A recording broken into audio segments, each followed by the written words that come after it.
A Growing Affection. Book 1 Part 1. By Xavon Wrentaile. And we were both just getting sick of the old pervert trying to set us up, so we decided to teach him a lesson. Naruto Uzumaki placed his hands behind his head with a grin. Shikamaru Nara smirked back, nodding slightly. What did you do? Sakura Haruno asked, seemingly aghast. But in her mind, another Sakura shouted, yeah. Serves the old goat right. The so-called Rookie 9 had been brought back to the academy to give a presentation of ninjutsu and taijutsu to the students. The trio in question had gone first, and afterwards had gotten to talking in the back of the room. Even after the class had filed out, the 3 teen ninja had hung around, catching up. We agreed to go on a date. Naruto answered Sakura's question, but we planned it ahead so almost everything would go wrong. Like during dinner, I kept talking about all the great girls of the Konoha, glamorous Ino, fiery Sakura, cute Hinata. Then I spilled something on her dress. But I told you she wanted to be an actress, right? Well, every time I messed up she managed to look a little more into me. Hinata Fuga was wandering the halls, remembering her time in school. When she heard familiar voices she started to join them, but then her natural shyness stopped her, and she stood outside the door, listening. So we were standing in front of these stone pillars. She is looking at me with these huge eyes. And her stare and her body language, they are screaming I love you. Except me. It was so ludicrous, it was all I could do to keep from laughing. I mean, after all that. Naruto shook his head with a huge grin. Shikamaru nodded, and Sakura stifled a chuckle. And she was obviously not my type. She was so sheltered, and she probably couldn't even throw a kunai halfway straight. I was basically trapped there, trying to think of what to say next. Smack. Before any of the trio had noticed, Hinata had crossed the room and slapped Naruto full in the face. Hinata? Naruto croaked in surprise. I won't take that. Not even from you. Even if you figured out that I love you. Even if you saw me almost naked at that waterfall, tears were running down the kunoichi's cheeks, and her body shook slightly. I thought you were better than that. I. Hinata turned and started to run away, but Naruto was faster. He wrapped his arms around her, and held her gently even as she struggled to get away. You thought I was talking about before the finals of the Chunin exams, in front of the training stones, he said softly, remembering, back when you gave me the boost I needed to fight Niji. But I wasn't. I was telling them about a joke this girl and I played on Jiraiya just before I came back. He released her, and she didn't move, so he continued, I know all too well what it is like, so I would never make fun of someone else. Especially not you, who was always kind to me. He gently turned her, so he could look into her eyes, especially not for being in love with someone who doesn't notice or acknowledge you. I know how that feels, too.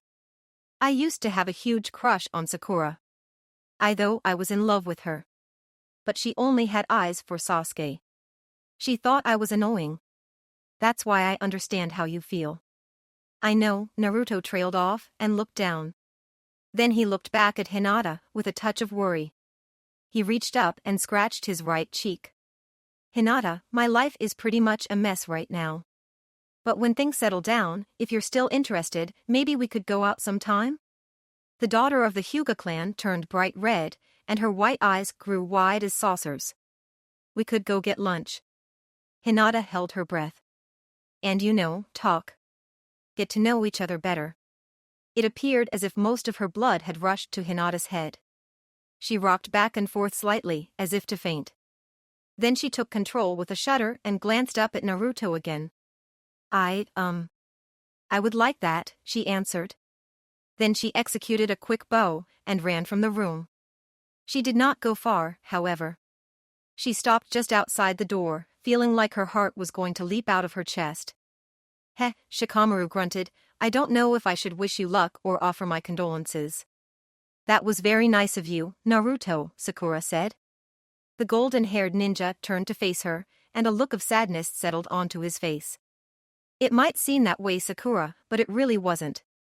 Between Sasuke and Orochimaru and the Akatsuki, I probably won't live long enough for my life to get less hectic. No, the nice thing to do would have been to let Hinata down easy. To tell her I was flattered, but there was no chance. And I knew that even as I asked her out. Then why? His teammate asked. Listening outside, Hinata brought her hands to her mouth in a familiar gesture of fear and worry. I wish I could say I was thinking strategically like Shikamaru, Naruto answered, that I was expecting to need Hinata's help at some future point, and I was banking on her feelings to make sure she would be willing. But we all know that's not me. I'm not that smart or that cold. Hey.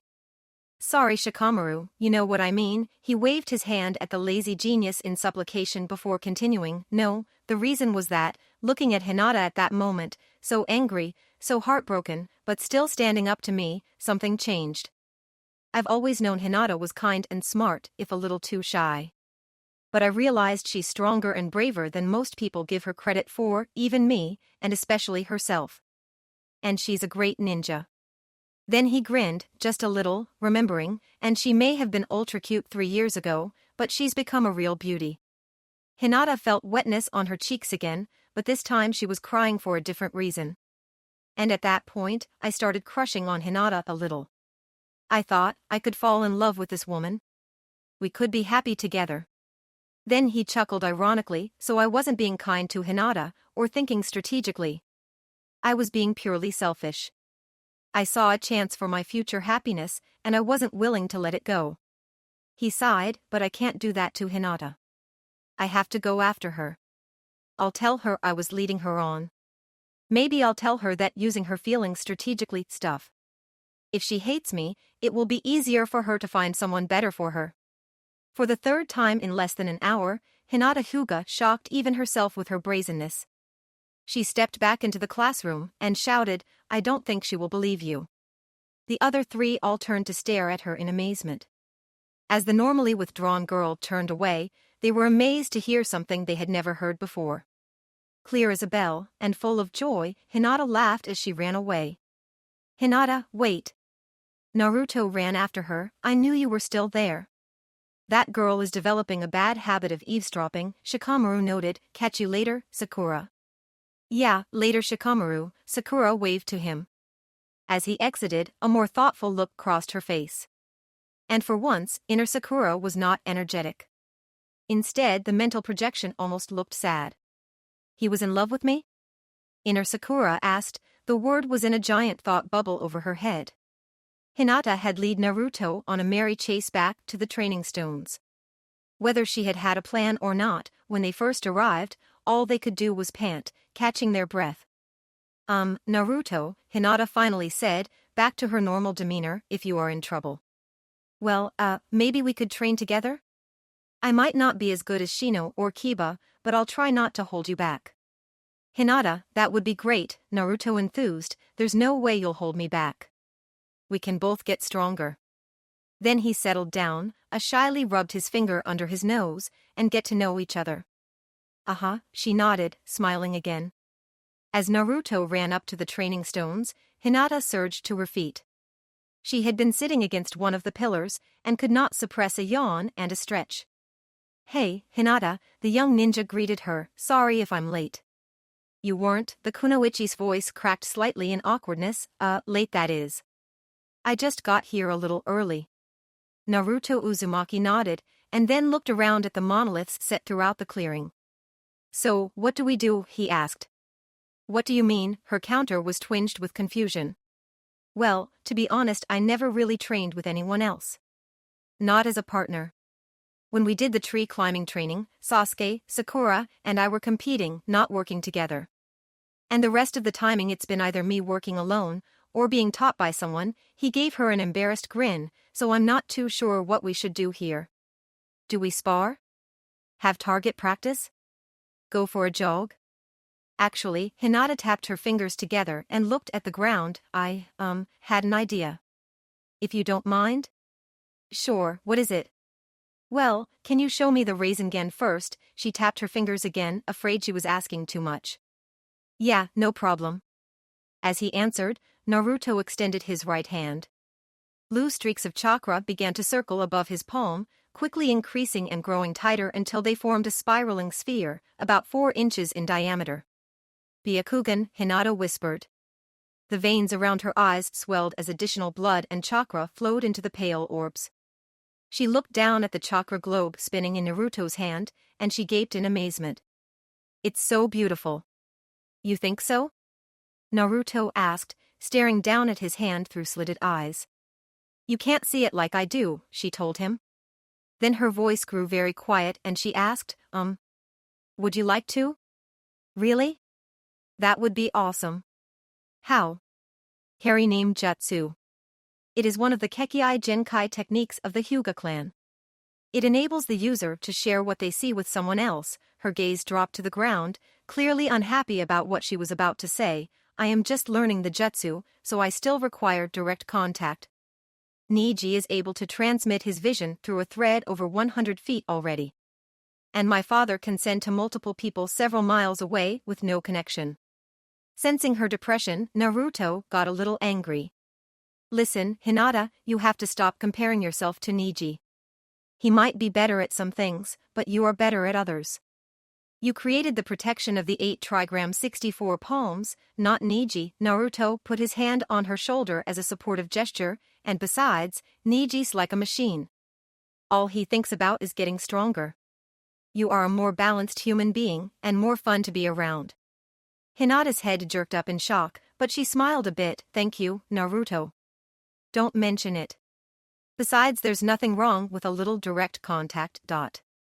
Hinata turned red at that, but Naruto was looking at his Rasengan again and didn't notice. So, what do we need to do? Hold hands? Hinata flushed again, and this time Naruto saw. His face colored as he realized what he had suggested. No. I'm not that advanced. I'll need to touch your forehead, the third eye point. Okay. Naruto shifted his headband to a higher position to give her access to his forehead. The young woman flashed a quintet of quick hand signs, and then pressed the middle and ring fingers of her right hand to the center of his forehead, just above the brow ridge. The possessed ninja felt an odd sense of being outside his body as he found he was seeing himself rather than Hinata. Suddenly, he was glaring straight up into the sky. Then, he was looking at the stones to his left. He realized he could not access Hinata's entire 360-degree vision at once. Instead, he had his normal field of view, and could change what part he was seeing by turning his head. He remembered why they were doing this, and focused on himself again. He could see the blue trails of his chakra network through his skin. He turned his attention downward, and realized that the chakra points around his stomach were red instead of blue. He wondered if he always looked like that to Hinata and Niji. Finally, he shifted again, and saw the Rasengan in his hand. Instead of a sphere, under the Byakugan it appeared as a many-faceted gem. The colors of the chakra streams appeared both more varied and more vibrant. The chakra appeared to be moving more slowly, but the jewel itself also rotated gently. You're right, Hinata, he said reverently, it is beautiful. This is. You're amazing. Hinata suddenly stepped back and broke the connection. Thank you, Naruto said with heartfelt honesty. He dismissed the Rasengan and asked, okay, so what's next? Well, my idea was for you to attack me with Rasengan. What? I don't mean to hit me, she explained quickly. I suspect the Rasengan might be able to break the 8 trigrams heavenly spin. I thought we could test it, and in the process give us both a chance to push the limits of our abilities. All right, Naruto still sounded a little dubious, but I am going to try it at half power first. I don't want any chance of hurting you. She nodded and then stepped back. Naruto also moved away, carefully judging the distance between them. He dropped his hand and formed a less dense Rasengan. Ready? She nodded. He took a half step forward and then darted towards her, his right hand extended. When he was 3 feet away, she moved. Heavenly spin, Hinata incanted, expelling chakra from her palms as her body rotated. The energy expanded into an opaque dome around her. When the Rasengan struck the barrier, there was a moment of where the two seemed to strain against one another. Then the chakra sphere shattered and the genin was thrown back almost 30 feet. Man, Hinata, that was too strong. I don't think the Rasengan did anything. He shook his head to clear the cobwebs. Oh no, she protested, it did. You made a dent in the heavenly spin. I haven't seen or heard of that happening before. Also, she frowned as she continued, that Rasengan was only about 30% of the strength of one you showed me before. Naruto blushed. It was his turn to be embarrassed. The pervy sage keeps telling me I need to work harder on my chakra control. Oh. Let's try again. Having pointed out one of his flaws left her uncomfortable. You just need to make your jutsu a little stronger. Right, a little more. Naruto still looked worried. He formed a weak Rasengan again. Not satisfied, he let it dissipate, and formed the attack a second time. This time, the glowing ball met his expectations, and he readied himself to rush the kunoichi. Here I come, Hinata, he warned her as he charged. She braced herself, and when he was in range, activated her technique again. This time, the conflict lasted a half-second longer, and instead of shattering, the Rasengan carved through the heavenly spin barrier. Naruto's hand followed the spinning sphere in, but the defensive wall closed around his wrist. The force pulsing from the heavenly spin shook the genin like a terrier shaking a rat. As soon as she realized what was happening, the Byakugan user released the jutsu, dropping Naruto like a stone. Naruto, Hinata ran over to him, her face racked with fear. Naruto? She reached out and gently touched his back. Naruto? Suddenly he rolled over, a huge grin on his scratched and dirty face. Hinata, did you see that? I got through. Not very far, but I got through. She let out a sigh of relief and then smiled with him. Yes, I saw. Let's try it again. He jumped back to his feet. She nodded even as he jogged a short distance from her. Then he turned to face her again, with a look of renewed determination. Rasengan, he exclaimed, rushing forward. Heavenly spin. Hinata countered. This time there wasn't even a moment's conflict. The Rasengan cut right through the heavenly spin. But the barrier did not reform. Instead, the entire dome unraveled. Naruto's eyes widened as he realized he was aiming a deadly attack at Hinata's now unprotected heart. He tried to stop, but the Rasengan itself seemed to be pulling him forward. Time appeared to slow as the zipper of her coat flapped in the breeze thrown off by the fourth Hokage's weapon. As the chakra tracks in the sphere began to slice into her jacket, Hinata moved. Her fingers pulsing, she tapped 2 places on the top of his forearm and 1 on the underside. The Rasengan instantly vanished, and Naruto tumbled backwards from the effort he had been putting into not striking Hinata. The genin jumped to his feet and grabbed the Chunin gently by the shoulders.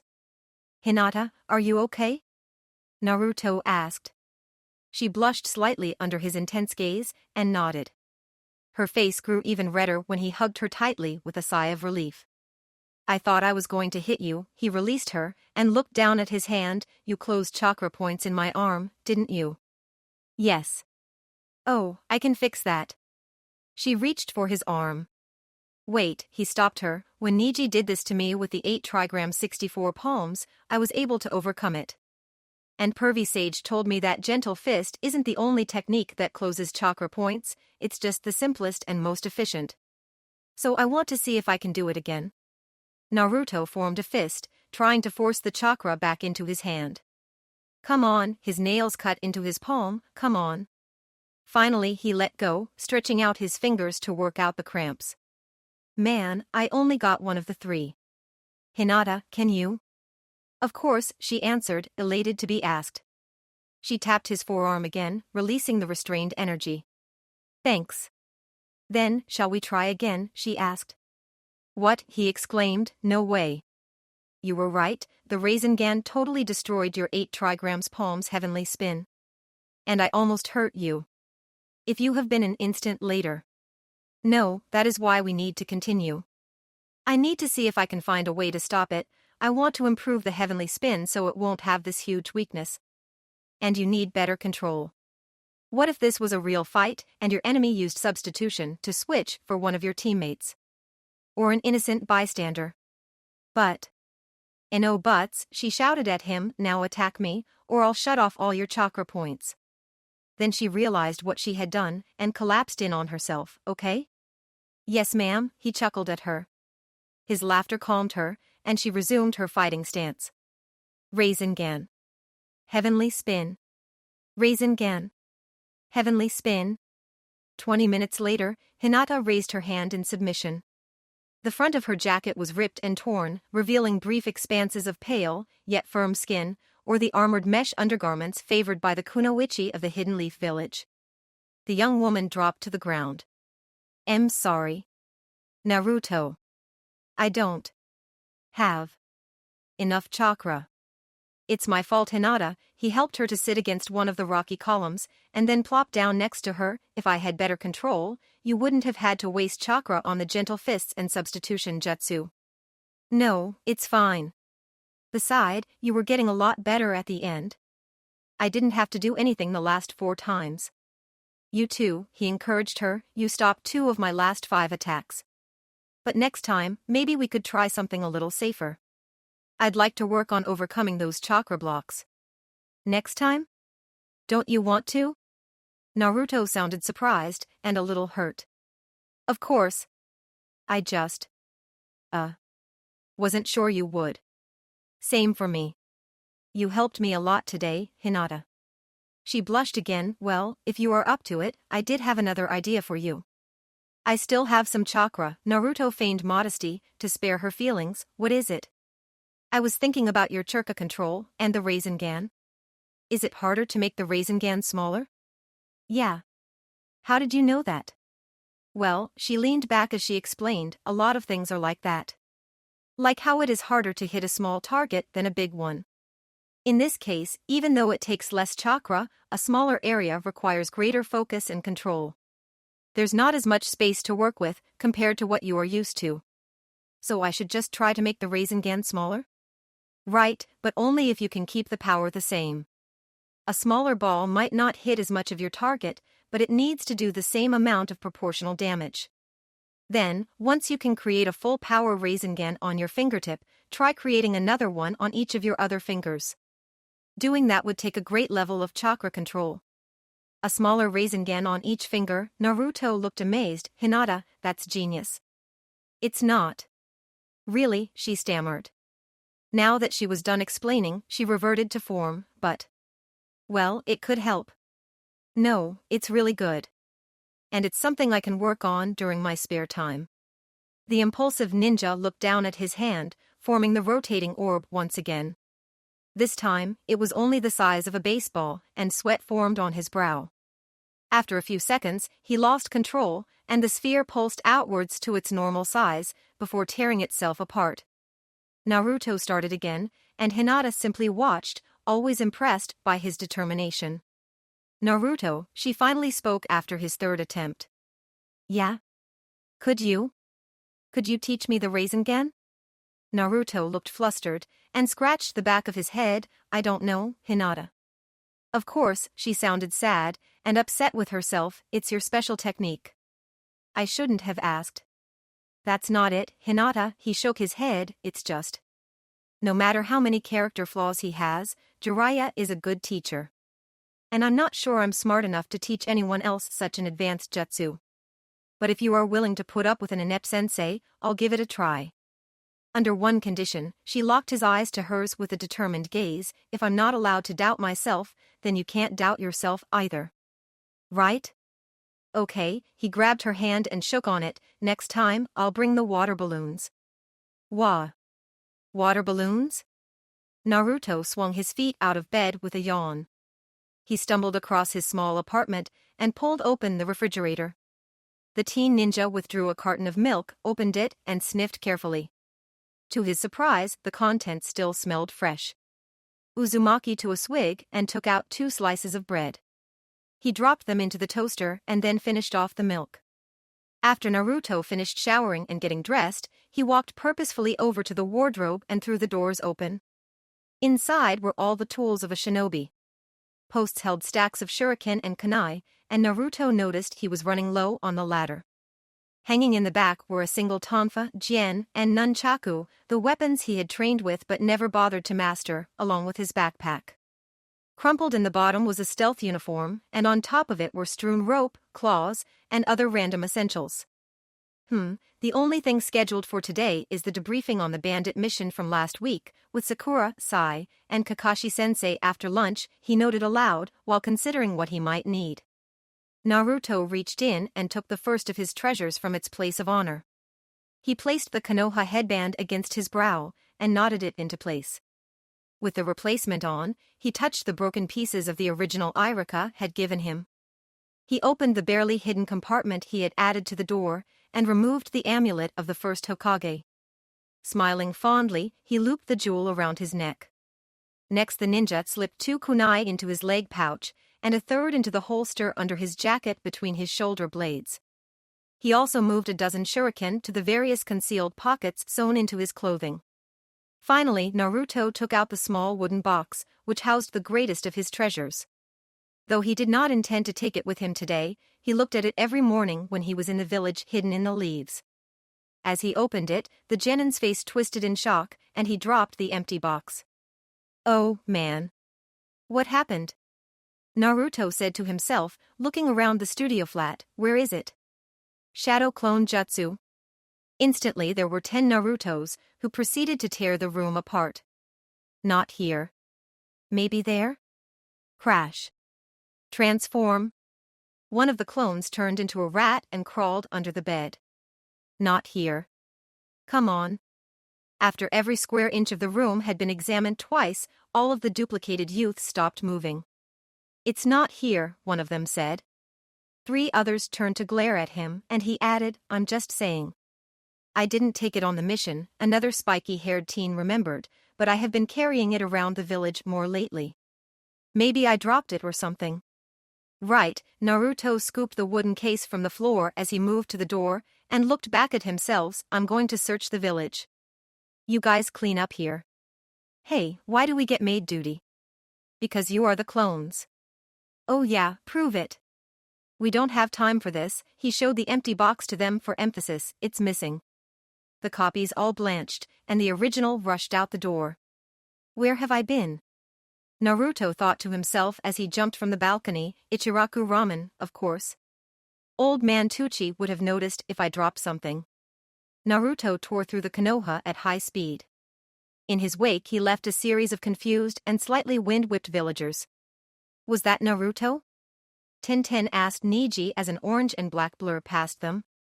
"Yes," the Fuga Jonin kept walking. "Aren't you curious?" "Not enough to risk getting involved." She chuckled even though he had not been joking. "I guess you're right." Naruto arrived at the ramen shop and burst through the curtains. "Hey old ma," his words died in his throat when he saw a familiar figure. Good morning Sakura," he croaked out slowly. "What are you doing here?" "Hey, Naruto," Nishi waved. "Miss Sakura loves our new breakfast ramen. She's here almost as much as you are now." "Breakfast ramen?" Naruto was all but salivating at the thought. Then he shook his head, refusing to be distracted. The ninja looked at his teammate, struggling with what to say. "Nishi, have I left anything here lately?" "Anything at all?" "I don't think so," the new chef answered, "but I'll go ask Mr. Tucci."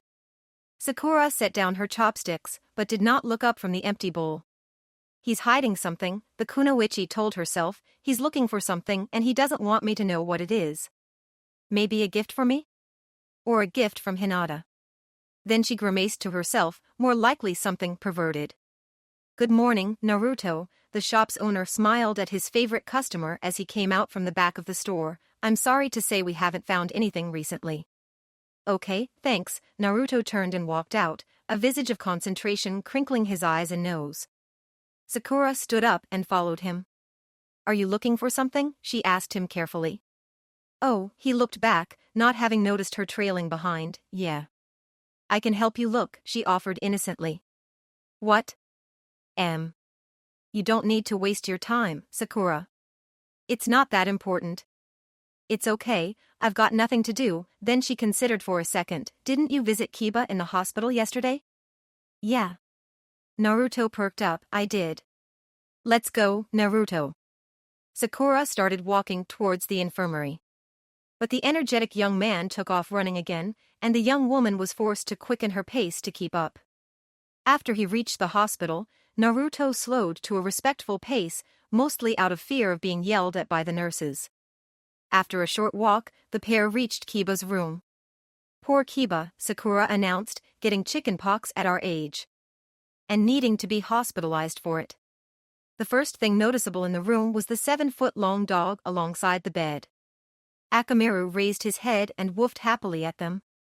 Kiba turned to look at them, his face covered with red marks. "I sure am Mr. Popular today," he remarked weakly. As they moved past the dividing partition, his meaning became clear. Standing on the other side of his bed were both of the Hyuga sisters. "Good morning, Haruno-san, Uzumaki-san." Hanabi inclined her head respectfully. The genin had almost the same features as her sister, but looked totally different. The younger Hyuga was garbed in a short-sleeved shinobi shizoku, and wore her leaf insignia as a headband. Unlike Hinata's bashful kindness, Hanabi gave off an aura of assured superiority. "Hello Naruto, Sakura," Hinata said. "Oh no," Naruto thought to himself, now Hinata, too. "Hi, Hinata, Hanabi," the fox-faced genin returned their greeting. "Sorry to interrupt, Kiba, but I'm here on a mission." Naruto's statement filled the faces of the other three ninja with surprise and curiosity. Sakura just rolled her eyes at the exaggeration. "Did I, drop something here yesterday?" "No, I don't think so." "Did he, Akamaru?" The large dog lifted his head again and let out a slight growling bark. "I didn't think so," the animalistic Chunin confirmed. Then he slowly and painfully lifted himself up onto one elbow. "But if you are looking for something you lost, I have an idea." The three kunoichi reacted with concern for his discomfort. "You know Akamaru's great at finding things, and he's been kinda bored the last few days. So maybe he could go with you. If you can give him scent to track, he can find it anywhere in the village." "If he's willing, that'd be awesome." Naruto pumped his fist in excitement. "What do you say, Akamaru?" Woof, the ninja hound jumped to his feet. "Great. Thanks for your help, Sakura." Naruto started to run out the door. "I'm not done yet, you might still need me to think for you." Sakura poked a little fun at him, while inner Sakura shouted, "You're not getting rid of me that easy." Darn, he thought, I hoped I could ditch her. "You should go as well, sister," Hanabi stated, causing everyone to gawk at her. "If Uzumaki-san needs Haruno-san's insight and Akamaru's nose, he may also need your eyes." Then the younger Hyuga lowered her voice so only Hinata could hear her. "And you do not want Naruto alone with Sakura and indebted to her." "Yes." Hinata stood up suddenly, "I'll come too."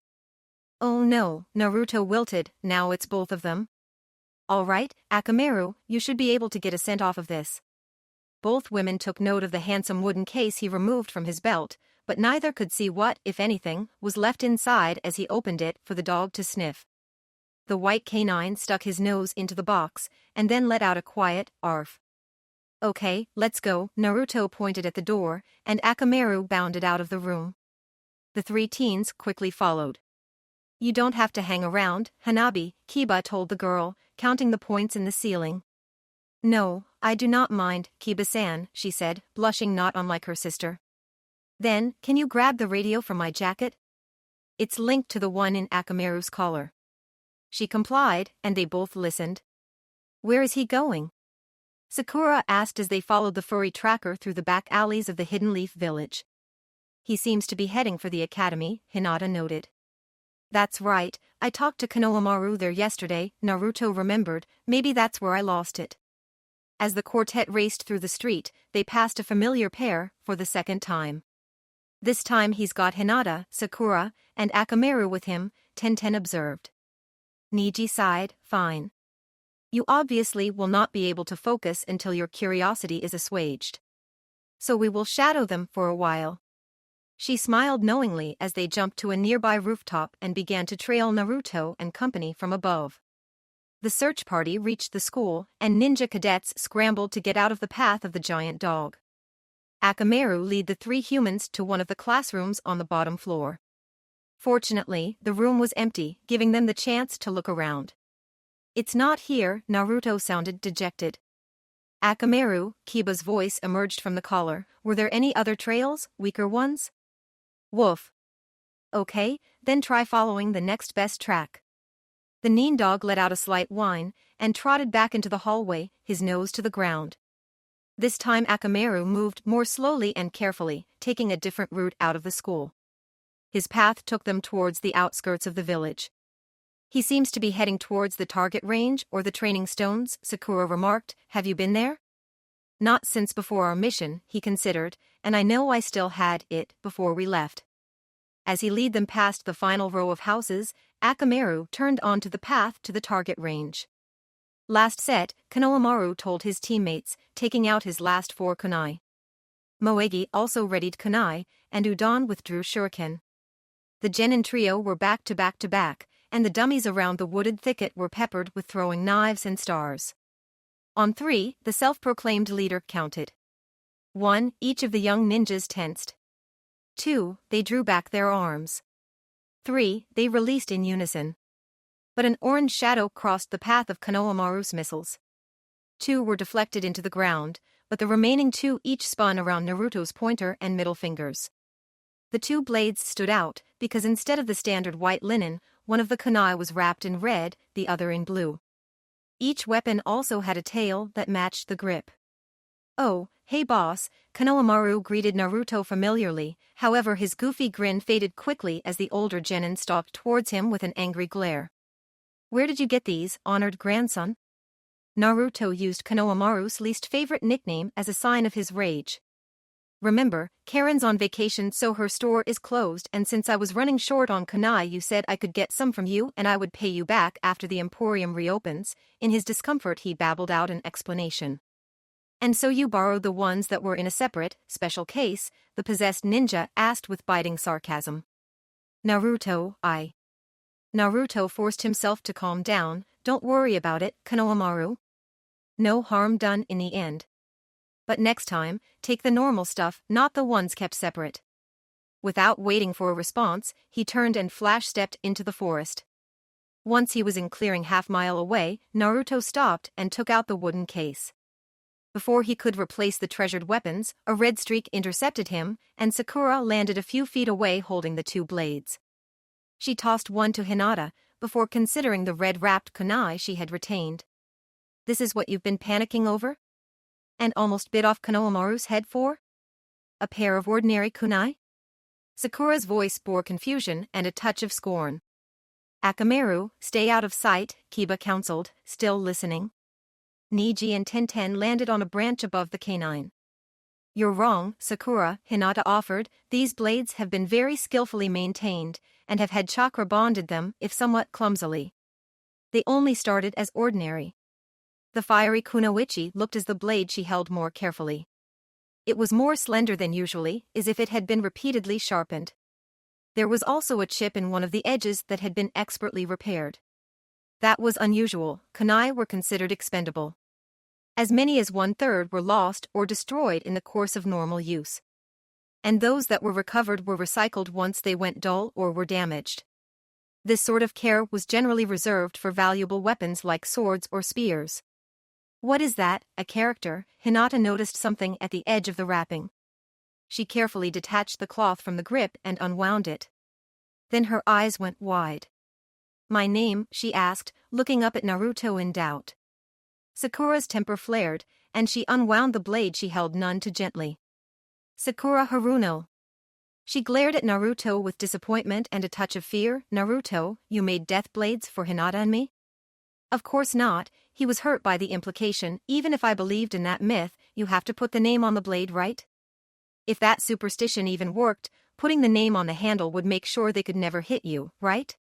Both ladies calmed slightly at that, but neither seemed ready to let him off the hook. "Fine. I'll explain," he slumped in defeat. "I don't know if you two ever thought about it, but growing up I pretty much hated my birthdays. I didn't have friends or family, and hearing everyone else talk about presents and parties only made it worse." Realization filled the faces of Hinata and Sakura, but they did not interrupt. And now that he was opening up, the words continued to pour out of him.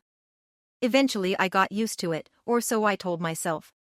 I made it a point not to tell anyone my birthday, so I could never be disappointed. But last year, I couldn't avoid it. Pervy Sage knew when my birthday was, and he made a point of celebrating. He took me to see the last Princess Gale movie, and even treated me to dinner." He paused and glanced sideways at the blades again, his eyes growing wet. Hinata started to tear up too, and Sakura held her face carefully neutral. "When we got back to his home, Jiraiya presented me with 2 small boxes. He said they had arrived by courier that morning. One was from you, Sakura, and the other was from you, Hinata. Each contained a simple note wishing me a happy birthday. And each box contained a single kunai, Sakura interrupted quietly. Exactly. The first birthday presents I ever got, a drop of water ran down his left cheek, but it was more than that. They were the physical proof that I had friends, and even though we were apart, they were still thinking of me. That's why I put your names on them, bought special cloth to wrap the handles, and made a case to keep them in. I only use them as a last resort, and I always recover and repair them. So I will never forget. He opened the hand-carved box and extended it towards them. The inside was lined with orange velvet, with perfect indentations for a pair of kunai. Each girl skillfully rewound the hilt and walked over to him. Sakura carefully placed her dagger in the hollow on the right, and Hinata gently placed her blade in the mark on the left. Well, there you go. Naruto wiped the tear from his face and forced a smile. Go ahead and laugh at me for being an idiot. But neither of them cracked a smile. Instead, they looked at each other and nodded. And then both girls hugged him at the same time. Sentimental fool, Niji said, turning away. Then Tenten caught him pressing his pointer and thumb into the corners of his eyes. Niji? I must have gotten something in my eye from all this running around. Can we go now? Of course, she did not press him further and covered a smile. Thank you, both, Naruto said after the two Chunin has disengaged, even if you weren't supposed to find out about this. He started walking back to the village, and they fell in next to him. You know, Naruto, Sakura started, infusing chakra into weapons isn't that different than healing. I could probably help you with whatever you're trying to do with those. The Byakugan is highly suited for observing such precise work. Hinata was not to be outdone. We could use the carry name jutsu again so you can see the binding better. Seeing won't help if you don't know what you are doing, Sakura countered confrontationally.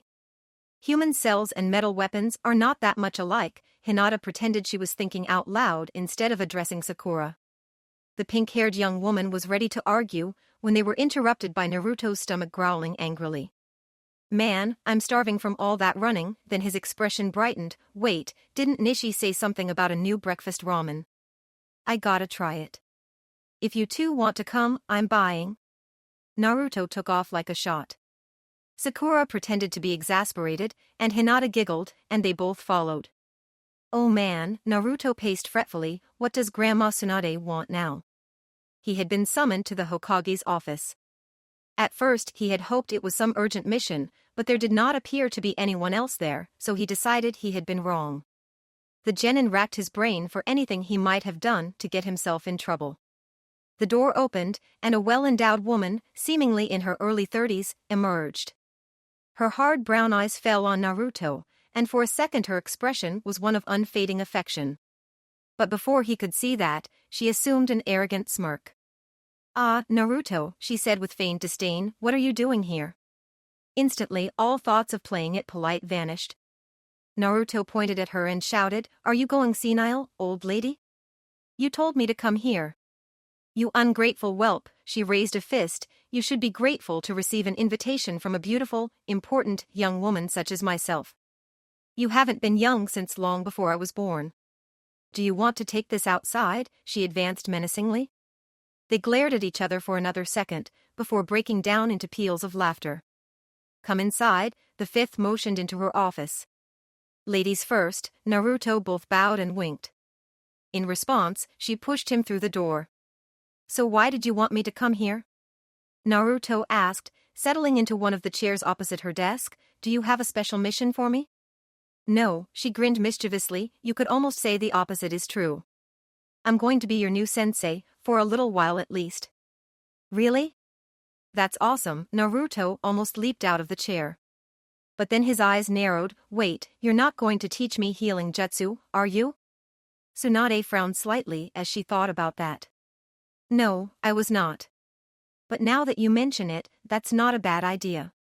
I think all ninja should know the basics of medical jutsu, in case the team's medical nin is missing or injured. If Sakura got hurt, you'd want to be able to help her, wouldn't you? And with the amount of chakra you possess, even if you don't have any talent for healing, you might be able to save someone through brute force. But that's not why you are here today, she digressed. There are certain aspects of your ninja skills. The Hokage was cut off by a quiet knock on the door. Good, your training partner is here, she turned and walked back to the door. Partner? Naruto sounded dejected. Yes. Your history shows that you advanced fastest when you have someone at your own level to either compete against or help. So I picked another ninja in need of similar assistance to work with you. Come in, Hinata, the female Sannin said as she opened the door. You are just in time to hear me go through a list of Naruto's shortcomings as a ninja. Hey. Oh, no, I don't. I can come back later. The daughter of the Hyuga clan took a step back from the door. No, come on. Tsunade caught the girl's shoulder and gently pulled her into the room. This is part of your training. The Hokage sat down at her desk, and both of the young ninjas fidgeted as she placed their files in front of her. After a few moments of review, she addressed them. Hinata, you wish to someday attain the rank of Jonin, is that correct? Yes, Lady Tsunade, the Chunin bowed her head humbly. And, Naruto, everyone knows your dream is to one day be the Hokage. Although it is not technically required, if you cannot become a Jonin, you stand little chance of becoming Hokage. So what? Naruto asked defensively. Well, Tsunade opened his file again. Unlike the rank of Chunin, which can be achieved through natural talent and luck, a Jonin needs strong technical skills. And on paper, you are the weakest ninja in the village. She turned the paper to face them. Naruto's face went blank with surprise, and Hinata blushed in embarrassment. As you can see, all of your weapon and taijutsu skills are ranked at E or D level, except for light throwing blades. To qualify as a Jonin you must have at least 5 C rank skills in each category, and either 2B rank or 1A rank. The list of ninjutsu you know is short but not out of range, considering the number of A or S rank techniques you know. But your genjutsu is intolerable. You have no techniques, and have never successfully released genjutsu. And your chakra control is below average. Naruto looked like death warmed over at the frank and negative portrayal of his experience. His would-be romance looked at him with pity. Of course, that is only on paper. You have a natural talent for unarmed combat, and are among the strongest, quickest, and toughest ninja in the village. And with the incredible amount of chakra you possess, your lack of finesse has not been a hindrance. You are more than qualified to be a Chunin, and I believe that you will pass the next exam. But a Jonin requires more than that. Hinata. When the Hokage said her name, the young woman jumped. You have achieved a rank in Gentle Fist Taijutsu, but your other unarmed skills have suffered, almost to the level of Naruto. Your weapon skills are almost adequate, and you are qualified in both ninjutsu and genjutsu. And your chakra control is top-notch. But your chakra reserves are below average for a ninja of your age and experience. This is due in part to your chakra control and the efficiency of the Gentle Fist style. You have rarely been forced to stretch the limits of your chakra. The Byakugan's heir nodded blankly at her review. Naruto recovered enough to empathize with her, reaching out to touch her forearm. Grandma Tsunade, that's too cruel, he glared at their leader. No, it is just honest, she shook her head. I believe you both have it in you to achieve the rank of Jonin. So, you will both be working with me on your taijutsu and your chakra. I have devised a training regimen that will allow Naruto to work on his control, and Hinata to push herself, while you both work on unarmed combat. Okay, then, what's the plan? Naruto was guardedly optimistic. First, I am going to teach you both the Ranshinsho. That jutsu you used to screw up Kabuto's movements? The same. You will both be required to maintain the flow of energy for the duration of our training sessions. And since you both have a secondary affinity to lightning, the technique is well suited for you. Wait, my chakra element is wind, Naruto protested. Your primary element is wind, as Hinata's is earth, the legendary ninja lectured, but many shinobi, including the two of you, have a secondary affinity. Not as strong as the primary, but stronger than the other 3. We both have lightning for a secondary element? Hinata's voice trembled slightly at the suggestion. Tsunade turned away to hide a kindly smile. Correct. The Ranshinsho requires the use of elemental recomposition to convert your chakra to electricity. This will be where it will help Naruto. And the technique takes more chakra than the gentle fist, so maintaining it for an extended period will push you, Hinata. I also borrowed some of Guy's chakra weights, should just the Ranshinsho become too simple. When do we begin? Hinata asked. I will meet you both at the academy at 1 p.m. I have asked them to set aside one of the rooms with the sparring dummies, she answered. You are free until then. Hinata bowed deeply as she stood, and hurried out of the room. Naruto, the Hokage's gentle voice caught him before he left the room. I'm sorry for embarrassing you like that in front of Hinata. But you needed to know. And you might want to seek out additional tutors for your weapon jutsu and genjutsu. Well, I would be better with weapons, Naruto offered, but the old pervert didn't think they were that important. And there was one in particular I liked, but he just made light of it. Which weapon? She appeared surprised by his answer. That is an unusual choice, she agreed, but there are 2 people in the village who have mastered it. Who? Iruka Umino and Anko Mitarashi. Really? Naruto was overjoyed. Iruka-sensei can teach me? Anko is more skilled. Tsunade informed him, already knowing his preference. Well, maybe I'll ask them both, just to be safe. See you in a couple hours. He ran out the door. Naruto left the building at a sprint, not knowing he had an invisible stalker. As soon as he had slammed the door, Tsunade had opened a sealed drawer in her desk, and removed the Hokage's treasure. With no one to teach her, and only vague instructions, it had taken her almost a year to master, but now she could use the crystal eye to perform the clairsentient jutsu. Thus, without their knowledge, the 5th continued to spy on her new students. Wait up, Hinata, Naruto said as he caught up to her. He met her eyes with concern. Are you okay? Grandma Tsunade was too harsh. What? Oh, I'm fine, Naruto. I basically knew everything Lady Tsunade told me. Her intentions were good, it is just a little tough to hear out loud. Then she gave him the same appraisal. But what about you? It must have been even harder for you. Nah, Naruto shrugged, you know I don't worry about that kind of thing. Those stupid papers have nothing to do with the real world. He chuckled, however she had come to know him well enough to hear the hollowness in his voice. She had once called him a proud failure, but she could now see that it was at least partly a facade. Anyway, the Leaf Genin quickly changed the subject. I've got something to show you. Come here. He gently dragged her into the small meditation park next to the ninja operations building. The watching Sanin's eyes narrowed in suspicion. What was he doing? Ready? Naruto released her. He raised his right hand, cupping and spreading his fingers. 1. He proclaimed. A tiny Rasengan, only a half-inch in diameter, formed over his pointer. Tsunade carefully controlled her amazement, despite being alone. Wrapping the chakra strands into such a tiny sphere should have been almost impossible for Naruto. But why did he start count? She started to ponder, only to be interrupted. 2. The fox-faced boy created a second, identical Rasengan over his middle finger. The Hokage's eyes widened against her will to hide. She signaled rat, ox, dog, and serpent, and said chakra mask. The genjutsu she cast over herself allowed her to see chakra, though not so precisely or efficiently as the Byakugan. As she suspected, both of the miniature spiraling spheres were perfect. It had taken Jiraiya years to be able to form 2 Rasengan at the same time. She was starting to doubt. 3. Naruto conjured a third orb over his right ring finger, and Tsunade's jaw dropped. What are Jiraiya and Kakashi playing at? She thought angrily after she regained control. Even if it was only for this one technique, forming and maintaining 3 Rasengan was a feat of incredible chakra control. Had those 2 really undervalued Naruto's abilities to that degree? Or, she suddenly wondered, has he advanced this much in the 5 weeks he has been training with Hinata? 4. Naruto struggled to get the word out.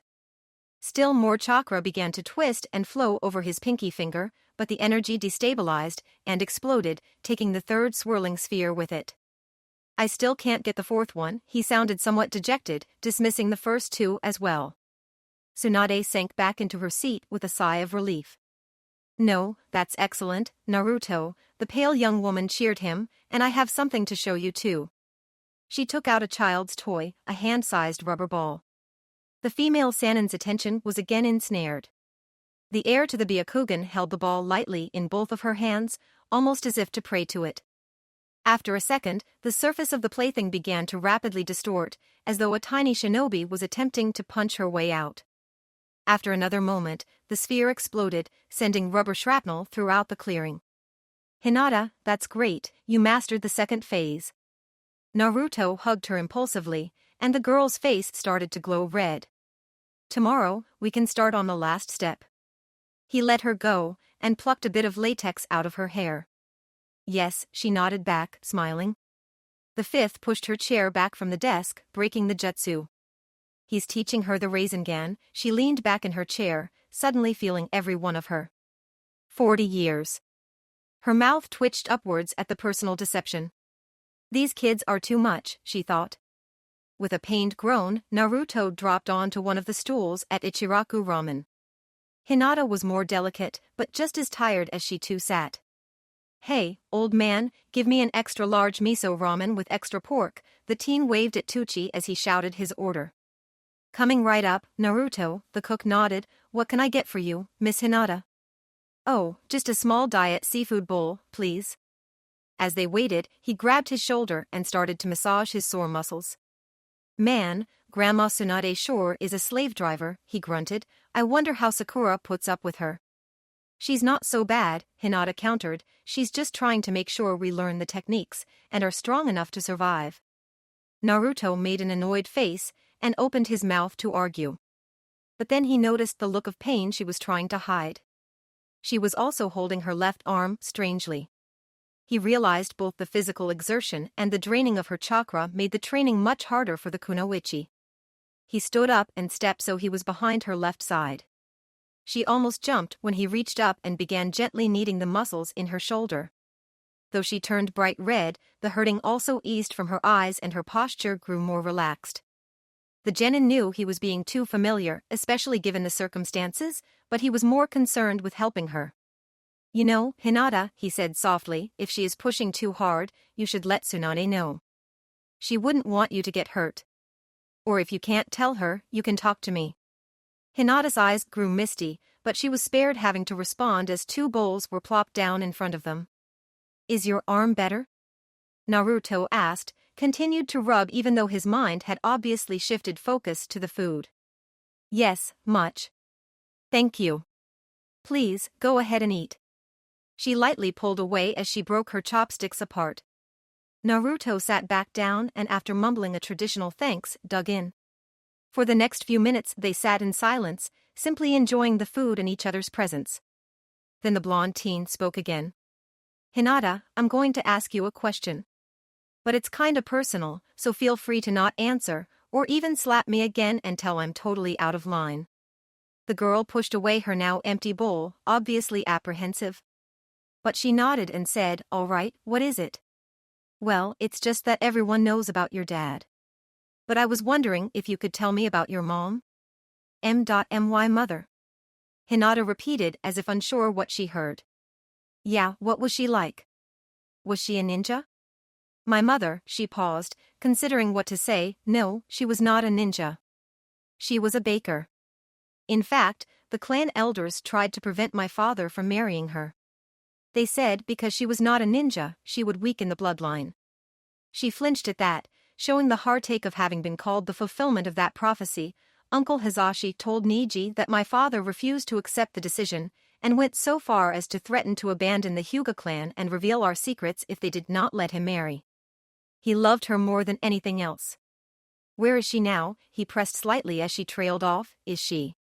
Yes. Niji told you that I was almost taken by a cloud ninja, and that my father killed the kidnapper. What he did not know is that when the spy came to take me, my mother was present.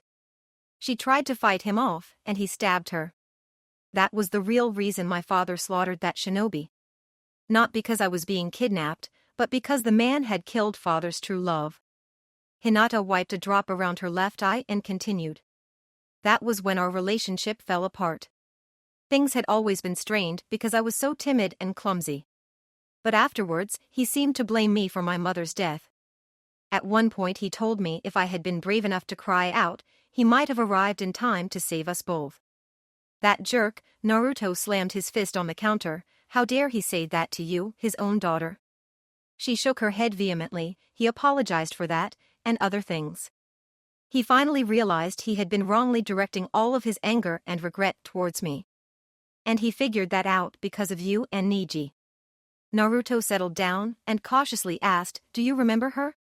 "Yes," she said again. "Sometimes it's hard to remember specific events, but I can still see her smile, smell her scent of fresh bread and cake, and hear her laugh. She was very beautiful and kind." "Just like her daughter," Naruto mused matter-of-factly. Hinata blinked widely, then smiled and blushed slightly at the compliment.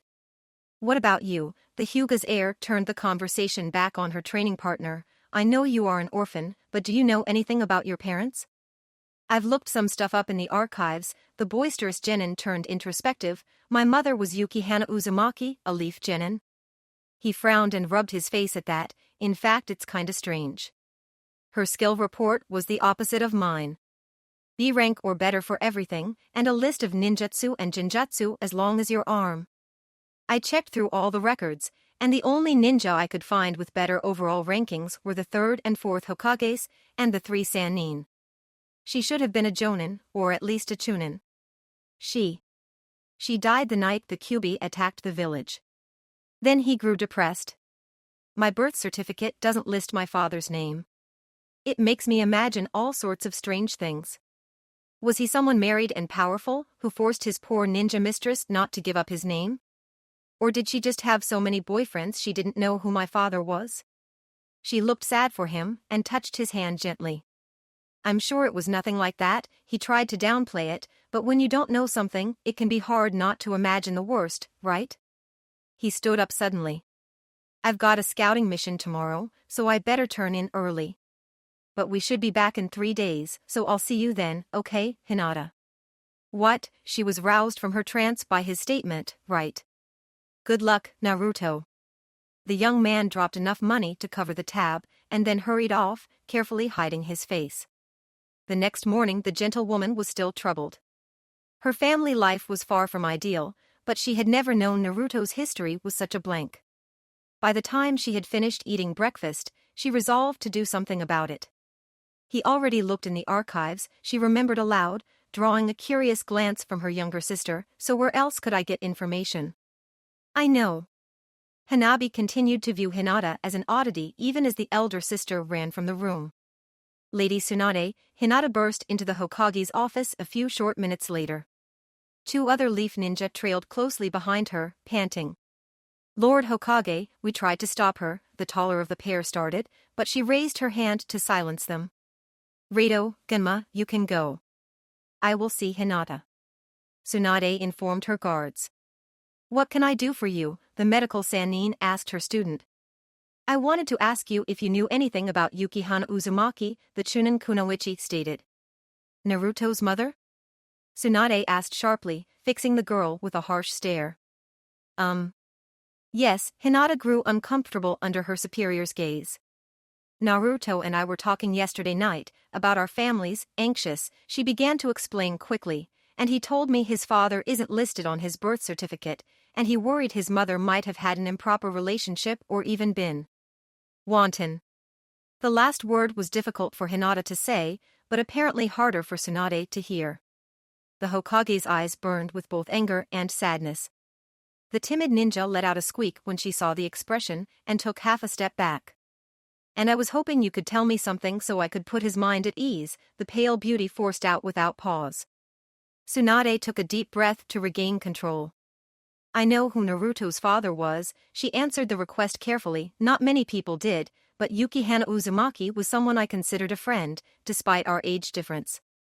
Hana had her reasons for keeping it a secret, and those of us who know have chosen to honor her wishes until it is either the time is right, or it becomes necessary to tell Naruto." "But why?" Hinata interjected. "If I tell you that, you might be able to figure out the secret. And I don't trust you not to tell him." She smirked as the girl looked down and wrung her hands. Then the Hokage's face softened in fond memory. but you can tell the knucklehead this, Hana Uzumaki was a loyal, virtuous woman and a truly outstanding shinobi. She only ever had eyes for one man, and she loved him with all her heart and soul. And it was her great fortune that he returned her feelings. But she was also odd about change. He proposed to her at least once before I left the village, but she refused. And even though they spent every night together, she refused to move in with him. And in a village of gossiping ninja, they did a remarkable job of keeping their privacy. Hinata smiled happily at the information. But if you really want a story to pass on about Hana, there is someone else you need to talk to. Later that evening, Hinata entered the tavern with great uncertainty. Every eye turned to look at her, and the dull roar died instantly. It was not every day an underaged princess walked into the bar, and suddenly all but the most drunk or brazen of the Konoha citizens were uncomfortable. Spotting her target, Hinata began to make her way across the crowded room. It was easier than she expected, as most of the patrons were quite anxious to move out of her path. Mr. Akimichi, Mr. Nara, Mr. Yamanaka, she stated both in greeting and to get their attention. Hello, Hinata. Inoichi Yamanaka seemed the least put off by this unusual interruption, and smiled openly at the young woman. Is there something we can do for you? Yes, she was put at ease by his sincerity. Lady Tsunade said you could tell me about Hana Uzumaki. Shikaku Nara choked at that, spitting sake all over the bar. Choza Akimichi grabbed a half-dozen skewers from the plate in front of him, and began to rapidly suck the dango from them. Ino's father's face clouded over, and he turned away from the girl. Another bottle, the blonde jonin flagged down the barman. On second thought, better make it two. I'm sorry, she was confused by their reactions. Did I say something wrong? That woman, Shikamaru's father croaked, we owe her a debt we can never repay. A debt we have only expanded, Choji's father paused his gorging to say angrily. Here we go again, Shikaku groaned. Hana saved our lives, the lazy remark sparked the large jonin's ire, and we've treated her son as badly as anyone else in this village. I wouldn't say. Inoichi started, but Choza interrupted him. Did we ever tell anyone to lay off the kid? Did we tell our own children to be nice to him? Then his near shout dropped to a whisper. Did we ever tell Naruto what a great person, a great ninja, his mother was? Reopening old wounds didn't sit well with Hinata, but she thought up a way to be of assistance. You could tell me about her, she offered, and I can pass it on to Naruto. I'm sure both mother and son would appreciate that. The trio exchanged glances, and then led Hinata over to a booth for more privacy. We had just become chunin, Shikaku started, and we were so full of ourselves. Until the night disaster came to the village. Damn it, it's still coming this way, Choza whispered harshly. Shika, can't you pin it down? No, the deer herder shook his head. Its churka is disrupting my shadow jutsu. It's such a hassle. I know what you mean, Inoichi added. I tried to mind transfer into it. It was like running face first into a brick wall, painted with all my worst nightmares. What about you, Cho? The big ninja grimaced. I'm too hungry to do anything. What about you too? Yamanaka looked at the two jonin they had encountered. The slight kunoichi shook her head. I hit that demon a dozen times. Ryu indicated the giant club she carried, a device half again her height and close to 3 times her weight, and it didn't even notice. Now I barely have enough chakra to carry this. I hit it with my best fire jutsu, Ken offered when his wife trailed off, and I think it laughed at me. Shoo! Akimichi hissed. A loud crunch echoed as the giant beast landed lightly, only 20 feet from them. They heard a scream of human pain, which went silent in a sickening chomp. The 5 shinobi backed away as quietly as they could, as the Kyuubi sniffed the air. As it turned to face them, they could both feel and smell its fetid breath. With a vicious chuckle, the demon started stalking towards them. Crap, run, Choza shouted, but before the quintet could escape, the fox's tails flashed and barricade of torn-up trees landed behind them, blocking their path. With its prey trapped, the Kyuubi lunged forward. Both Inoichi and Shikaku desperately hurtled kunai into the exposed soft tissues of the monster's mouth, but the demon did not flinch or pause. Futen, Cyclone Spike's jutsu, a high, clear voice proclaimed above them. A shadow appeared over the Kyuubi, and gestured as if to throw blades. But instead the shinobi released 11 green churka cones, which dug into the demon's neck. The creature's head snapped up with a growl of annoyance, mere inches from swallowing Choza and Ryu. The kunoichi with pale blue hair landed in a tree, facing the monster. She looked down at her comrades and shouted, "Run." "Isn't that?" Shika asked. "Yes," Cho confirmed. "Didn't she just?" the lazy genius continued. "Yes." Doton, Stoneclaw's jutsu, Yukihana Uzumaki shouted, completing a set of hand seals. 5 talons of rock and dirt erupted from the earth. 2 each secured the demon's forelimbs, and the remaining grabbed its right rear leg. The vulpine struggled to reach her, and when it could not, began tearing into the manifested claws with its teeth. "What are you waiting for?" she yelled at them once more, even as her hands started moving again. "Get out of there." "Lady doesn't have to tell me 3 times, Ken said, climbing the wooden wall. The other ninja followed suit, but the Ino Shikacho trio stopped at the top to watch the genin's next move. Katan Abyss Flare Jutsu. She grabbed her right wrist with her left hand to brace, even as a column of purple flames blasted into the demon. This time when the Kyuubi roared, it was a bellow of pure pain. In its rage it finally managed to rip free, and its left claw flew up and struck the young woman. She tumbled into the sky from the impact, and the men did not see what happened to her. "Let's go," Ryu shouted back to them, and the Chunin dove off the rampart away from their opponent. After running for a few minutes, the shinobi slowed when they realized the creature was not following them. "What happened?" Ken asked anxiously. "Not sure," Nara said. "It looked like the Kyuubi hit her. I didn't see a substitution." "She shouldn't have been out here," Inoichi said angrily. "She only gave birth 2 days ago." "It's a good thing for you I'm a fast healer." The other 5 leaf warriors jumped when Yukihana Uzumaki appeared in their midst. "Yuki. Are you okay?" Inoichi looked at her carefully. "I'm fine. It barely scratched me." "What are you doing here?" Choza demanded, worried.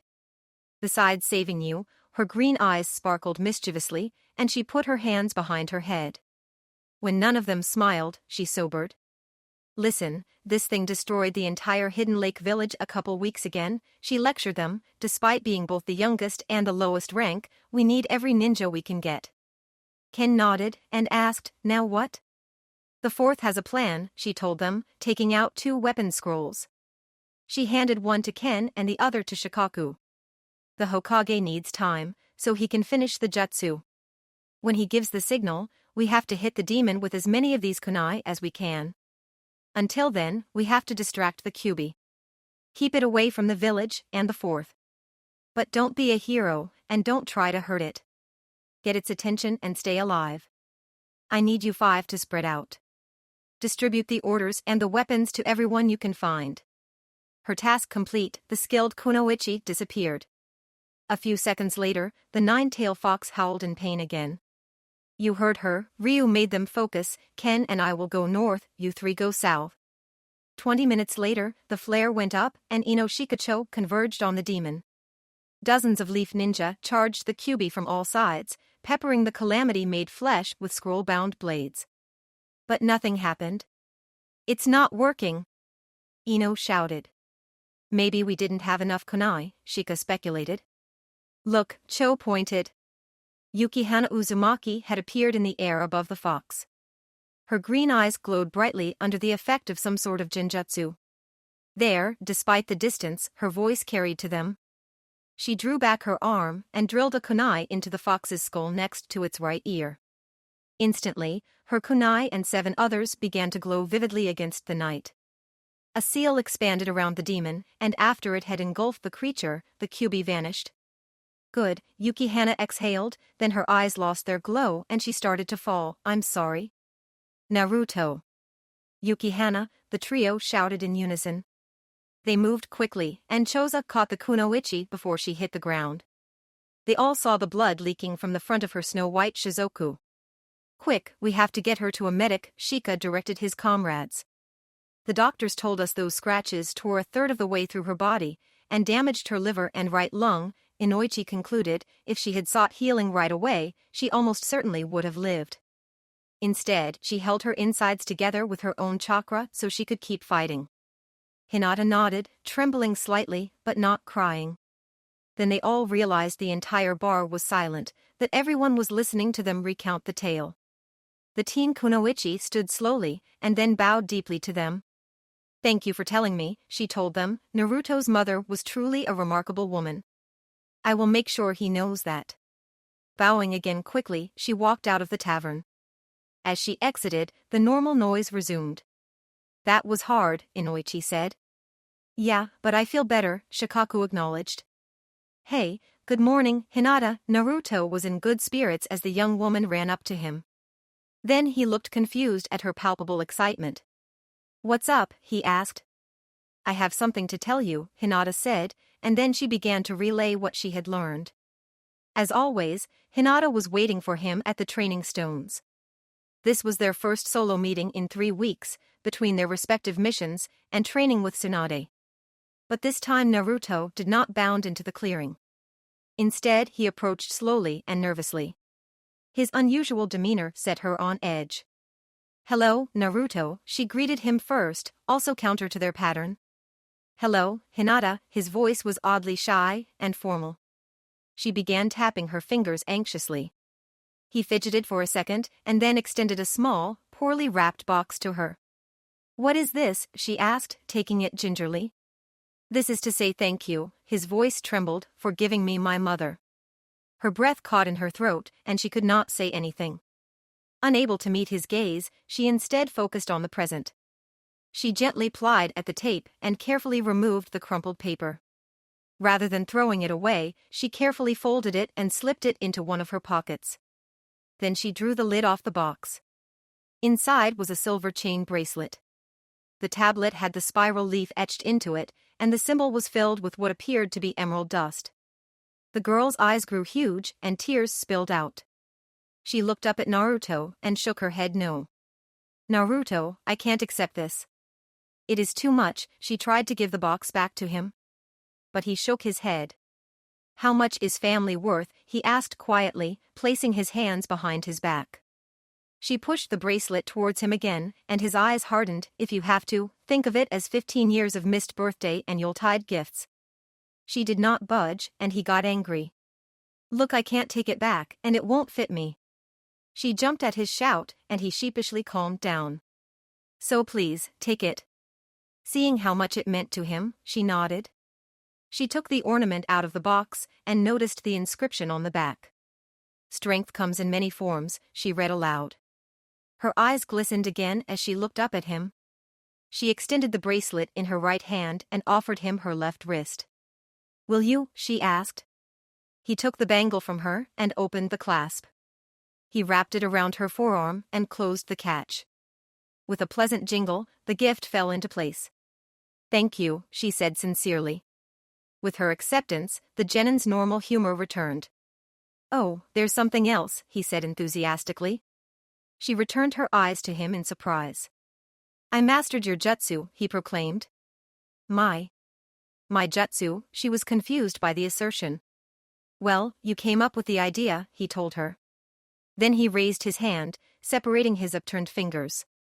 This time he didn't count, but instead formed 5 tiny Rasengan in quick succession. One perfect sphere, the size of a grape, hovered over each digit. "The way I suggested you practice chakra control? That's not a jutsu." Naruto grinned broadly and expanded each of the spheres to just over an inch in diameter. Then he turned to Boulder next to him. "You might want to stand back," he warned. After she had moved back a few paces, he drew his arm back and jabbed the standing stone. The spiraling spheres drilled rapidly into the hard mineral. As the tips of his fingers passed the surface of the stone, the entire rock began to vibrate. Hinata blinked as the entire structure began to quake violently. Suddenly, the stone exploded. When the cloud of dust cleared, there was a hole straight through the granite as big as Naruto's palm, and trails radiating out from his fingers. "I see." She jogged back over to examine the scarred rock. She probed the damaged boulder. Because the Rasengan are all slightly different frequencies, the dissonance causes a vibration when they hit. The target tears itself apart. And when that happens, the spheres are pushed away, creating these tracks. Naruto looked totally lost, but nevertheless said, "Yeah, I thought it was something like that." Then he grinned at her again, "And you designed the technique, so you have the right to name it." Name it? Yeah, it needs a name, right? A name. She traced the cuts in the boulder again, like a 5-pointed star. She mused. "How about the 5 points Raisingan?" she asked, unsure of her choice. 5 points Raisingan. That's great. The 5 points Raisingan it is. Then he took out another bag. He opened it and spilled a handful of balloons onto the ground. Hinata all but floated back into the Hyuga manor, glowing with happiness.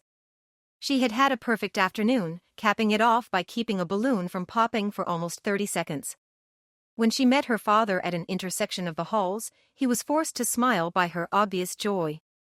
"Good evening, Hinata," Hayashi greeted his daughter. "Hello, father," she bowed slightly, sending off a slight clinking. The Hyuga leader's enhanced eyes immediately found the source of the noise, an unfamiliar decoration affixed to the girl's wrist. "That is a very nice bracelet," he commented carefully. "Where did you get it?" "It was a gift from a friend," she smiled fondly at the bracelet. "It looks expensive. You and this person must be very close." His tone betrayed mistrust, but his doubts did not touch her. "I hope so," she sighed pleasantly. "Good night." She bowed again and skipped away. As his daughter left, Hayashi Hyuga's face grew shadowed in anger. He turned back the way he came and stalked off. "I demand you keep him away from my daughter." Hayashi Hyuga slammed his palm on the desk for effect. "You demand?" The Hokage had been staring down at her paperwork, but now she lifted her head to look at the clan leader. On the surface she appeared amused, but the twist of her lips and a tightness around her eyes dared him to push again. Realizing he had gone too far, Hayashi took a deep breath to steady himself. "Even if I were inclined to honor your request," she hurtled the last word like a shuriken, "the first Hokage set up the laws so that the people of the Konoha Corps can be friends with who they want, date who they want, and marry whomever they wish." Her smirk broadened as she added, "A fact I'd think you'd be painfully aware of." She raised her hands in mock defeat. "So what can I do?" "Send Naruto on as many missions as you can, as far from the village as you can find. The only tasks we have that fit that profile involve espionage, and are unsuitable for that knucklehead. Besides that, I think Naruto and Hinata are good for one another, in whatever way they choose. So put simply, no, I will not help you." She answered with great finality. Hayashi spun imperiously and strode out. "I should have known there was only one way to stop this." He offered that parting shot as he left. That was ominous, the Hokage thought. I had better check on Hinata. "Hinata," a voice called her name as she walked out of the bookstore. The young woman looked up to see her elder advancing towards her. "Lady Tsunade," the teenager bowed, "I thought our lesson was later." "It is," the Sannin was relieved she arrived first. After a moment of internal debate, the elder shinobi decided to be forthright. "Hinata, your father just came to see me. He asked me to stop you and Naruto from spending time together. I think he is going to try and force you to discontinue your training with the knucklehead." "I know," she looked down sadly. "He told me yesterday he thought the time I am spending with Naruto is wasted. But I know he just wants me to stay away from Naruto. When I told him he was wrong, that Naruto was helping me grow stronger, he grew angry. He tried to hide it, but I saw. That must be why he spoke to you. But if he already spoke to you, then what is his one way to stop this?" Tsunade asked herself more than her student. Each woman met the other's eyes at the same time. "Naruto."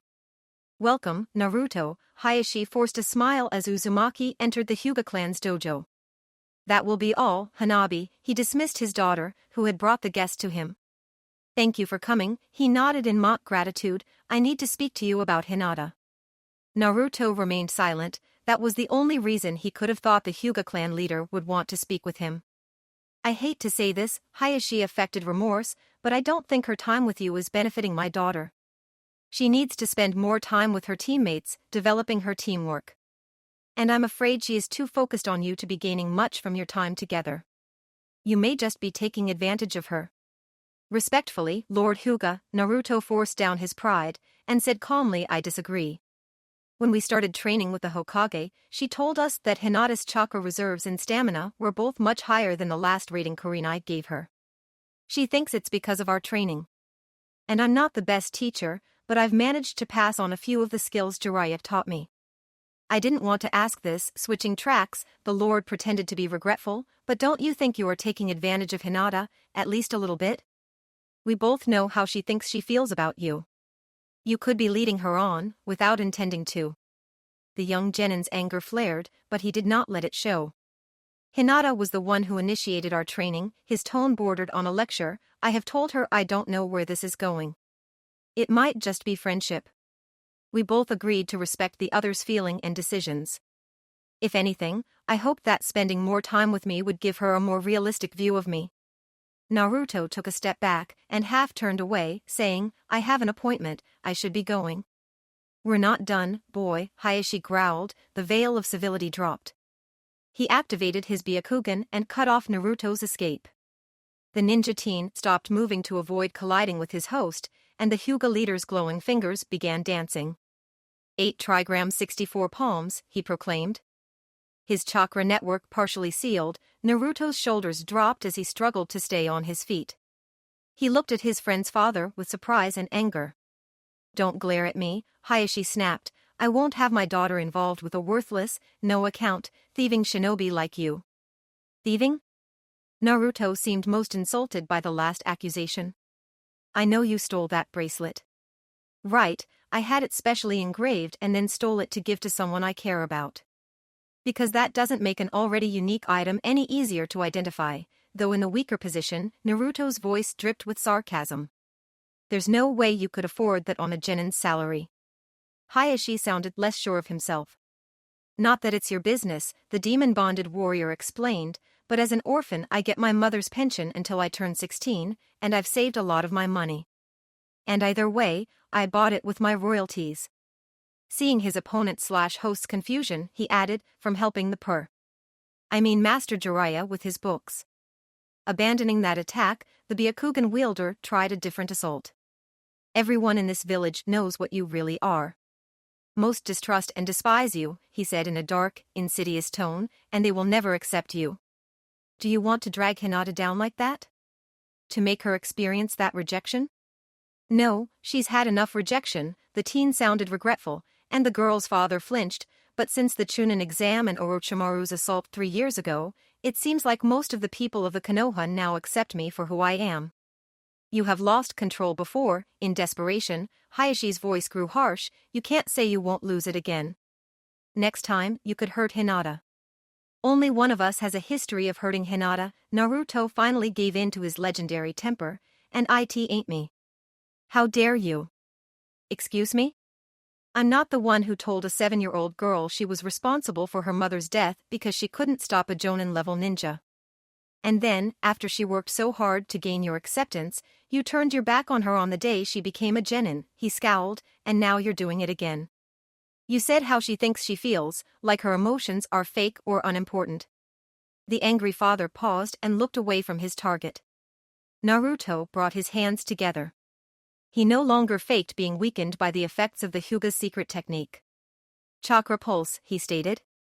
The blue energy visibly expanded throughout his body, and the Byakugan user was surprised that Naruto's normal chakra flow was restored. Hinata and I devised a counter to the gentle fist ability to stop chakra over a month ago. The 8 trigram 64 palms doesn't work on us anymore, he told the nobleman, and for the record, Hinata is better at this technique than I am. The jab roused Hayashi, who flashed across the room as Naruto was opening the door. He stepped past the genin into the hall. He landed facing the boy, his eyes blazing. Rotation, he exclaimed, streaming chakra out in all directions. An explosion shook the walls around them, but it was the Hyuga Lord who was thrown off his feet. He quickly lifted his face to see Naruto standing before him, the Rasengan roiling in the teen's right hand. Do it, he ordered, show me your true colors. Attack me. This? Naruto frowned in confusion. He raised the Rasengan up to the level of his heart, this isn't for you. I just needed to disrupt your heavenly spin.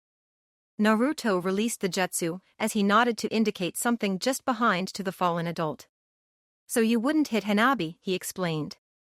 Hayashi Hyuga goggled at his daughter, standing not 2 feet from him. She was not in his blind spot, but he had been so focused on Naruto he missed the girl entirely. He turned back to Naruto, who was looking at him with pity. Lord Hayashi, I don't want to be your enemy. Hinata is important to both of us, and so long as she is part of our lives, we're gonna run into each other. And if not for ourselves, we should make peace for her. Naruto extended his physical hand to match his metaphorical one. The nobleman considered it for a moment, and then slapped it aside. He stood on his own and glanced at his daughter. Hanabi, show Naruto out, he said coldly before returning to the dojo. The 2 genin walked back to the entrance in silence, but when Naruto stepped outside, the second daughter of the Byakugan spoke. You should have hit him. What? The blonde youth almost gave himself whiplash, he spun so fast. You should have hit him, she repeated, he said some cruel things, and attacked you twice. You should have fought back. But if I had fought back, he just would have taken it as justification of his opinions, the older genin explained. I couldn't do that, for Hinata's sake. Well, later Hanabi. Naruto waved as he walked away. After the girl had closed the door and he was a good distance from the mansion, the shinobi stopped and asked, how much of that did you two hear? An instant later, Hinata and Tsunade stood behind him. The younger woman's face was a mask, but the Hokage just smirked. Enough to say I agree with the squirt, the leader of the Leaf Village offered, you should have slugged him. Naruto grinned back, but then caught a glimpse of his friend's expression. He expected Hinata to be looking down and tapping her fingers. Instead, the kunoichi would have been staring straight ahead had her eyes been open. And her hands were clenched into fists, trembling at her sides. Lady Tsunade, the girl said suddenly. Her eyes flew open and her gaze was fierce. Are there any open rooms in the ninja barracks? She asked in clipped tones. I do not want to go back there. Hinata, Tsunade's mirth vanished as she realized how hurt the Chunin was. Hinata, Naruto put his hand on her shoulder and started to say something to her. But she stopped him with her anger and shook her head no. What he did back there is beyond forgiveness. Talking to you like that is bad enough, but to actually attack you. I've never been so ashamed before. I can't see him, can't be in his house. Hinata, he began again, and she pulled away. Hinata. This time Naruto's voice was stern, and her resolve faltered. She met his eyes. People have said and done much worse things to me for less important reasons. And he has a very great reason. He's your dad, and he always will be. He finally wants to protect you, especially since you longer seem to need it. Family is too precious, I can't let you throw it away. Technically, the Sannin teacher cleared her throat, you won't be an adult before your 16th birthday. And despite some painful words, he never legally disowned you. So for now, I can't let you stay in the barracks. If nothing else, Naruto offered another out, go back for Hanabi. You two have just gotten close. If you leave now. He trailed off, letting her imagination fill in the blank. Finally she nodded. That's settled, the Hokage took charge, now it seems like you two could use some hard exercise to clear your minds. She grinned viciously and Naruto groaned. Come in, Hayashi Hyuga responded to a knock on his study door later that night. When he saw who it was, he grew uncomfortable. Hello, Hinata. His daughter had pointedly ignored him all afternoon, not even saying one word during dinner. What can I do for you? He tried to sound like nothing was out of the ordinary.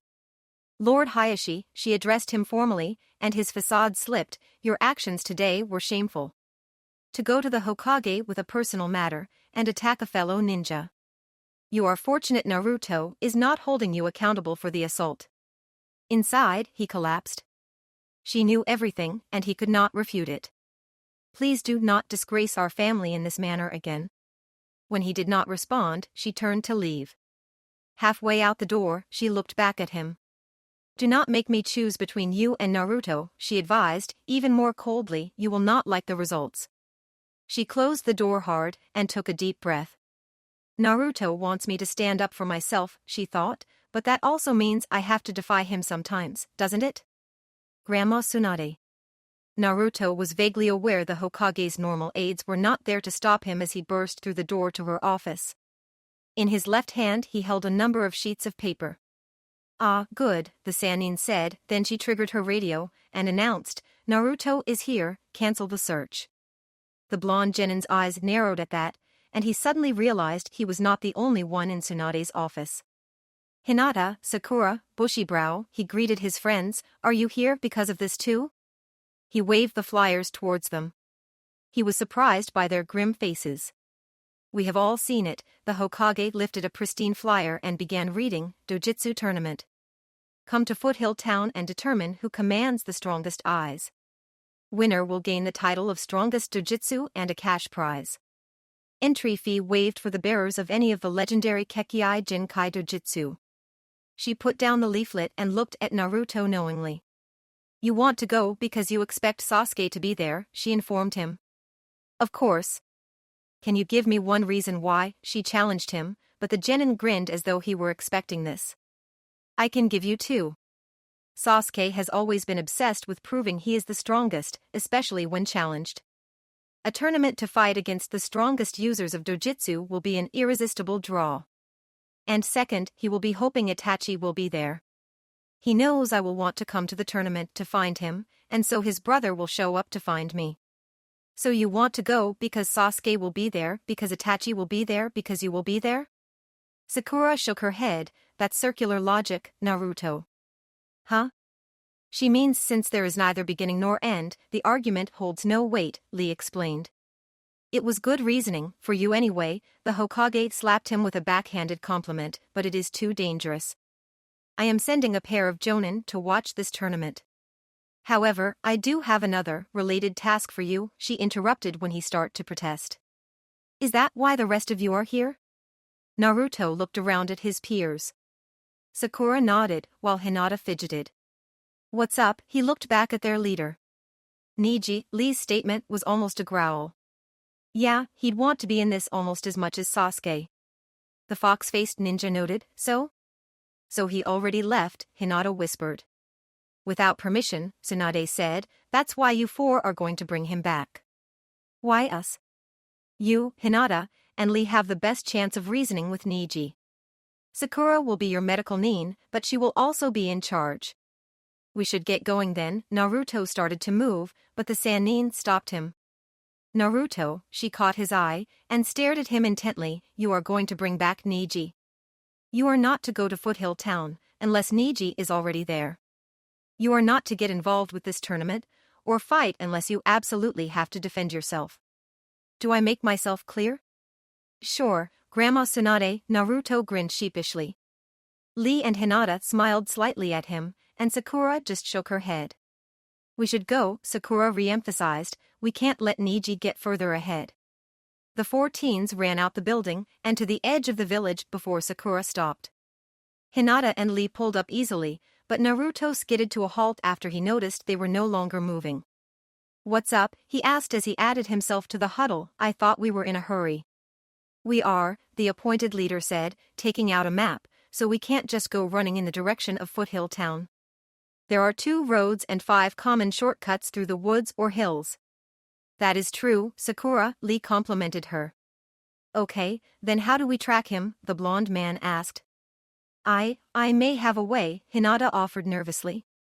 Though she may have grown more comfortable with Naruto and confident in general, the combination of the mission, the team, and their target was unsettling her. Hinata took out a kunai and carefully sliced her left thumb. After putting the dagger away, she slowly dragged the bleeding digit across all the fingers of her right hand. Her life essence in place, she formed dog, boar, monkey, rooster, and sheep. Summoning jutsu, she proclaimed as she placed her hand on the ground. The seal spread out and 2 squirrels appeared before her. 2 3-foot-long squirrels. The slightly larger rodent was jet black with bright blue eyes, and the other was snow white with flashing red eyes. Both wore gray sashes with the Konoha leaf on the back. "Soul, Loon," when the young woman spoke, the squirrels both looked up at her. "Neji has left the village. We need to find his trail." Both of the summoned animals nodded, and then scampered off in different directions. "I am most impressed, Hinata," Lee said. I was not aware you had made a summoning pact. Can they find Niji? Sakura asked. Oh yes, Hinata nodded enthusiastically, they know Niji's scent and can recognize his trail. Niji does not leave a trail, Lee countered. The pervy sage says everyone leaves a trail, Naruto offered, just some are too subtle for most ninja to find. After few minutes of waiting, the two squirrels bounced back into view. The pair ran straight to Hinata. We have discovered his route, mistress, the white rodent said respectfully. Yeah, we found the jerk easily enough, Loon added. Lead on, then, Sakura instructed. Soul nodded, and her brother just rolled his eyes. Both bushy-tailed rodents took off to the east, and the ninja followed. The chasers continued well past twilight, but eventually the darkness and the full day of running caught up with them, and Sakura called for them to take a break for the night. After a quick dinner, the group commander put Naruto and Loon on the first of the two watches. So, what's your beef with Niji? Naruto asked the squirrel once the others were asleep. The summoned animal looked at him cannily. He belittled my sister, the black rodent answered, matter-of-factly. Soul's eyes popped open and she slithered over to them quietly. Lord Niji did not insult me, she scolded, he was merely asking an uninformed question. He did not know it was a source of contention. What did he ask? Luna's eyes narrowed, but the white squirrel just smiled sadly. He asked about my coloring, she explained, but he did not know that my albinism is seen as a detriment. Detriment, the male rodent snorted, no ninja would summon you until Hinata-chan, and many of our people treat you like a second-class citizen. I know how that goes, the fox-faced ninja empathized.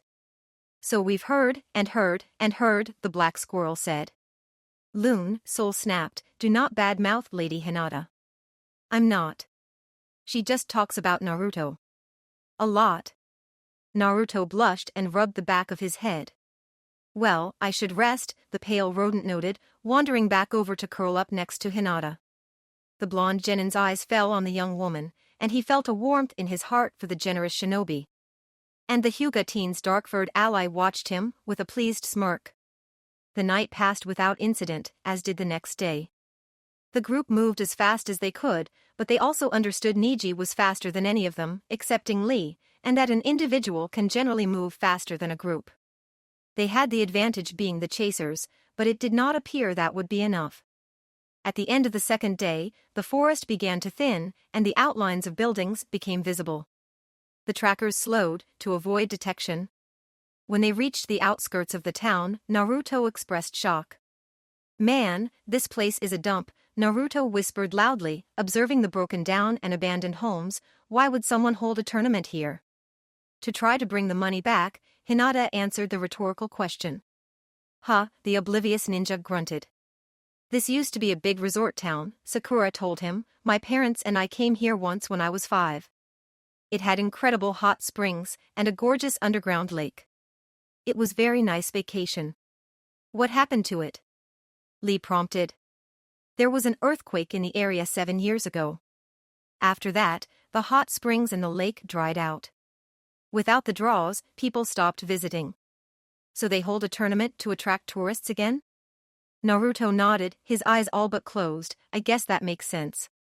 But then, where is everyone? Soul noted. The 4 ninja turned to look at her, and the squirrel wilted, sorry. No, you are correct. The city is too quiet, Lee agreed. Soul, Loon, thank you, Hinata told them. The black rodent nodded, and the white one bowed. Then they disappeared in matching plumes of chakra. The leaf shinobi crept into the town, but they did not encounter any other people. Even as they moved closer to the center of town, the buildings retained their derelict appearance. Something's majorly wrong here, Naruto did not bother to whisper and stepped into the open. Hinata, Sakura addressed her fellow kunoichi, can you get Soul and Loon back here? The Byakugan user started to comply, but a low moaning interrupted her. Is someone there? Naruto questioned the empty street, and another, louder groan answered. More muttering erupted behind them, and the trained warriors closed ranks instinctively. They did not have to wait long for the source of the noise to appear. Human forms shambled out of the damaged buildings, accompanied by an odor of advanced decay. Many of the corpses still wore village headbands and the remains of armor or shizoku. Z-zombies, Naruto stammered. Don't be stupid, Sakura shot back, there's no such thing. It's a puppet master jutsu like Kankuro uses. Hinata, can you find the threads? The pale girl shook her head and looked at their leader, confirming that her Byakugan was active. There is no chakra going into these bodies. They are dead, but their chakra network is still active. It is making them mobile. Then they are zombies? Rock Lee sounded scared. It is some other sort of jutsu, Sakura shivered despite her proclamation, it has to be. Any further debate or speculation was cut short as the cadavers drew forth rusted kunai and chipped tanto. Naruto was accosted by the remains of a 7-foot-tall man wielding an 8-foot-long staff, and a girl who appeared to have been about 13, wearing a hidden star headband. The smaller body tossed 2 handfuls of splintered shuriken at the blonde youth, while the larger swung in at Naruto's left side, cutting off his best avenue to dodge. He was able to block the most threatening of the projectiles, but a trio of decrepit blades scored light hits on his right side. The knucklehead countered with a spinning jump kick that all but tore the tall corpse's head from his shoulders, but the monster continued to move, only moderately affected by the fact its eyes were now looking straight back. Rock Lee was confronted by a trio of long-limbed corpses, all wearing hidden mist insignia on the remains of their left biceps. The former brothers twirled Manriki Gusari to widen their profile, even as they surrounded the taijutsu master. Lee assumed a broad stance, his arms splayed wide, to avoid giving any of his opponents too great of an advantage. When the zombie in his front right quadrant threw out one of the weights, the splendid ninja caught the chain behind it. He yanked the lighter warrior in, planting his foot firmly in its chest as he pulled the weapon from its hands. Lee swung the steel oblong wide, slamming the temple of the corpse to his rear right. The leaf soldier turned to face the final opponent, but was aware enough to avoid the metal mass hurtled at his back. He returned to his former stance, spiraling his stolen weapon as the 2 cadavers he had downed, regained their feet. Sakura and Hinata ended up back-to-back as 5 revenants stalked each of the young women. Sakura punched one wearing a hidden snow tablet across its brow, sending it tumbling back into its comrades. But the corpses behind caught the expired ninja and set it down, continuing to advance on the kunoichi. Crinkling her nose in disgust, the fiery girl took a step back and collided with her comrade. Fortunately, Hinata's extended vision let her see what was occurring, so she did not counterattack her ally, and was able to speak a warning to avoid being struck as well. "Hey Hinata," Sakura said, "why are we so popular?" The young lady was interrupted as she dodged a fist, and forced the cadaver back with a Rasengan. After her path was clear, she continued, "I don't know. Maybe whoever is controlling them hates women." The corpse, which now bore a hole in its chest, lurched forward, swinging its fists at Hinata again. "Sakura, behind Naruto," Hinata suddenly said. The lead chunin spared a glance, and noticed a large number of the ambient dead closing in at a moderate clip. "All right boys," the redhead shouted, "time to take off the kid gloves. Let's go on the offense." As she gave the order, Sakura's hand darted under her clothes, and emerged with a scroll. "Ninja art, weapon recall jutsu," she proclaimed as she unrolled the parchment. Her right hand disappeared into the page, and when she withdrew it, a large crescent moon-bladed axe was in her grasp. Replacing the scroll, she took the halberd lightly in both hands. With 2 quick slashes, she quadrisected one of the zombies, after which the corpse seemed much less inclined to move. Lee threw away the weapon he had taken and tapped his heels together. As his ankle weights detached, he kicked up his right leg, sending the mass up. He caught it easily and opened the pockets. The marital artist deftly assembled the metal bars into a sansatsuken. He struck one of the advancing corpses with one of the sections. Unlike the relatively light weight of the Manriki Gusari, the 30-pound bars Lee normally wore tore through the rotting flesh and bone. The first 2 opponents went down easily, but the third stopped the staff with its chain, giving a new body an opening to strike with a long sword.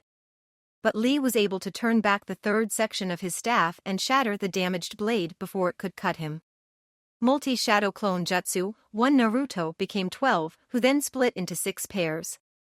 A second later, 12 exclamations of Odama Rasengan filled the street. The sets of blonde ninja began to shred the corpses with the enlarged and empowered spheres. As the others began to move outward, disabling the zombies, Hinata found her attacks ineffective. Her normal Rasengan damaged the cadavers, but not enough to stop them. When the creatures were too close, she dropped the Rasengan and hit them with the 8 trigrams palm's heavenly spin. The technique cleared a space for her, but the bodies did not slow. When the dead reached her again, she instead attempted her protection of the 8 trigrams 64 palms. The enhanced technique threw the corpses further, and scoured some of the flesh from their bones. And still they continued. Panicking, the Hyuga Chunin began to retreat, trying to reach her friends. "Hinata, what's wrong?" One of the Naruto clones saw her fear and withdrawal. "Nothing is working," she blocked a shuriken with her kunai. 2 of the genin duplicates peeled off to help her, but the original stopped them. "Hinata, you said their chakra system is what keeps them moving, right?" the real Uzumaki asked. "Then, what if you hit them with the gentle fist?" For an instant, Hinata looked as if she had been struck. Then her face settled into grim determination, and a blue globe surrounded her hands. She lightly tapped the first revenant 14 times, and it fell to the ground, no longer moving. Analyzing her impact, she was able to fell her second opponent with only 11 strikes, and the third with only 7 blows. As Naruto attacked another mobile body with the enlarged swirling orb, he noticed this time the enemy did not rip apart as the others had. Looking down, he realized his Otama Rasengan was starting to unravel. The fight had been raging for over 20 minutes, and he had already been forced to cancel 2 sets of clones due to low chakra levels. Glancing around, he noted that both Sakura and Lee were breathing hard and soaked with sweat. He guessed that swinging the giant axe and weighted Sansatsuken were tiring the melee fighters.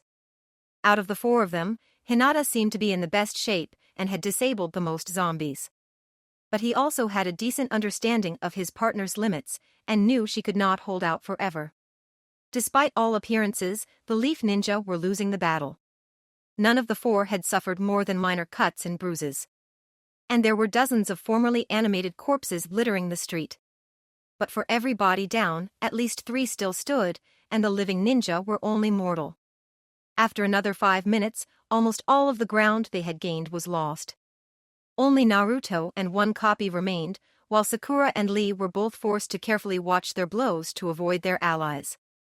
Hinata was starting to show signs of both physical and chakra fatigue. She was panting slightly and the aura of the gentle fist had retracted to her pointer and middle fingers.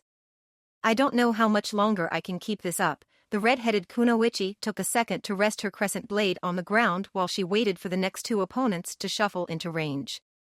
"Do not worry," Lee said. "Lady Tsunade said she was sending Jonin to observe the tournament. We need only hold out until they arrive." "Yeah, except she didn't say when she was sending them." "Remember, the tournament doesn't start for 3 days, Naruto countered, and the bull-haired Chunin's face went dead.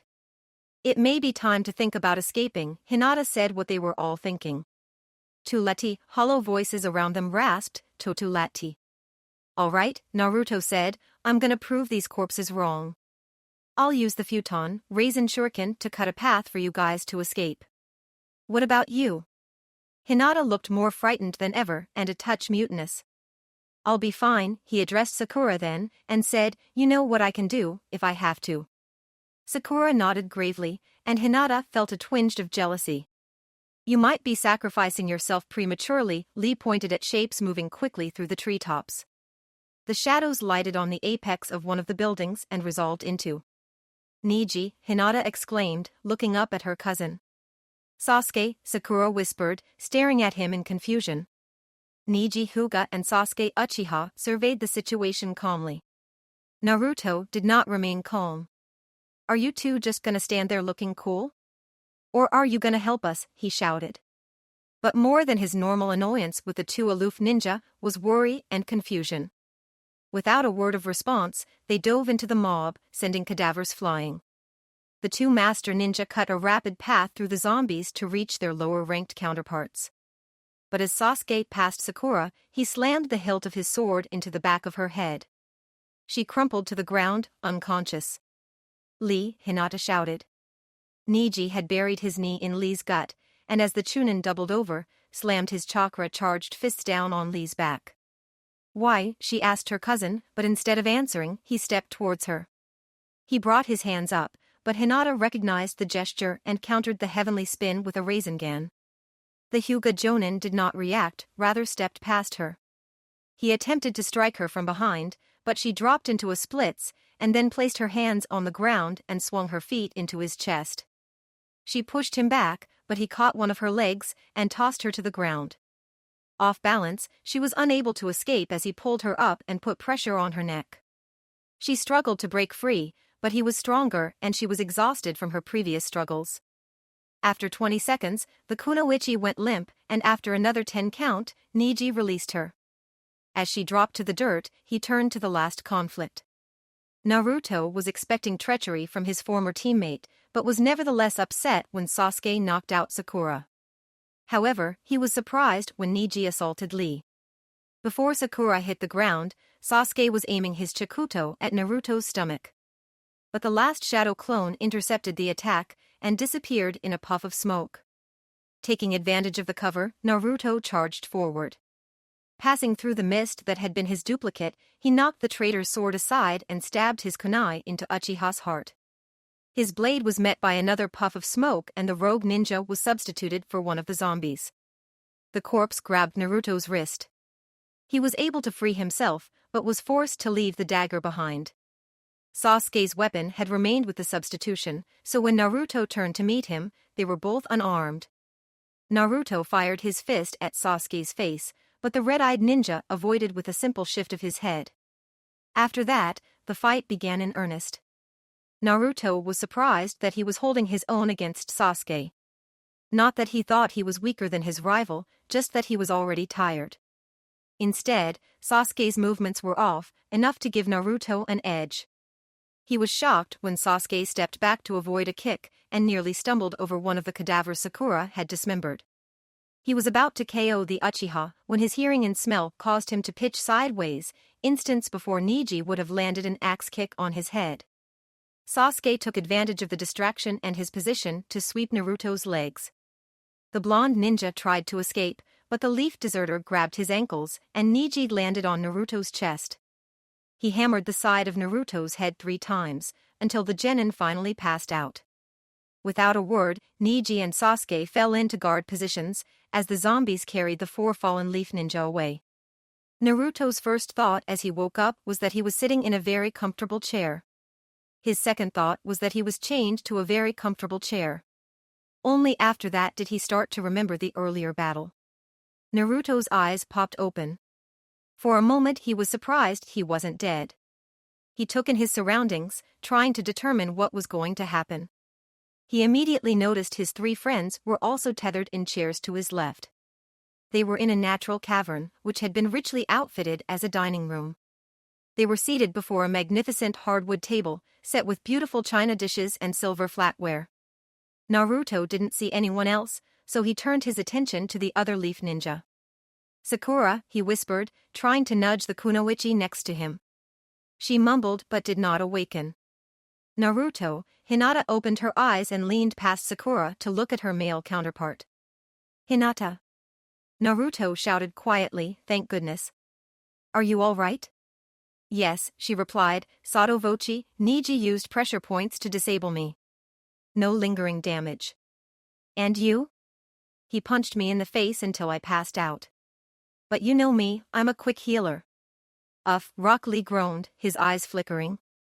Then his substantial eyebrows shot skyward and his head jerked up. "Niji, Sasuke," he exclaimed, before realizing the situation. "Great," Naruto said, "now if we could only get Sakura to wake up, we could figure out how to get out of here." "I am awake, you idiot," the fiery girl lifted her head with a sigh. "It's called playing possum? Gathering information?" "Well, everyone is finally awake," a deep, dark voice purred from the shadows. The ninja all looked in the direction of the sound, but could not pierce the darkness. "Byakugan," Hinata said, but neither her eyes nor the veins around them changed.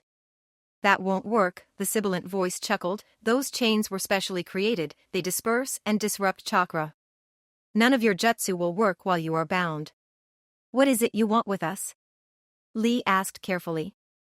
For starters, dinner and polite conversation, the mysterious person answered, "My servants are not the most skilled linguists." As he said that, a tray creaked into the room. It was pushed by a young woman.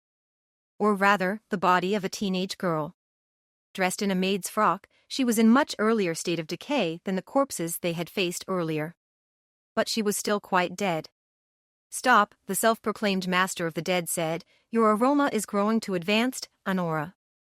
Leave the cart." The girl nodded and backed out of range. "How are you doing that?" Sakura was both curious and disturbed. "He's a demon," Naruto answered simply. The others' heads rotated to look at him. "How did you know?" Their captor sounded amused rather than upset. "I can smell you." "Really?" The demon sounded genuinely surprised. "That is interesting." He stepped forward into the light, finally. The monster appeared basically human, though his facial structures were unnaturally angular. But two features marked him as other than mortal.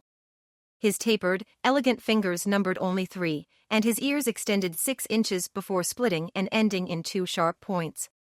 His lavender eyes regarded them with imperious curiosity.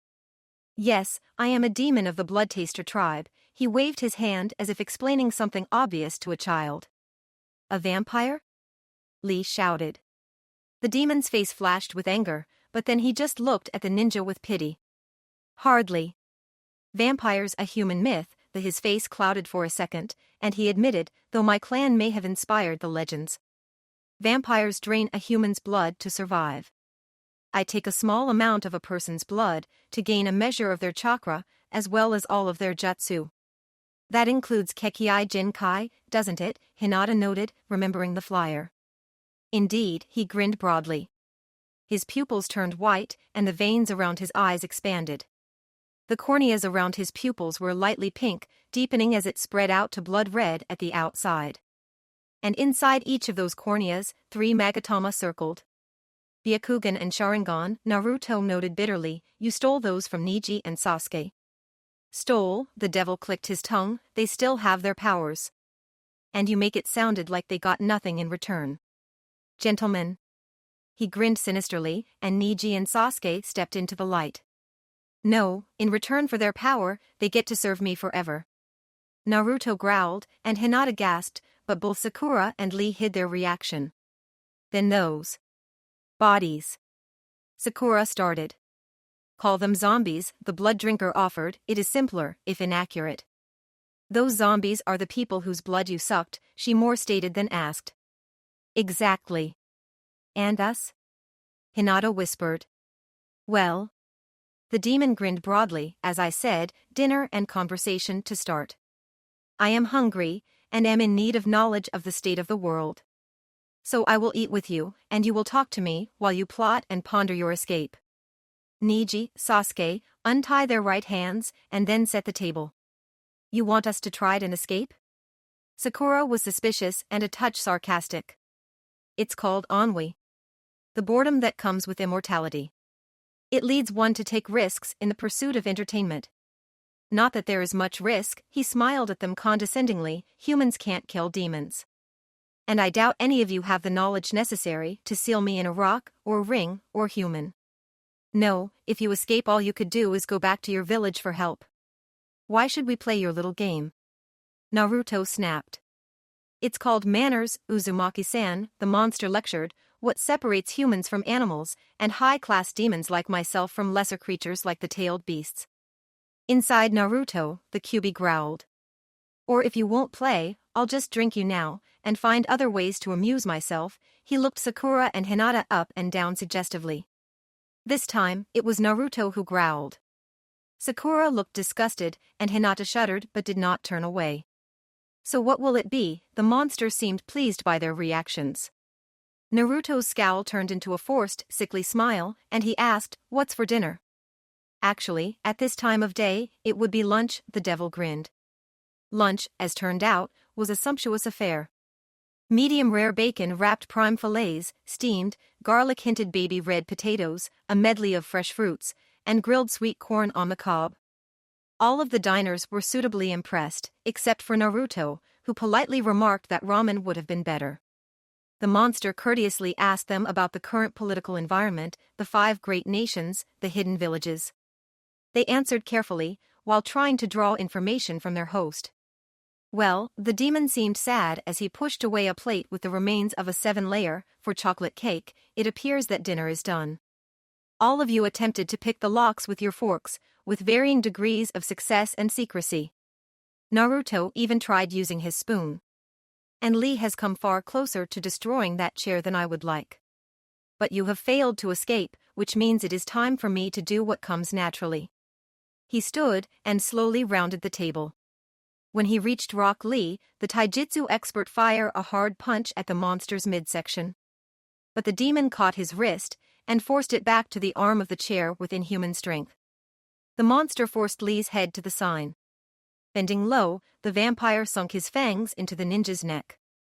After a second, the creature jerked back with a look of disgust. He turned his head and spat Lee's blood onto the stone. Worthless, the devil snarled, no ninjutsu or genjutsu. And your chakra is so stunted I can't even access it. The bloodsucker struck the back of Lee's head with a knife hand, knocking the ninja unconscious. Realizing he had lost his composure, he took a moment to steady himself before moving behind Hinata. I already have the Byakugan, he commented, but you have shown other skills. And a backup might be useful. Hinata shivered with fear as the monster slid her hair to the side, so he had a clear view of her neck. After he bit into her neck, he pulled back with a look of surprise and joy. Delicious, he exclaimed, and Niji thought he was the strongest Byakugan user. Naruto saw Niji twitch out of the corner of his eye, but when he turned to look, the Leaf Jonin was standing still. The vampire released Hinata and ordered her to take her place beside Sasuke. The girl did so without hesitation or expression. Next, Sakura tried to fidget and squirm to avoid being bit. But without her chakra, the demon was stronger, and he dug his fingers into shoulder and upper neck to hold her still. Sakura flinched slightly as his fangs pierced her skin. The demon drew deeply from her artery before stepping back, licking his lips. What exquisite control! Medical jutsu, not something I would have sought, by my servants fight and smell better while they are technically alive. And great strength. You are not a total loss, Sakura. Go stand by Niji. He removed her chains, and she moved to where he indicated. You are last, Naruto. I'm curious to see just what you are made of. Unlike his friends, Naruto did not put up any resistance. He tilted his own head, offering his neck. The demon paused, trying to decide if this was a show of pride, or if the human was up to something. Nevertheless, he bit deeply into the blonde youth. You have a demon sealed within you, the vampire spat Naruto's blood onto the boy's lap. You are as useless to me as Lee. Which your guest must have told you. Then he scooped up a drop of the fluid and pressed it firmly to his tongue. I thought I recognized that flavor. If it isn't the 9-tailed fox. I had heard you disappeared, old friend. Your concern is touching, the vulpine snarled within its host. I would say curiosity more than concern. He waved his 3-fingered hand as a dismissal. Wait, you heard that? Yes, the demon presence acts as a barrier in your blood. But while I have the connection, he displayed the still bloody finger, I can hear the beast within. We should take this opportunity to catch up. Why don't you let me out, and we can relive old times, Jiraku? The tailed demon's voice was darkly threatening. No, that doesn't sound like it is in my best interests. Then the demon turned suddenly, but that does give me a good idea. Sakura, heal Lee's head and wake him up. Spitting out Naruto's blood again, he practically skipped to stand behind the other 3 ninja slaves. The healer used her training, and the martial artist roused with a groan. Now free them, Jiraku tossed her the key. What? It's a new game, the demon responded, as Sakura rejoined them and returned the key. The 2 men who still had their own will stood slowly, expecting treachery. So, this game will be simple.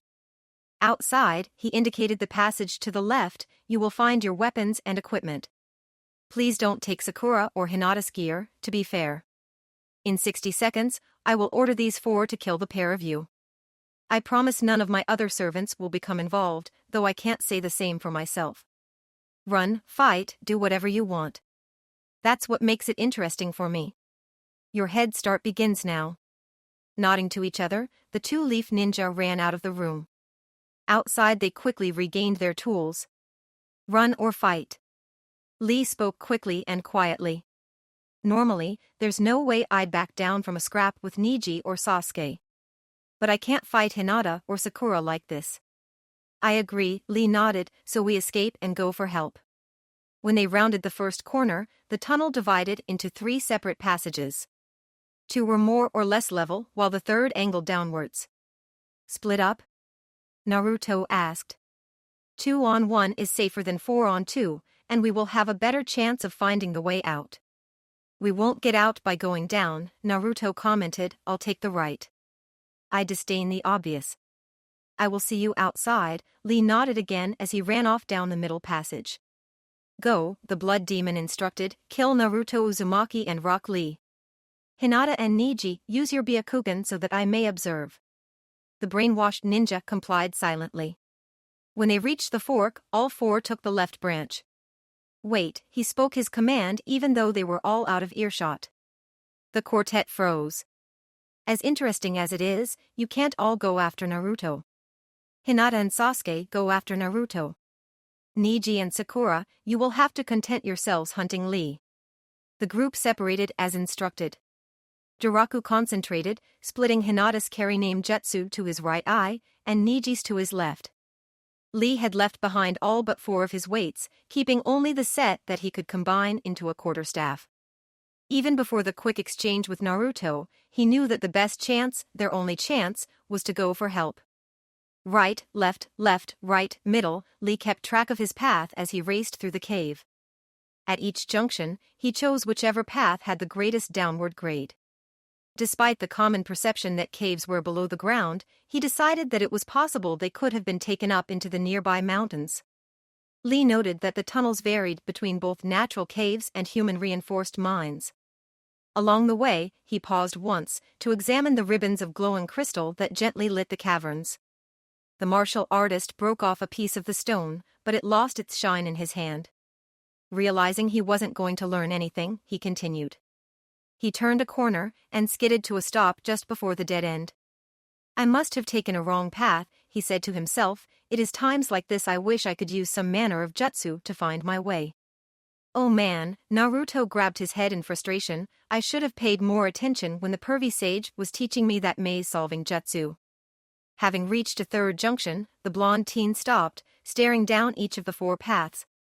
I could split up, he considered, starting to summon chakra to duplicate, but if I go down the wrong path, and my clones find the right one, I'll have to backtrack.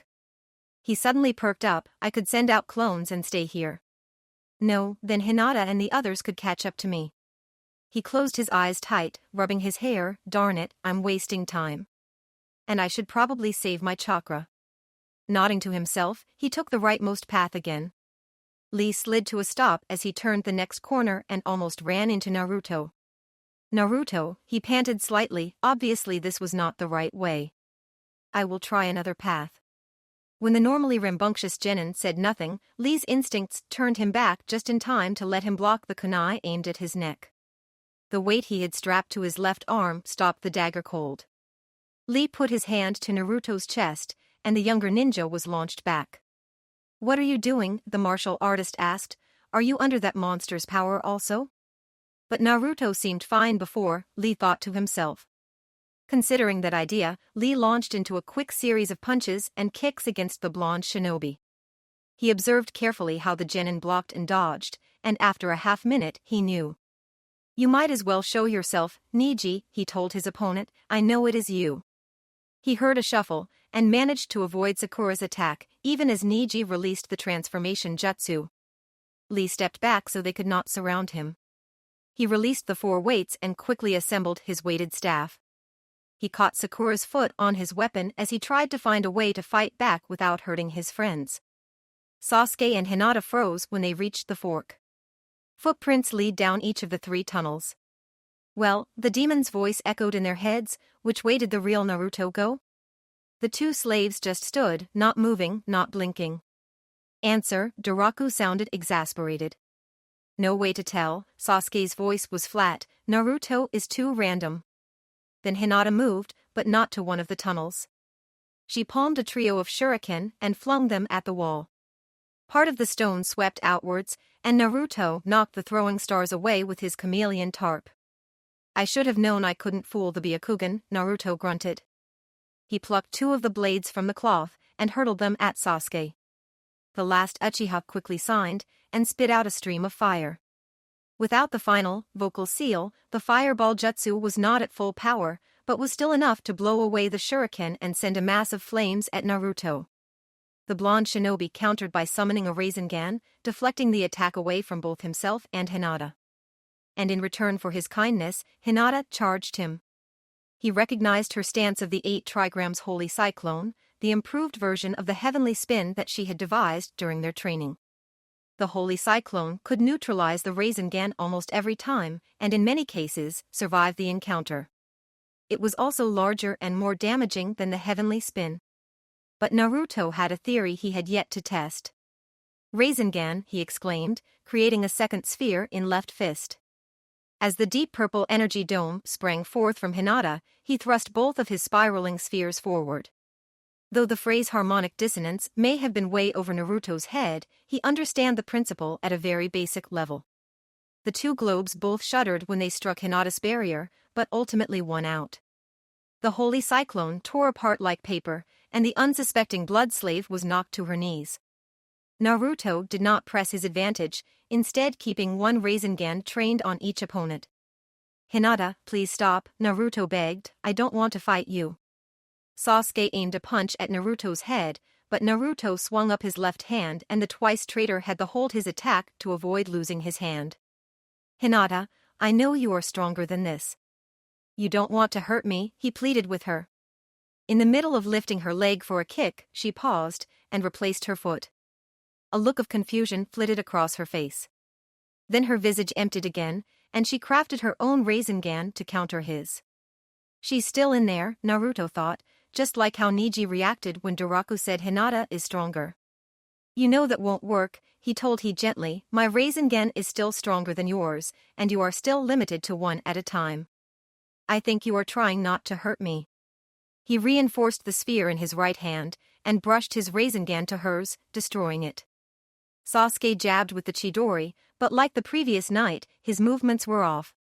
Naruto wondered if it was a side effect of the blood control, or if his rival was injured. He elbowed the Sound Ninja's ribs, forcing him back, while the Leaf Ninja continued to focus on the Kunoichi. Daraku again ordered them to kill Naruto, this time with a harsh edge. Thought he could hear Sasuke and Hinata's thoughts such as they were, and see via the carry name jutsu, he could not hear Naruto, and thus could not determine what jutsu the boy was using to disable Hinata. As the demon had suspected, the genin was loath to harm the girl. Obviously, he knew another way to disable the Byakugan user, and the vampire wanted to know what technique it was. Hinata slowed again, her lips trembling. Always proactive, Naruto pushed his advantage. "These last few months have been the best of my life," he informed her honestly, "training with you, getting to know you, growing closer to you." She gulped and took a step away. She activated Tsunade's attack, and lightning surrounded her hands. Naruto sent a clone to keep Sasuke busy, and continued to talk to Hinata while carefully avoiding her strikes. "You know me better than anyone else. And I won't lose you." Naruto dropped the Rasengan, and knocked her hands away. He knew he was gambling with his life, even as he stepped in close and put his arms around her. "I trust you, Hinata," he whispered into her ear as he hugged her tightly. He waited for her to touch him, disabling his nervous system. Daraku swore elegantly. Naruto had managed to knock out Hinata. After all, if she were dead she would just become one of his zombies. And without the Byakugan user, he could not see what was happening. "Sasuke, quit playing," he demanded angrily, "kill Naruto as quickly as possible." "Naruto," Hinata suddenly shouted in a worried voice. He dove forward reflexively, shielding her as Sasuke's barrage of tiny fireballs swept the room.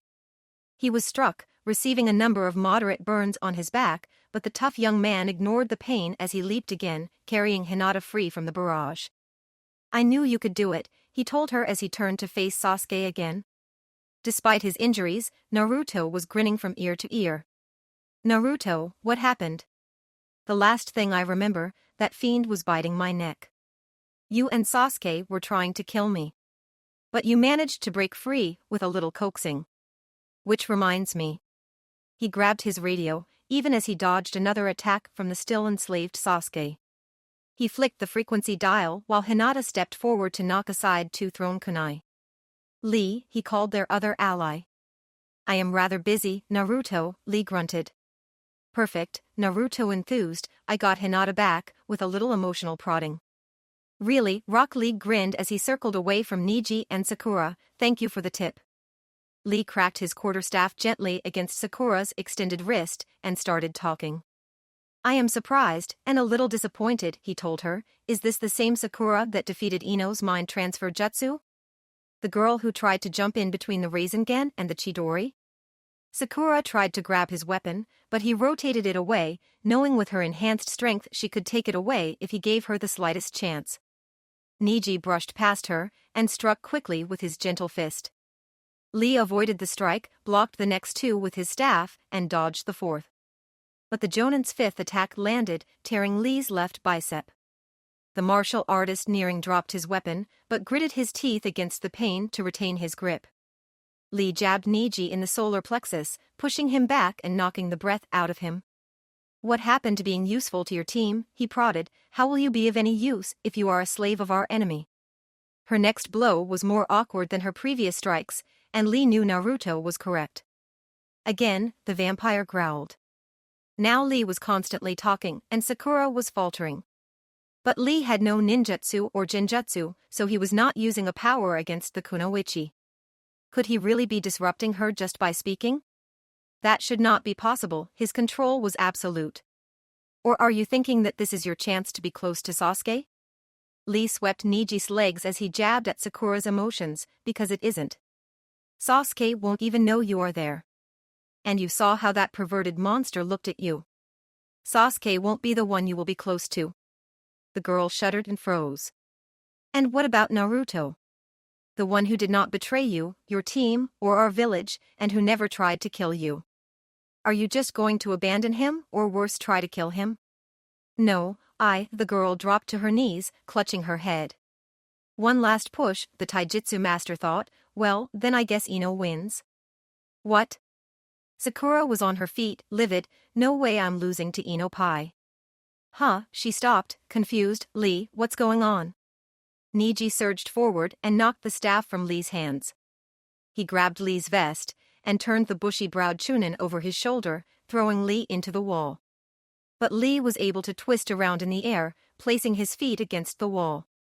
Rock Lee pushed off the stone and body slammed Neji. The monster ordered the four of you to kill Naruto and me. Naruto? Yes, the demon could not control him either. Naruto was able to break Hinata free by playing to her emotions, and I was able to do the same for you. Neji hoisted Lee off his chest, and Lee landed near Sakura.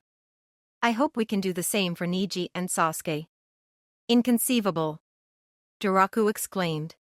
Sakura was no longer under his control. He could clearly see her up and moving through Neji's carry name jutsu, but could no longer sense her or control her. He could still taste her blood and access her jutsu, but she was free.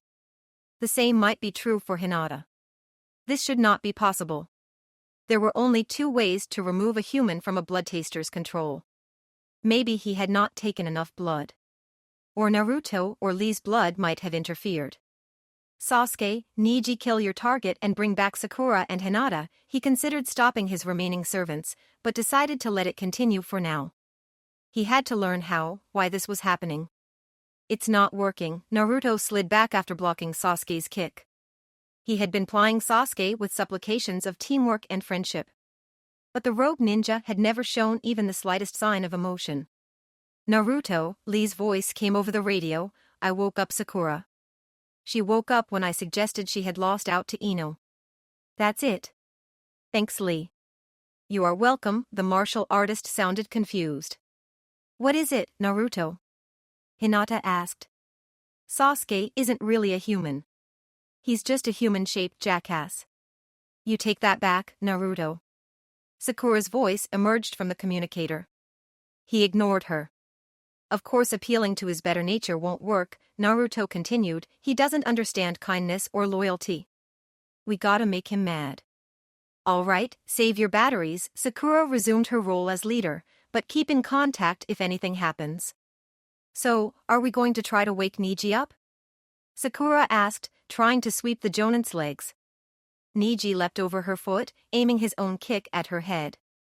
Lee caught his ankle and pushed him away. I do not see why we should, Lee answered. Making sure Niji could not see him, he winked at Sakura. She managed to halt the surprised look on her face and nodded. He left the village without permission and joined with an enemy, Lee continued, that would seem to make him a traitor. And we have already reclaimed the main family scion. Why do we require a branch family member? Niji focused his attacks on Lee. If Sakura drew to close, he would aim a quick strike to attempt to disable her. But otherwise, he doggedly pursued his teammate. Lee continually dodged, moving backwards through the tunnel, staying just out of reach of the gentle fist. You're right. We don't need Niji anyway, Sakura agreed. The demon said Hinata is stronger. Interesting, Lee considered. The monster would have no reason to lie. Niji also told me that he was not sure he could have persevered in my situation. Then why are we still hanging around? Sakura asked. Indeed, why stay? Niji's dulcet tones probed. Niji, they both shouted. So, you finally found your way out, huh, Sasuke? Naruto's tone was conspiratorial and condescending. Sasuke's response was a hard right to Naruto's face, but the genin recovered without pause. It's not like you ever really had a chance against Itachi, he derided, the greatest son of the Uchiha clan. Every time you've confronted him, you've been beneath his notice. And you picked Orochimaru to teach you to defeat him. Jiraiya told me Orochimaru tried to possess Itachi and failed. Or did the old snake keep that to himself? Sasuke growled and launched another barrage at his former teammate's head and chest. Enough.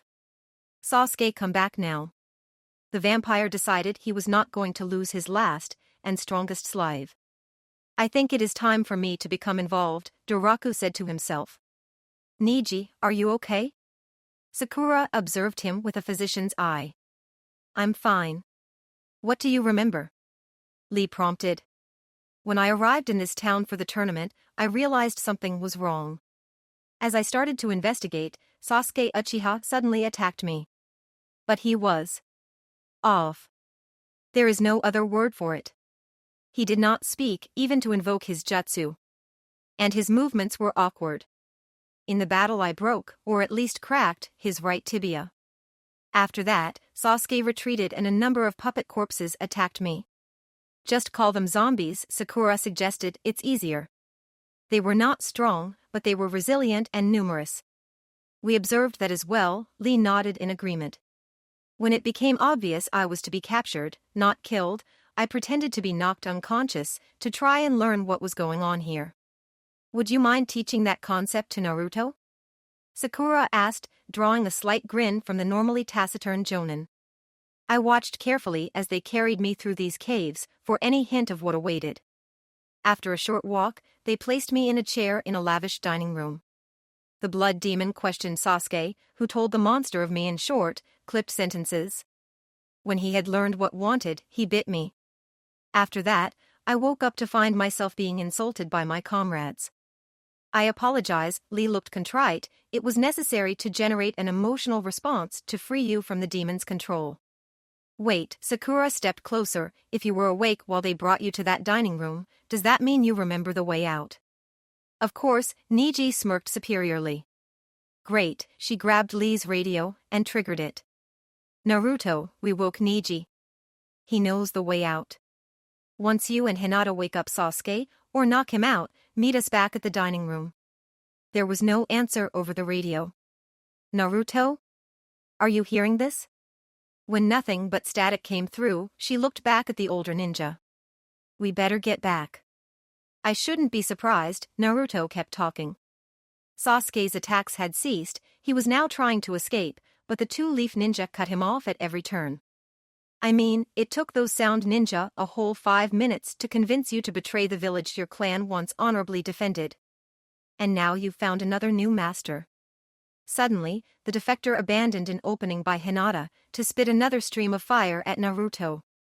This must be a dream for you. You don't have to fight Itachi, but you don't have to feel guilty for giving up. And best of all, you don't have to feel the pain of your parents' murder. Chidori, Kakashi's former student, roared, his hand surrounded by lightning. Hatred filled his eyes, and, but for a slight limp, his charge was crisp and certain. Naruto deftly evaded the first slash and the second punch, but Sasuke caught him with a normal backhand strike of his left hand. Looks like you finally shook it off, Naruto chuckled, returning Sasuke's angry stare. Hinata started to step forward, but Naruto shook his head. I finally get to kill you, Naruto, Sasuke stated. Give it your best shot. Naruto, we woke Neji, Sakura's voice suddenly erupted from the radio, giving both men pause, he knows the way out.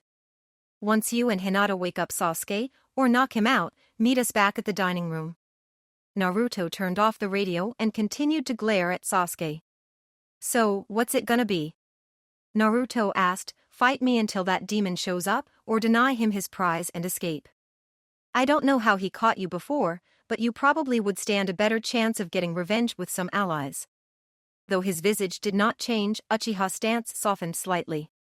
Then, finally, he dropped his arms. Fine, he snapped, we have a truce until we escape this maze. Let's find the others. Lee, Sakura's shout echoed through the cave. The taijutsu expert recoiled from the kick to his midsection, but allowed himself to fall back to avoid the second foot aimed for his chest. Sakura's fist bounced off the invisible wall surrounding her, while Neji watched like a cage predator. Your friends don't seem to like the Nankyu Abra Kekkei Genkai, the demon noted, slashing at Lee with his wakizashi. Lee had disassembled his staff, and bound one part to the outside of each of his forearms. He used the improvised bracer on his left arm to block the curved blade, and struck the vampire's chest with an open palm. But I wanted some time alone with you, Daraku continued, unconcerned by the attack. You see, I'm torn.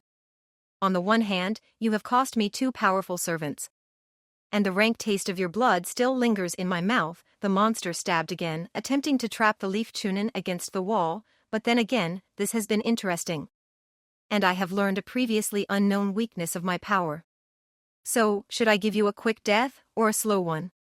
Because I can't let you live, knowing what you know. Lee's answer was a leaf gale. The demon jumped easily over the leg sweep, but the chunin turned his momentum into leaf great whirlwind. He caught Daraku in the chest, sending the monster higher. Unfortunately, the ceiling was too low, and Lee could not follow up with the leaf dancing shadow. The vampire twisted in the air and stuck to the roof. He glared down at Lee with what could only be described as disappointment. The blood drainer coiled and launched himself at Lee, leading with his blade. The teen motioned as if to block with his wrist, but then stepped inside and smashed the vampire's wrist with the 30-pound weight on his own forearm. The expected crack of bone was not heard, and the vampire countered with a punch to the human's heart. The attack sent Lee flying. Attacks like that won't work, the demon paused, not bothering to press his advantage. Lee rose, clutching his chest. The jutsu Sakura uses to boost her strength is more impressive than she knows.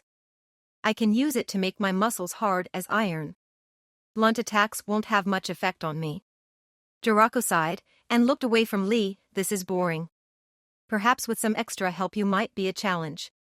He placed his hands together, and the barrier holding Neji vanished with a soft tone. Of course I know all Neji's moves. But you humans can be so creative and unpredictable. Or at least he can be a distraction. Neji ignored the jab and moved slowly forward. His Byakugan scanned the demon intently, trying to find a weakness.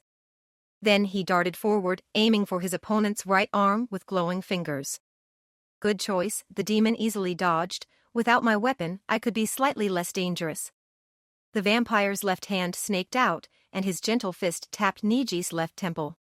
The Byakugan in the Hyuga's left eye faded out. Then with a grimace of pain at the off-center vision, he cancelled the other jutsu in his other eye. Neji fainted low, then struck from the left. He pressed hard, sacrificing accuracy and success for keeping the demon off-center. Well, this is interesting, the demon noted, knocking aside another attack, but you aren't really accomplishing anything. Unless you are trying to push me towards Lee. Jiraku suddenly kicked out, and his stolen strength jutsu sent Niji flying. He used the momentum to do a 180, facing the martial artist. But rather than looking surprised or chagrined, Lee just smirked even as he finished throwing the punch the demon readily blocked. Then the plan became clear when Niji's shadow clone exploded and the original surged through the smoke to the now exposed monster. 8 trigrams, the Hyuga Jonin exclaimed, stabbing a chakra point on the demon's spine. 2 palms, he continued, striking the left shoulder and elbow. 4 palms, the speed of his strikes increased as his path took him in front of the bloodsucker. 8 palms, 16 palms, he flowed around his would-be master, shutting down his chakra network. 32 palms, 64 palms, Jiraku was barely standing, and Niji was a blur. 128 palms, Niji concluded with a massive volley. But then the demon started to chuckle. Very impressive, he proclaimed, looking to where his weapon had been knocked. I might be in trouble if it wasn't for one little thing. The demon placed his hands together and intoned, chakra pulse. You see, the monster smirked as he stretched back to his normal posture. Hinata has a counter for that move. I am well aware of the technique Hinata and Naruto developed. Niji's verbal counter was just as smug. I just needed to disrupt your chakra network for a second. Jiraku was unable to dodge as the now free Sakura Haruno barreled into him. Fine, the demon snorted in disdain as he rose. His tone was still amused, but his eyes were not. Playtime is over then. As he dropped his arms, the vampire's limbs were surrounded by both the soft blue glow of the gentle fist and the purple sparks of the Ranshinsho. His eyes transformed under the power of both the Sharingan and the Byakugan. And under Niji's restored Byakugan, chakra spiked out of each of the monster's muscles. I'll humiliate you with your own techniques. Sakura blinked and missed the Jiraku's charge. Before she realized, the demon was trading blows with Niji, this time pushing the teen jonin back. Sakura started to move to help, but Niji shook his no, then indicated Lee with a glance. The other young man was clutching his chest again, and the medical ninja blinked in acknowledgement. She flashed across the cavern and gently brushed his hands aside. Using both touch and chakra, she determined his ribs were cracked, not broken, but a splinter had come perilously close to his left lung. She quickly dissolved the shard, and then started to repair his bones. That was a mistake, the demon hissed. He knocked Niji's hands wide, and drilled 2 fingers into each of Niji's shoulders. Muscles tore, his chakra system was interrupted, and his arms flailed wildly from the shock to his nervous system. With the shinobi temporarily crippled, the monster was able to grab Niji's shoulders and place his face inches from the teen's. As he did, the demon's eyes changed again, the circling tomo becoming blade-like and connecting to his pupil. Mangekyo Sharingan, Tsukiyomi. For 3 long heartbeats, the enemy's eyes were locked. Then Niji let out a pitiable whimper.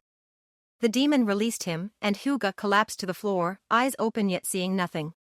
Jiraku let out a sharp breath as he returned his focus to Lee and Sakura. Well, that technique is exhausting, he commented, but quite useful. Total incapacitation and no permanent damage. And I also have the technique to wake him up when I need. He nodded at Sakura, then added, of course, that means I need to keep you away from Niji, my dear. Sakura, Lee stepped in front of her, whispering, Gai-sensei has taught me how to fight those with the Sharingan. I will hold him off while you restore Niji. Do you think I will let that happen? The monster asked. He stood over Niji, challenging them. Lee started towards the demon, but Sakura rushed past him. Jiraku caught her fist in his hand. Sakura let out an angry shout, and the demon was shocked when he pushed was back. The girl did not even seem to notice the disrupting electricity flowing into her. She punched again, and the vampire released her left fist to avoid her right. Interesting. I have all your skills and more chakra. I should be stronger. The power of the jutsu is based on your natural strength. You steal power, you don't earn it yourself. You'll never be stronger than me. Cute speech, he cracked his knuckles, and you know the counter to the Ranshinsho. For all the good that will do you. He dropped his arms to his sides, expelling chakra. Sakura thought recognized the technique, and both braced her arms and jumped back. Unfortunately, she was too close, and was not aware of this variation. 8 trigrams, Holy Cyclone. The enhanced technique flowed outwards, and the dome of crimson chakra lifted the kunoichi into the air. Ill-prepared for the attack, Sakura could not do anything to right herself before she was slammed into the wall. She slid to the ground, then tried and failed to stand. Alone again, the demon extended his hand, and his short sword flew back to his hand. He darted forward, swinging the blade like a much heavier weapon. Lee moved to block, but Daraku shifted his blade, cutting the weight, sleeve, and some skin from Lee's arm. The leaf shinobi tried to counter with a kick, but the vampire caught his ankle and sent a strong electric charge through Lee's leg. Lee kicked again with his left leg, but grunted in pain when Daraku stabbed him in the thigh. The demon dropped Lee, shaking his head. I expected so much more. The wakizashi plunged for Lee's exposed heart. Clone railgun. Naruto's voice arrived only an instant before the teen did. Naruto's foot collided with the demon's temple and neck, and the bloodsucker rocketed hard into the stone wall. Behind Naruto, the 24 clones who had catapulted him forward exploded, clear the way for Sasuke and Hinata. Sakura helped Neji and Lee. Naruto instructed as he stared murder at the demon. We got this. Ah, good, the second course. The demon pulled himself to his feet, snapping his neck back into place. Naruto, don't look in his eyes, Sakura warned, limping over to Lee. He has the Mangekyo Sharingan. Naruto spared a sideways glance at Sasuke at that, but the traitor did not appear surprised by the news. Please, the vampire was offended, as if I would be so gauche as to use the same jutsu twice in one battle. I have already decided not to use any of your techniques against these 3. Naruto, duck, Hinata warned as Sasuke threw a quartet of kunai at the demon, not caring his former teammate was in the way. After her training partner moved, Hinata added her own blades to the attack. Daraku lifted a hand, and the 7 daggers stopped in midair. Tetsu Kabushi Kekiai Genkai. The power to control iron. Nice craftsmanship though. He flicked his hand back, and one of the floating weapons shot at each of the active ninja. The teen shinobi dodged fairly easily. The demon waved the fingers on his left hand, and the 4 remaining kunai melted and merged, transforming into a broad-bladed short sword. Daraku grasped the weapon with his left hand and smirked at them. The Murasame clan that possesses this bloodline trait are also the originators of the legendary weapon forged jutsu. Though they had a much easier time performing it, as do I. He flitted past Naruto and went straight for Hinata with both of his disparate swords. She lithely avoided the wakizashi and knocked aside the gladius. She observed his weapons carefully, and after his 5th slash, summoned a Rasengan. The next time the newly forged weapon came close, she tapped it with the chakra ball. The sword splintered with barely an impact. Not quite up to the standards of the Murasame clan, Sasuke stated snidely. That, the vampire threw the handle of the broken sword at Uchiha more as an insult than as an attack. That was a toy. Even with the Kekiai Genkai, it takes at least 20 minutes to craft a decent weapon. Hinata took advantage of the minor distraction to strike the vampire's right wrist with the spiraling sphere. The demon's hand opened reflexively, dropping the wakizashi to the floor. The girl stomped hard, breaking the blade off at the hilt. And how long did you take to make that one? Naruto needled. That was an artifact of the first Mizukage. It was worth more than all of your miserable lives combined. He punched Hinata hard in the stomach, expelling her breath. Then he grabbed her by the neck and hoisted her an inch from his face. It looks like I lied. Mangekyo Sharingan, Tsukiyomi. He stared into her eyes, attempting to shatter her mind with his horrors. Hinata's body shook, and she gritted her teeth. Then her eyes widened further. Suijin Byakugan, reflection, she announced. Though the other 3 could not see it, Naruto and Sasuke were amazed as Hinata's white cornea and iris suddenly turned solid metallic silver. Then the vampire's head snapped back as if struck and he released Hinata. The girl landed on her feet, but exhaled sharply and slid to her knees, her eyes returning to normal. The vampire almost fell back, but with a grimace caught himself and returned upright, though still unsteady. The eye that sees only truth can become the eye that deflects all illusions, Daraku intoned harshly, the loss of his weapon forgotten, that power has not been seen for almost 100 years. I must have it. He picked up Hinata again, this time exposing her neck. He lifted her towards his waiting fangs. Chidori. Before the vampire could steal Hinata's new power and grow stronger, Sasuke darted forward, severing the tendons in Daraku's right wrist. The demon could no longer hold Hinata, but Naruto flashed in, catching the girl. He moved to the opposite side of the cavern, placing her next to Lee. I'm sorry, Naruto, she whispered, I can barely move. I feel like most of my strength has been drained. It's okay, Hinata, he reassured her, you rattled him. Sasuke and I can take it from here. The monster grabbed his wrist, and used Sakura's healing skills to amplify his own unnatural healing. But his head was still spinning from having his jutsu reversed. As Naruto and Sasuke closed in, the monster decided to try a more elusive tactic. Congratulations, I'll show you another of my Kekkei Jinkai. The monster raised his arms, and a dome of ice panels rose to surround the three of them. Hayaton, demon ice mirrors, the demon announced with a self-satisfied grin. That's Haku's technique, Naruto was aghast, did you suck the blood from his corpse? I don't own any Haku, Daraku sneered, as he merged into one of the mirrors, and blood is only useful from a living source. I have owned this bloodline trait for more than 80 years. He put his hand to his chin in thought, and added, that is mildly interesting though, this Kekkei Jinkai was supposed to have been exterminated almost 20 years ago.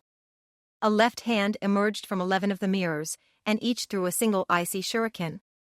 The former friends blocked or dodged most of the projectiles, but Naruto received a light cut on his left calf. Just like old times, huh?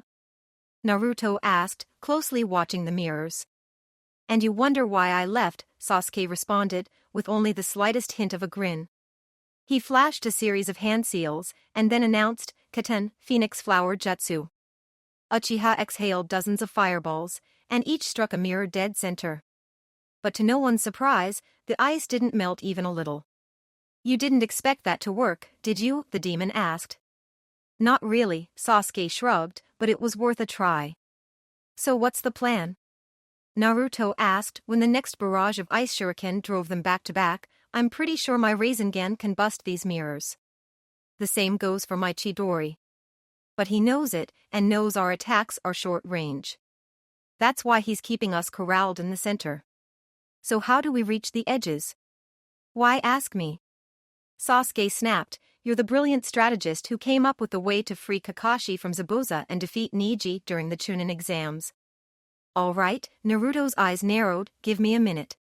We don't have a minute, Sasuke snarled as an ice star embedded itself in his right arm. He pulled a pair of small flasks from his belt and dashed them on the floor. Then he used a slight variation on his clan's favored technique. Katen, Grand Fireball Jutsu. Flames filled the half of the dome in front of Sasuke. The oil mixture he had spread across the dirt exploded, increasing the size and heat of the inferno. It also filled the nearly sealed dome with smoke. Coughing, Naruto created a Rasengan to help clear the air. What was that? Naruto choked. At least I'm trying something, the traitor countered, ending his jutsu. If I can make the jutsu hot enough, it might be able to melt the ice. And while I fill my half with fire, he can't attack me. So he can focus on me? And you can focus on him. Look for a pattern, or just try to grab him next time he attacks. Yeah, that could work, Naruto considered, then he brightened at another thought, if nothing else, you're forcing him to spend more chakra to keep the dome in place. Sasuke nodded, and activated his technique again.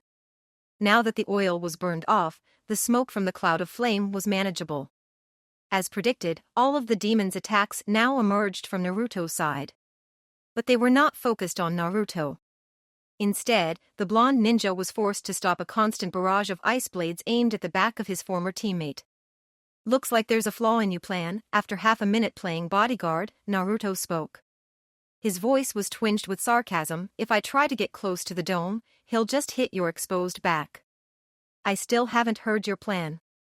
Sasuke snapped back, ending the fireball again. How about now? A rumbling filled the tunnel, and an Odama Rasengan erupted from the ground under the mirrors in front of Sasuke. Just behind the spear was Naruto. After shattering a column of the ice, Naruto stepped back. Sasuke darted out the hole, as the clone Naruto took the throwing stars aimed at Uchiha. After he was outside the dome, Sasuke activated his Chidori. He quickly circled the barrier, destroying the bottom level. The remainder of the ice mirrors crashed to the ground, shattering. Jiraku appeared above the broken shards of ice, clapping. "I don't know if you thought that would hurt me, Sasuke, or if you were just being vindictive," the demon smirked as he stopped his applause, "but either way, I like it." Never taking his eyes from Sasuke, he appeared in front of Naruto, and used both the gentle fist and Renshinsho to damage Naruto's nerves and chakra, leaving the boy sprawled on the floor. Naruto. Sakura paused in her treatment of Neji as her teammate fell. But the vampire did not pause, and moved behind Sasuke, disabling him as well. He then kicked Sasuke hard into the wall. "And then there were none," Jiraku beamed, "unless you are ready to try again, Sakura?" He grinned viscously at the injured healer. "You're not done with me yet," Naruto snarled, regaining his feet. "Oh. Neji mentioned you also knew the counter to the gentle fist." The demon turned back to the blonde genin. "I suppose this means you also know how to resist the Ranshinsho." "Well, then, let's see what you can do." The demon dropped into a fighting stance again. Naruto drew his last kunai, gripping it tightly as he could. But the demon just shook his head and tore the weapon from the teen's grip. The blood drinker gestured, breaking the weapon against the granite wall behind him. Then, for good measure, he grabbed the shuriken left in Naruto's hip pouch, ripping them free, and scattered them. "No more blades." "No, 2 more, Naruto counted, placing his hands together, weapon summoning jutsu. Naruto's shirt bulged outwards above his heart. He reached in and removed a familiar wooden box. He removed 2 kunai, one accented in red and the other in blue, and then tossed the box to Sakura. She set the box next to Hinata, and went back to awakening Neji. "You waste a powerful jutsu for those?" Jiraku laughed at him. Then he latched onto the kunai with his iron controlling power, and pulled. But the weapons did not even shudder in the ninja's hands. Frowning, the demon pulled harder, but still no effect. Curious, he engaged the Byakugan and Sharingan again. "Well, it's a little sloppy, but those are some powerful enhancements bonded to those knives." He put his hands in front of him, and ice began to form above them. "Hayaton, Arctic Edge Jutsu," he noted as the frozen Nodachi finished forming. "It's been a while since I had a good sword fight." "Unless you had something else in mind?" "Yeah, how about this?" Naruto crossed his hands, multi-shadow clone jutsu. 24 Narutos leapt forward, kunai extended. The demon snorted and put his hands together in an opposing gesture, clone disrupt jutsu. All of Naruto's clones exploded, leaving the confused original open. The monster's extra-long blade scored a deep cut across the ninja's chest. Naruto scissored both his blades to pin the vampires. The wind chakra-enhanced edges of the kunai began to cut into the curved ice weapon, and Jiraku withdrew his sword. Kakashi-sensei said that technique was lost. Naruto glared at the demon. "Naruto, I'm older than the Council of Shadows," the vampire smirked. "I know plenty of lost jutsu." Jiraku slashed deliberately high, trying to get Naruto to look into his eyes. But the teen tenaciously kept his gaze on the demon's shoulders, even though it hampered him. Even though he could tell Jiraku was still recovering from Hinata's counter, the demon was able to score a trio of light hits, while Naruto only managed a single scratch. "Naruto," Hinata's voice carried to him. She was leaning forward, and her Byakugan was once again active. Suddenly, his vision shifted and he was seeing the monster from Hinata's point of view, and through the Byakugan. The demon's chakra network was a patchwork of different powers and colors. Hinata adjusted her jutsu so that Naruto could see Jiraku's chakra network almost from his normal vantage point. Then she focused on a green spot flowing up the bloodsucker's left leg. "Strike there," she instructed. Naruto faked a leg sweep, then feinted for Jiraku's heart with Sakura's blade. Once he had the opening, he stabbed the indicated area with Hinata's kunai. Blood fountained from the wound, far more than should have for such a light stab. At the same instant, the red color ran out of Jiraku's eyes, and the tomo disappeared. Now, there. Hinata urged him to hurry while the demon was stunned. Naruto stabbed the purple patch moving through the demon's other leg, and another geyser of blood erupted. As the fluid stopped flowing, the frozen sword melted away. Left shoulder, she directed. With the attack, the Byakugan in Daraku's eyes faltered. Rage filled the demon's face, and he knocked Naruto away with an enhanced punch. The white-eye dojutsu retuned as he snarled at the girl. I get it, Naruto smirked, you don't eat their blood. You store it in your body. That's how you gain everyone's powers, and how you control them. You may have figured out how my powers work, the demon ignored Naruto, and turned to stare at Hinata, but you won't be helping him anymore. Raiten, lightning cannon jutsu. A 6-inch sphere of lightning formed in his hand, and then shot towards Hinata. Naruto tried to intercept the attack, but Daraku elbowed him away when the boy passed. Lee reached for Hinata, but the half-healed wound in his leg opened, and he stumbled. The lightning ball struck Hinata's left side at the bottom of her rib cage, just under the swell of her breast. It burned through muscle, bone, and organ, damaging her stomach and left lung. The kunoichi collapsed against the curved stone, spilling blood and acid onto the floor. Hinata. Naruto howled, instantly next to her, kneeling. Nah, she coughed, flecks of blood staining her lips. Sakura appeared a second later, looking slightly nauseous as she appraised the wound. Sakura, help Hinata, Naruto ordered, growling under his breath as he stood again. As he turned to face Daraku, his eyes were glowing red, and the whisker scratches on his cheeks were larger and rougher. Naruto, inside of him, the nine-tailed fox's rage and bloodlust echoed his own. A small part of him was confused by the demon's anger, but most of him did not care. Just this once, I will lend you my power without reservation or interference. Just promise me you will kill that bastard. Humans can't kill demons, Naruto answered out loud, but I can make him wish I could. Even better, the Kyuubi grinned in sadistic pleasure. Nijis turned sharply away from his cousin to look at Naruto. Under the Byakugan, Naruto looked different than ever before. The blue and red chakras were mixing, oddly harmonious, until Naruto's entire chakra network was suffused with a silver chakra, stronger, more terrible, and more beautiful than anything the Jonin had ever seen before. Naruto took 2 deep breaths. The first was harsh and ragged, but the second was smooth. The teen now possessed a deadly calm, and the vampire stepped back against his will. Naruto launched a complex series of hand signs, so fast even Neji and Sasuke had a hard time following. Both dojutsu users noted that Naruto was using a 13th seal, unlike any of the others.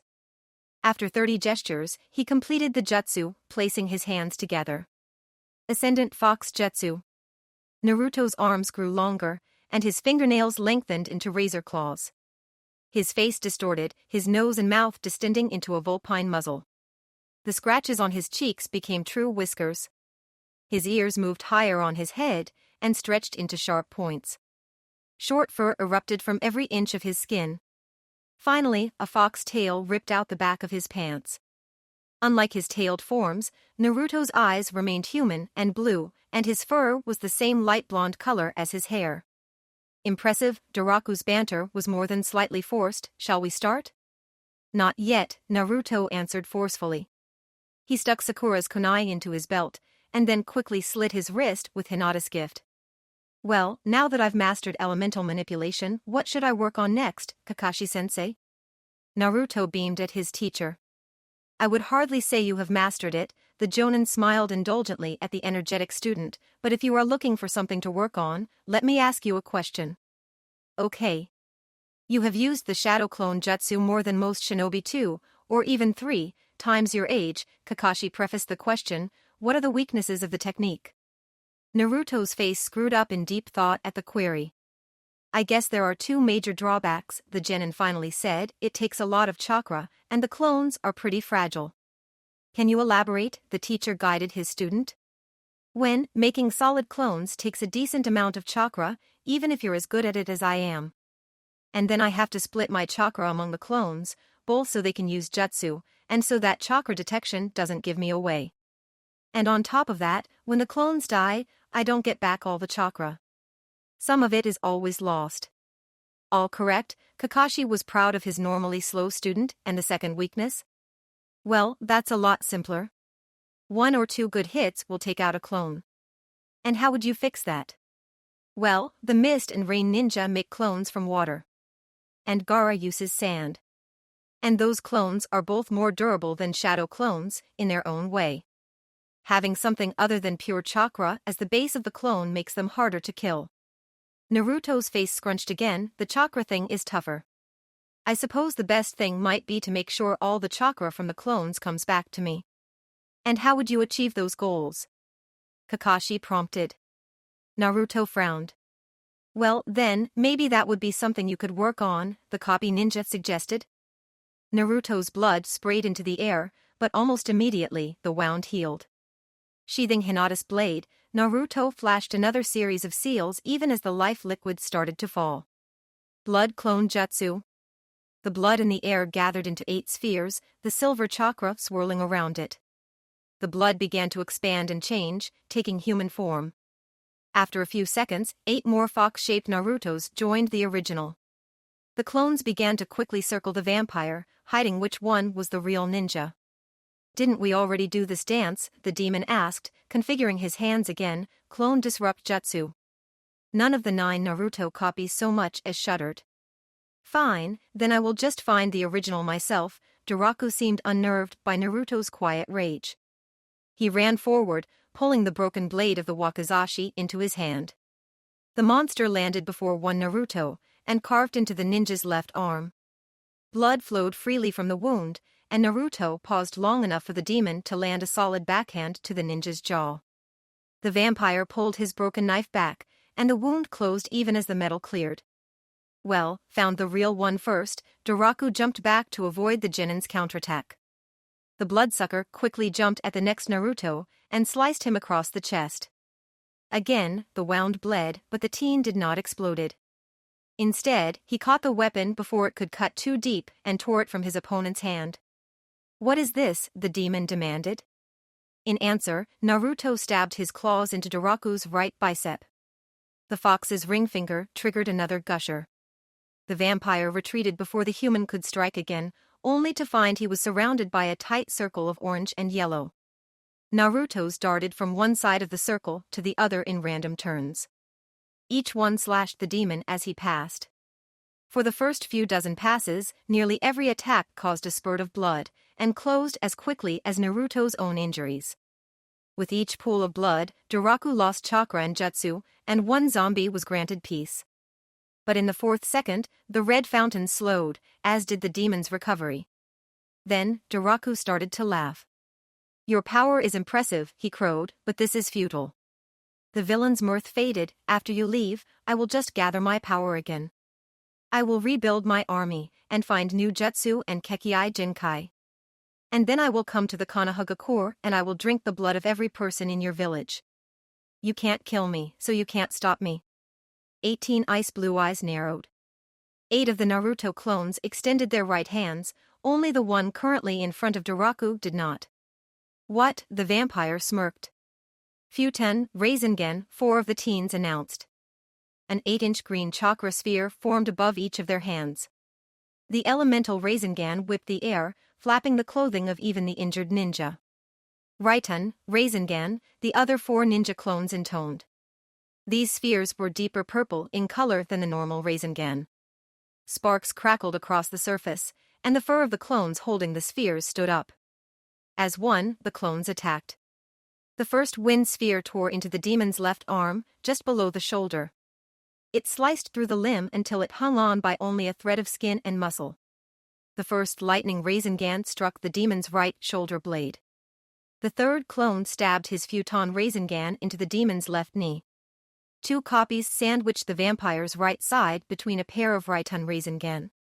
The third green attack glanced down the demon's right forearm, disintegrating the outer third of the limb and hand. The 4th wind-imbued orb ate away at the demon's left hip. The last sparking sphere caught the left side of the demon's head, destroying his ear. The demon could barely stand as the 8 clones withdrew. The last Naruto finally raised his right hand. One small Rasengan formed above each upturned digit. For Hinata, he breathed, charging forward. Jiraku could not dodge or block. 5 points Rasengan? Naruto shouted as he thrust his hand to the demon's chest. The spheres burrowed into the vampire's body, and he began to shake. Raraya! Naruto howled, expanding each of the 5 Rasengan another quarter inch. As he did, a 6-inch hole exploded out both the front and back of Jiraku's chest. The 5 spheres burrowed out of the demon's body, one through each shoulder and hip, and the last through his brain and out his skull. Blood poured from the 7 wounds, and the Byakugan finally left his eyes. When Naruto withdrew his hand, the demon collapsed in a heap of seemingly random parts. The 9 teens started to turn away. But a harsh and hollow laugh turned them back. Jiraku was standing again, through will or chakra, rather than muscle. You just don't get it, he taunted, his voice emerging from both his mouth and chest. Nothing you do can stop me. All you do is buy yourself a few more days while I heal, a few more weeks while I regain power and slaves. And you strengthen my resolve to make your friends suffer. Niji, which way is the way out? Naruto asked. The Jonin quietly pointed down the path opposite the one where he had hunted Lee. As one, 4 of the copies moved. They grabbed the demon and carried him into the tunnel they had gone down before. They slammed him hard into the wall. 2 of the other clones followed closely behind, and when the demon was secure announced Futon, Cyclone Spike's Jutsu. 7 miniature green tornadoes shot from each of the genin, but only 8 of the 14 hit. 2 went wide, and 4 of the Churka darts passed through the hole in the demon's chest. The Naruto that had used the 5 points Rasengan leapt forward, breaking off a stalactite. He charged forward, pushing the stone cone through the gap in the demon's solar plexus. The rock scraped against the hole dug by the cyclone spikes, pinning the demon. 6 of the clones surrounded Jiraku and summoned Rasengan. But rather than the demon, the blonde shinobi attacked the walls and ceiling. The cavern began to rumble, and the other 3 Narutos used stage 2 Rasengan to prevent the cave-in from spreading back into the dining room. The tunnel collapsed, crushing Naruto's duplicates and burying the demon under tons of stone. Get out of that, Naruto growled. The remaining 2 clones dispersed, and Naruto's blood splashed to the floor. The real Uzumaki exhaled, and as his breath escaped, returned to his normal form. Hinata, he remembered, and ran over to the girl. Sakura was kneeling over Hinata, her glowing hand still on the injured girl's chest. But the wound was unchanged. Naruto, Sakura looked up at him, obviously holding back tears. I'm so sorry. There was nothing I could do. Hinata? Naruto's eyes were wide. The Hyuga girl took a shallow breath under Sakura's glowing hands. Her eyes were squeezed shut, and her face was a mask of pain. Against his will, his gaze drifted to the hole through the left center of her torso. Hinata's chest expanded and contracted again. She's breathing, Naruto was confused, but you said. She's not dead yet. But there's nothing I can do. Tears wet Sakura's face as she explained, if I stop the life-sustain jutsu to try and repair the damage, she'll die before I can even start. Even if I were fast enough, she's lost too much blood, and I've already given her all the plasma pills I had. She looked up at Naruto with profound sadness. I thought you would want a chance to say goodbye. But you need to hurry, I'm running out of chakra. Wait, Naruto's mood changed in an instant, so you need blood, chakra, and the life-sustain jutsu? He kneeled next Hinata, opposite Sakura. Niji's focus shifted from his cousin to his rival, with a look of suspicion. I can supply all of that.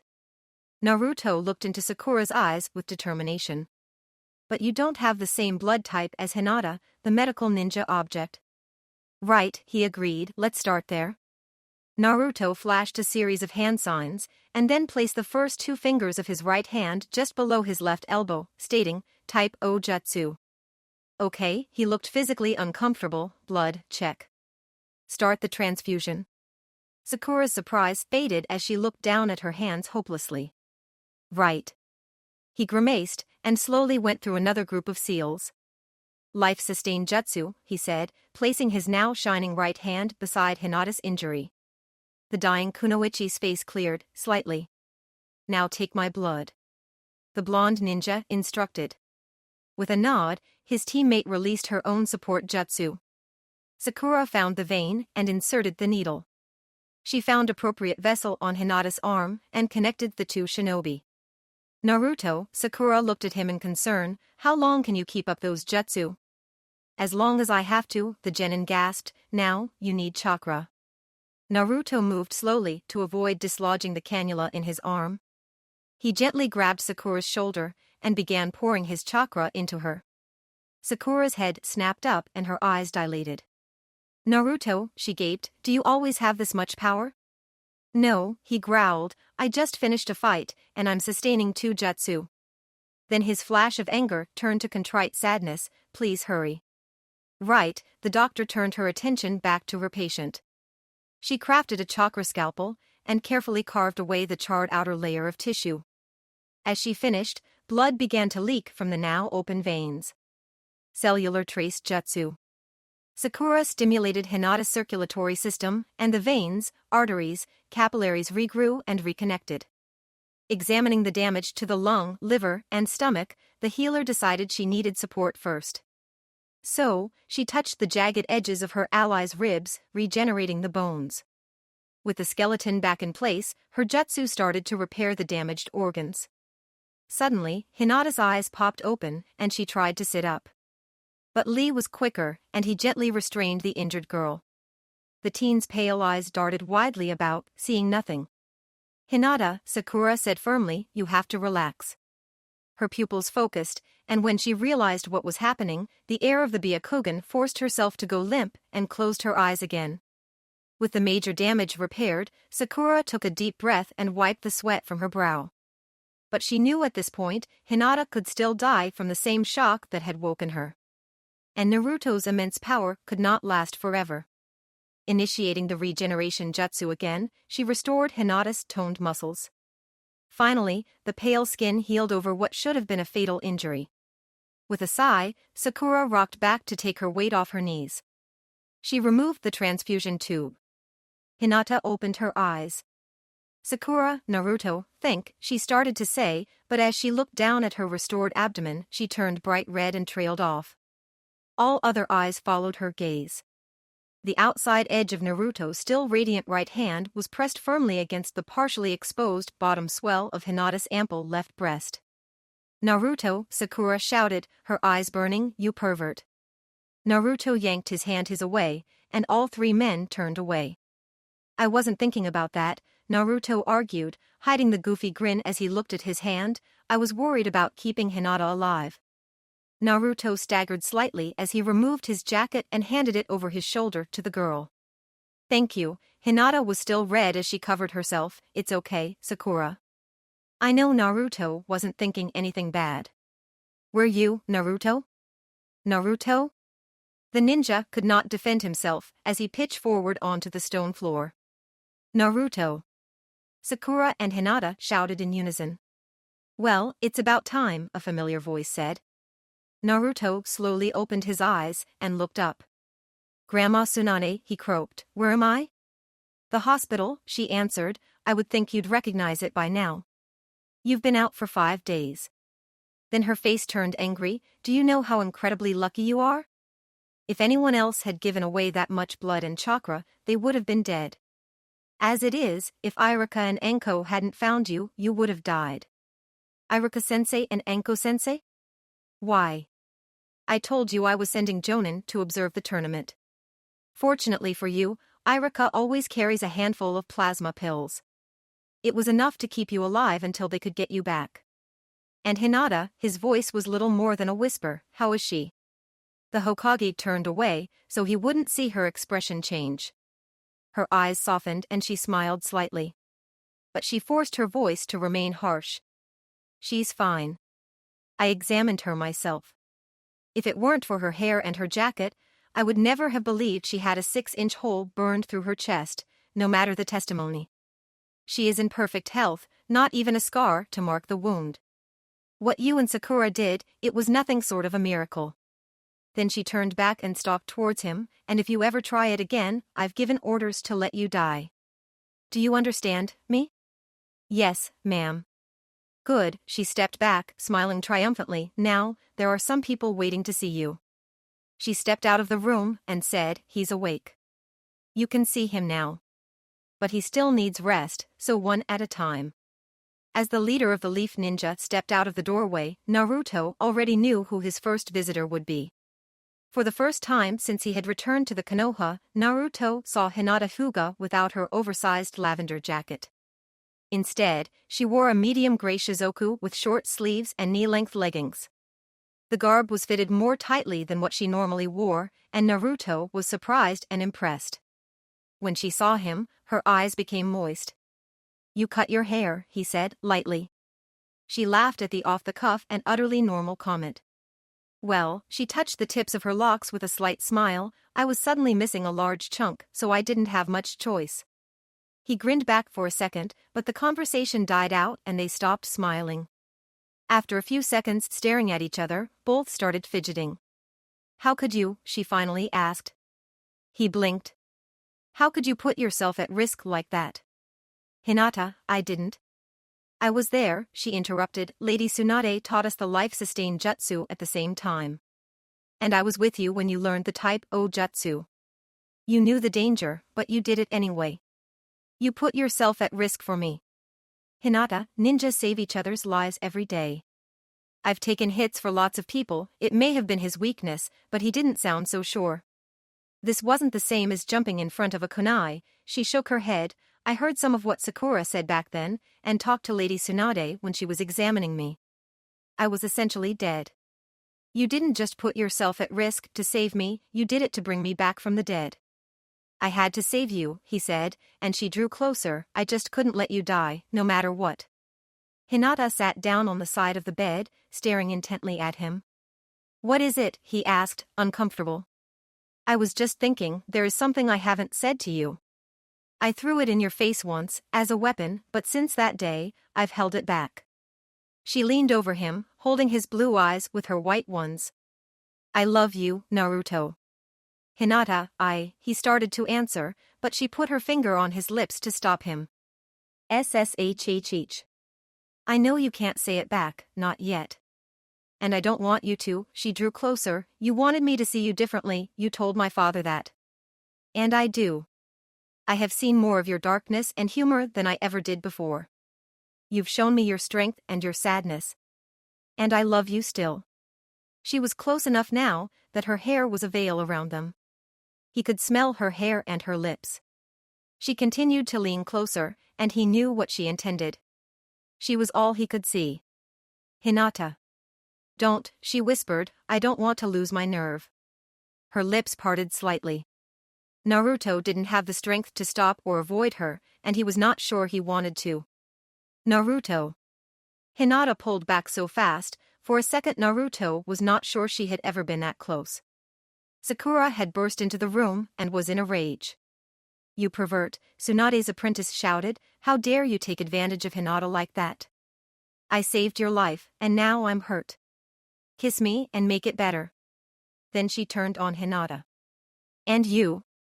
Naruto is recovering from serious injury, and he doesn't need this kind of stimulation.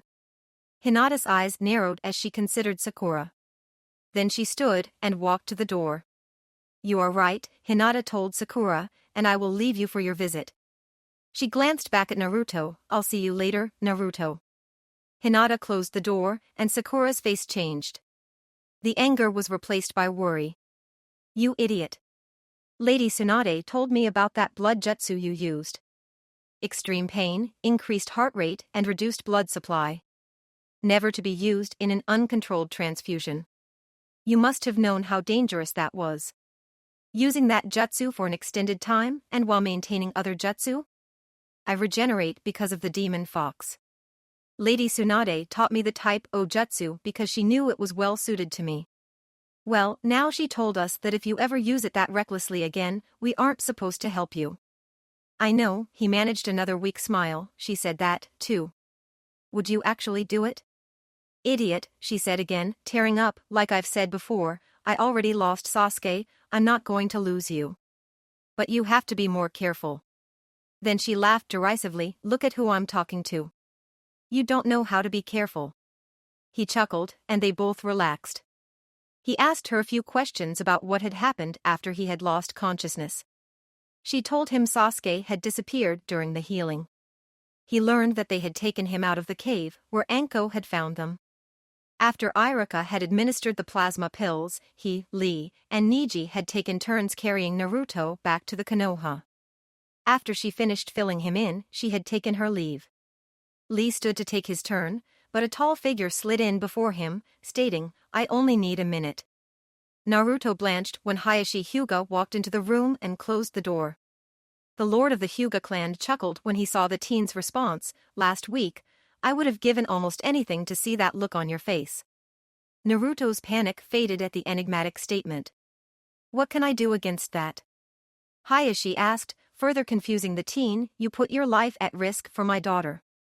Anything I say or do against you would make me seem like a bigger jerk than I've already been." "Wait. What?" Naruto blinked, and his shout came out at an almost normal volume. Hayashi bowed his head. "You saved Hinata's life. Whatever you and me daughter are now, whatever you may become in the future, you both have my acceptance." Before Naruto could respond, Hayashi quickly strode out of the hospital room. After she had informed the others she was done, Sakura had left the hospital. "I won't lose to you."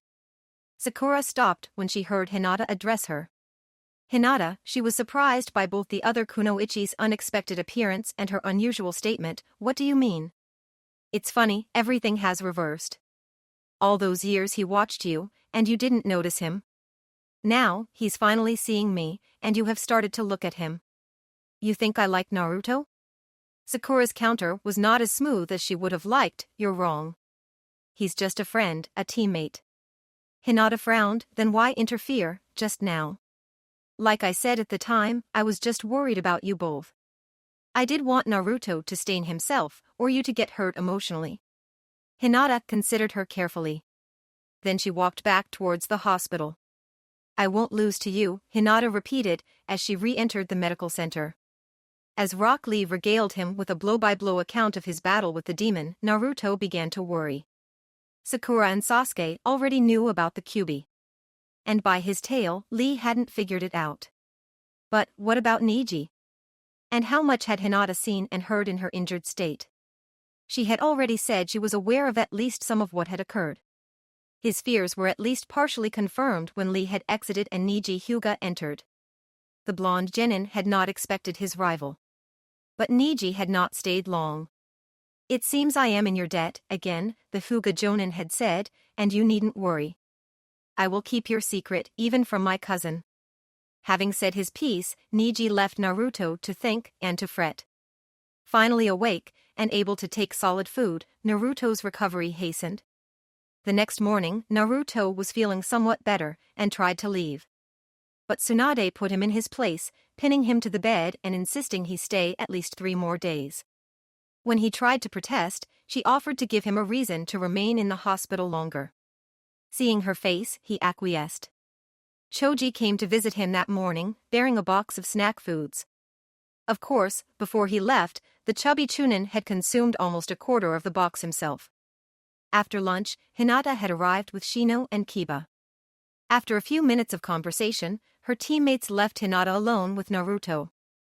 Hinata was back to her usual self, and Naruto was not sure if he was more relieved or disappointed that she had not continued, or even acknowledged, their romantic interlude from the previous afternoon. Naruto, however, was uncomfortable. He felt guilty for keeping his secret from Hinata, and worried she knew. And even worse, how would she react when she knew? When Naruto's dinner arrived, Hinata gracefully fled from the prospect of hospital food, promising to return the next day. For the first time since that fateful misunderstanding, Naruto was happy to see her go. With Hinata gone, the weight of his omission was lessened. When he finished eating, the teen found he was exhausted, and realized why the Hokage had insisted he remain. Naruto awoke bored and full of energy again, but the Sanin's threat loomed in his mind and he stayed in bed. Sakura appeared in the middle of the morning, accompanied by Sai. The newest member of Team 7 presented Naruto with his own odd version of a get-well card, a highly detailed painting of a deathly pale Naruto being carried into the Hidden Leaf Village by Niji Hyuga. Naruto's dismay and embarrassment were tempered by another pang of guilt when he saw how distraught Hinata looked in the picture. He decided to tell Hinata the truth that very day. Hinata arrived just before lunchtime, bearing food, a deck of cards, and hanabi. His plans dashed, Naruto tried to act normal while the sisters entertained him. Later that afternoon, Irika and Enko came to check on Naruto, and the Hyuga girls left. "Sister, Naruto was acting strangely, don't you think?" Hanabi asked shortly after they exited the hospital. "I don't think he wanted me there." "No," Hinata sighed, "it wasn't you. He was the same yesterday. I fear I made a terrible mistake." Hanabi gazed intently at her older sibling, waiting for her to elaborate. After Naruto woke up, Hinata continued after a few long moments, I told him I love him. And then I tried to kiss him." The young Genin's eyes went wide, and then she laughed. "Sister, I did not think you had it in you. But I promised Naruto I would not pressure him." "You both promised to accept the other's feelings," Hanabi reminded her. "But I still tried to kiss him. I was too forward, and now he feels uncomfortable." If that is true, the younger Kunoichi sounded dubious, then talk to him about it, and try to go back to the way things were before. Hinata simply nodded. She already knew that, but still had fears. His weapons teachers had taken turns berating him. By the time they left, Naruto was ready to sleep. Which also had the added benefit of making the day of his release come quicker. Before Naruto had finished breakfast on his third morning, Hinata had arrived, looking worried. She walked over to his bed without speaking and sat down in the chair, staring at him. "Naruto, Hinata, what?" Both started speaking at the same time and stopped at the same time, from embarrassment and to allow the other to continue. But neither continued, and the anxious silence returned. After almost a minute, Hinata opened her mouth again, but she was interrupted when the door opened again. Kakashi walked in the room, then paused when the palpable tension hit him. "Hi, Hinata," the Jonin greeted her, "I should have guessed you would be here. I need to talk to Naruto, alone. Could you maybe come back after lunch?" That's when the Hokage said Naruto will be released. She nodded and hurried from the room, glad for the excuse. "That was awkward," Kakashi noted. "Did something happen between you two?" "No. But I've been feeling bad that I haven't told Hinata about the Kyuubi. I think she's noticed and is worried." Anyway, Naruto's eyes narrowed. "Are you here to lecture me too?" "No," the copy ninja grinned. "I think you probably got enough of that from Irika, Enko, and Tsunade, and unless I miss my guess, Hinata and Sakura." Kakashi sat down and explained, "Lady Tsunade asked me to interview the 5 of you about your little adventure. You're the last. And as your teacher, I'm curious about some of the things the others have said. So let's hear your version." Naruto recounted the tale as he remembered it. In this version, he destroyed a few more zombies and managed to avoid all of Sasuke's attack, but Kakashi let the minor embellishments slide. He was after more important information. The blonde genin faltered when he described the attack that nearly killed Hinata. "You can skip that if you wish," the teacher offered. "I already got a detailed description from Sakura. I want to know what happened next." "Niji said your chakra and the fox's chakra mixed." "Yeah," Naruto turned thoughtful. "Back then, the fox offered to let me use her power for free. She seemed as angry as I was. I ignored it at the time, but now it seems odd to me. Why would the Kyuubi be angry over Daraku attacking Hinata? Her." Kakashi considered that change in nomenclature a moment, before answering. "You said the fox spirit already knew this vampire, Daraku, and did not like him. And the Kyuubi is not known to have a calm personality. I suspect she was already enraged, and you only noticed when you became angry too." Naruto's eyes narrowed in thought, and he frowned, but he finally nodded. "That makes sense. And then you used a new transformation jutsu. Niji also noticed you used a different hand sign in that jutsu." "Yeah," Naruto suddenly became anxious. He configured his hands to show his mentor. At first glance, it resembled the dragon seal. Unlike the dragon, only Naruto's first two fingers were laced, with both of the bottom digits extended. And instead of curled and together, his thumbs were separated and sticking straight up. After a moment of examination, Kakashi understood. Naruto, is that? Yeah, Naruto admitted, it's the fox hand sign. But I haven't been able to use the Ascendant Fox Jutsu since. I've tried.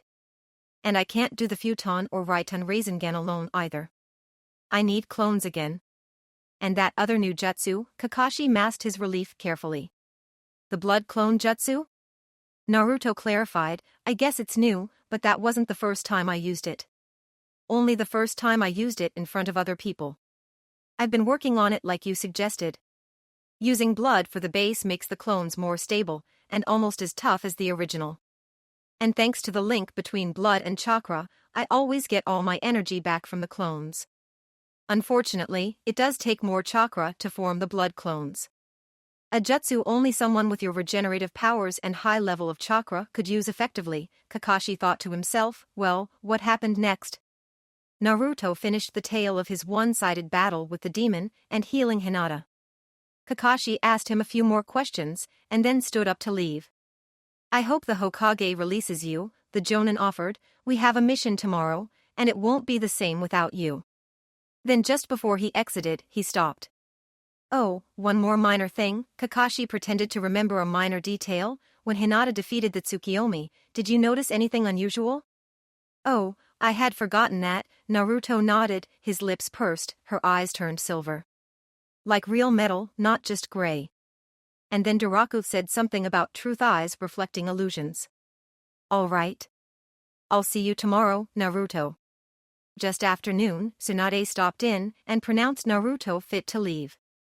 His excitement was tempered by the fact Hinata had not returned. He dressed slowly, still hoping she would appear. Finally, he left the hospital alone. Naruto. Just outside the medical building, the voice he had wanted to hear stopped him.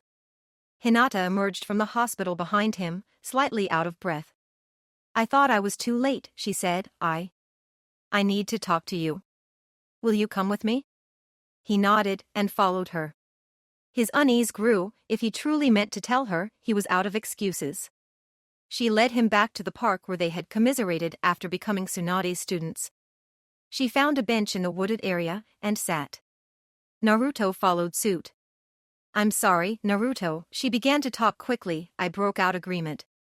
I said I love you and tried to kiss you. And now you're angry and uncomfortable. So please, forget it happened. Can we just go back to the way things were before? Her misunderstanding eased his burden slightly, enough for him to reassure her. Hinata, I'm not mad, and I don't want you to take it back. I might be unsure of my own feelings, but you don't have to hide yours. I may be trying to be a nice guy here, but I'm still a 15-year-old who spent way too much time around Jiraiya. There's no way I'd be upset about a hot girl trying to make out with me. She blushed a little and for a moment looked happy. But then she remembered the source of her fears. But the way you've been acting. This distance. Is all me, he finished for her. There's something I've kept from you, and it's been weighing on me the last few days. But I've decided to tell you, no matter how you might react. She stared at him with a different kind of apprehension. Naruto took a deep breath and started to explain. I know why I was shunned and hated most of my life, he told her, though I only found out a few years ago, just before I became a genin. I know why when you look at me through the Byakugan, you see two different colors of chakra. And I know why my mom apologized to me before she died.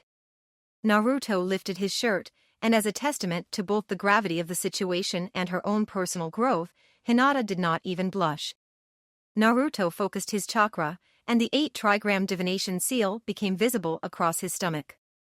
The 9-tailed fox, the calamity-made flesh, the beast that killed my mother, Naruto felt a tremor from the demon at that, but ignored it, is sealed inside me.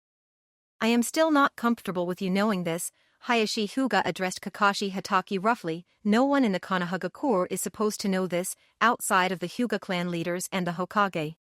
Even the 4th Hokage was never informed, because the 3rd was still alive. The information is out there, the Sharingan user shrugged, for those who want to put it together. though I still don't have the whole story. I just know that there is a link between sealed demons and Kekkai Genkai. And you won't leave it alone, will you? Tsunade observed Minato's apprentice.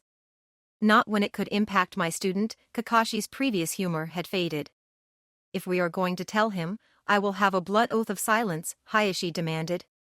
I thought I was done with blood oaths when I left the ANBU Black Ops, Kakashi groused. Unfortunately, I am inclined to agree with Hayashi, Tsunade answered. This secret is too dangerous. All right, the Jonin agreed. Kakashi removed his vest and shirt. He split his right thumb and drew the kanji for honor over his heart in blood.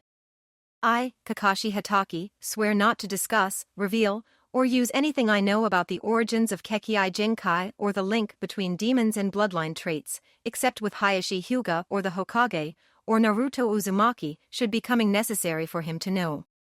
Should I attempt to break this oath, I will lose all knowledge and memory of the taboo subjects.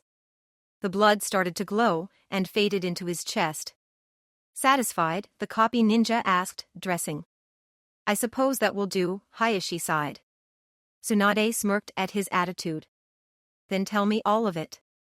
First, tell us what you know, the Hokage instructed. Only the basics. That most, if not all, Kekkai Genkai were born out of demons sealed within humans. I don't know if there are other special circumstances, limitations, or the precise mechanics. Not all, Hinata's father muttered. Tsunade turned back to the Lord of the Hyuga, who sighed. During the first ninja wars, some 250 years ago, he started at the beginning. It was a common tactic to summon demons. Though many of the monsters could not be controlled, simply summoning one in the midst of the enemy could kill hundreds. The tactic was difficult to counter, because humans cannot kill demons, and summoning a second demon to battle to first was worse than suicide. Which is why after the war, demon summoning techniques were forbidden. Kakashi was familiar with the history. The only way to stop the demons was to seal them, Hayashi continued, and humans were the vessels of choice. Humans were ideal for two reasons.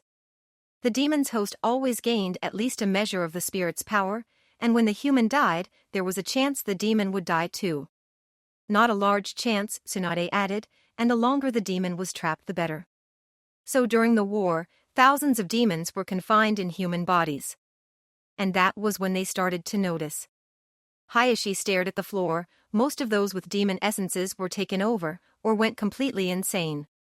1 in 30 remained more or less stable. And of those, less than 1 in 20 were as in control and mentally sound as Naruto is. And with the stable ones, a few dozen melded completely. In time, the demon simply faded away, leaving the host's DNA permanently imprinted with the spirit's power and essence. That is the original of most Kekkai Genkai. Not all of them, there are those that can't be traced to a demon possession. Like the Sharingan. Madara's Uchiha was born into the Hyuga clan, but was abandoned because he did not have the Byakugan. But somehow, he developed the Sharingan later. So that is why you are so worried about Naruto's chakra truly mixing with the Kyuubi's, and the demon helping him, Kakashi concluded. Just carrying the demon isn't enough, they have to truly join. But why would that be so bad?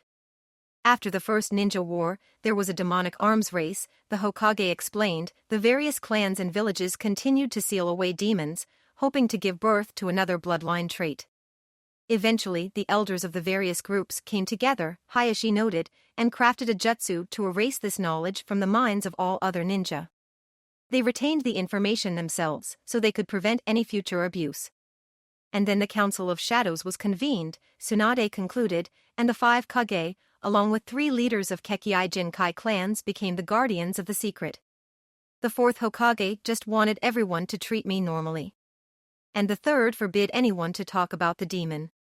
But people didn't see me, only the fox. Or they were afraid the Kyuubi would break free.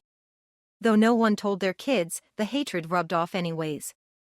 Even now, more people have accepted me, but there will always be those who hate me, and most others have a certain level of mistrust. And it isn't unearned, I have lost control before.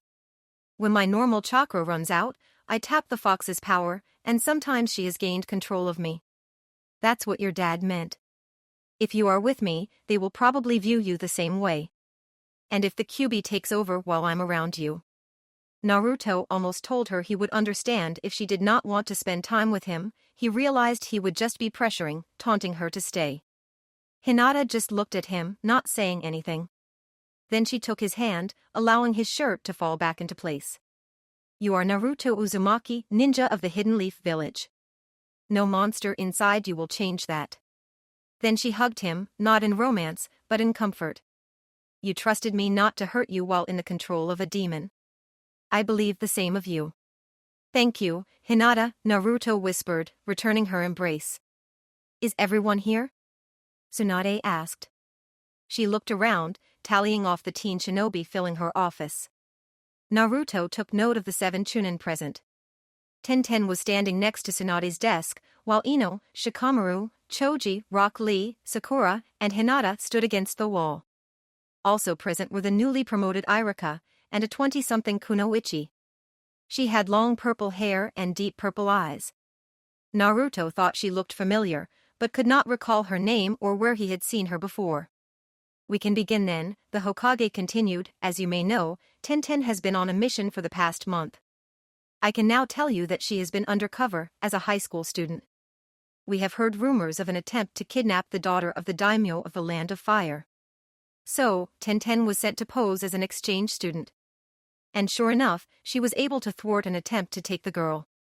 Their leader leaned forward with a fierce look, but it turns out that the abduction Tenten stopped was not the real plan. Instead, it was one of the underlings, trying to kiss up to his boss.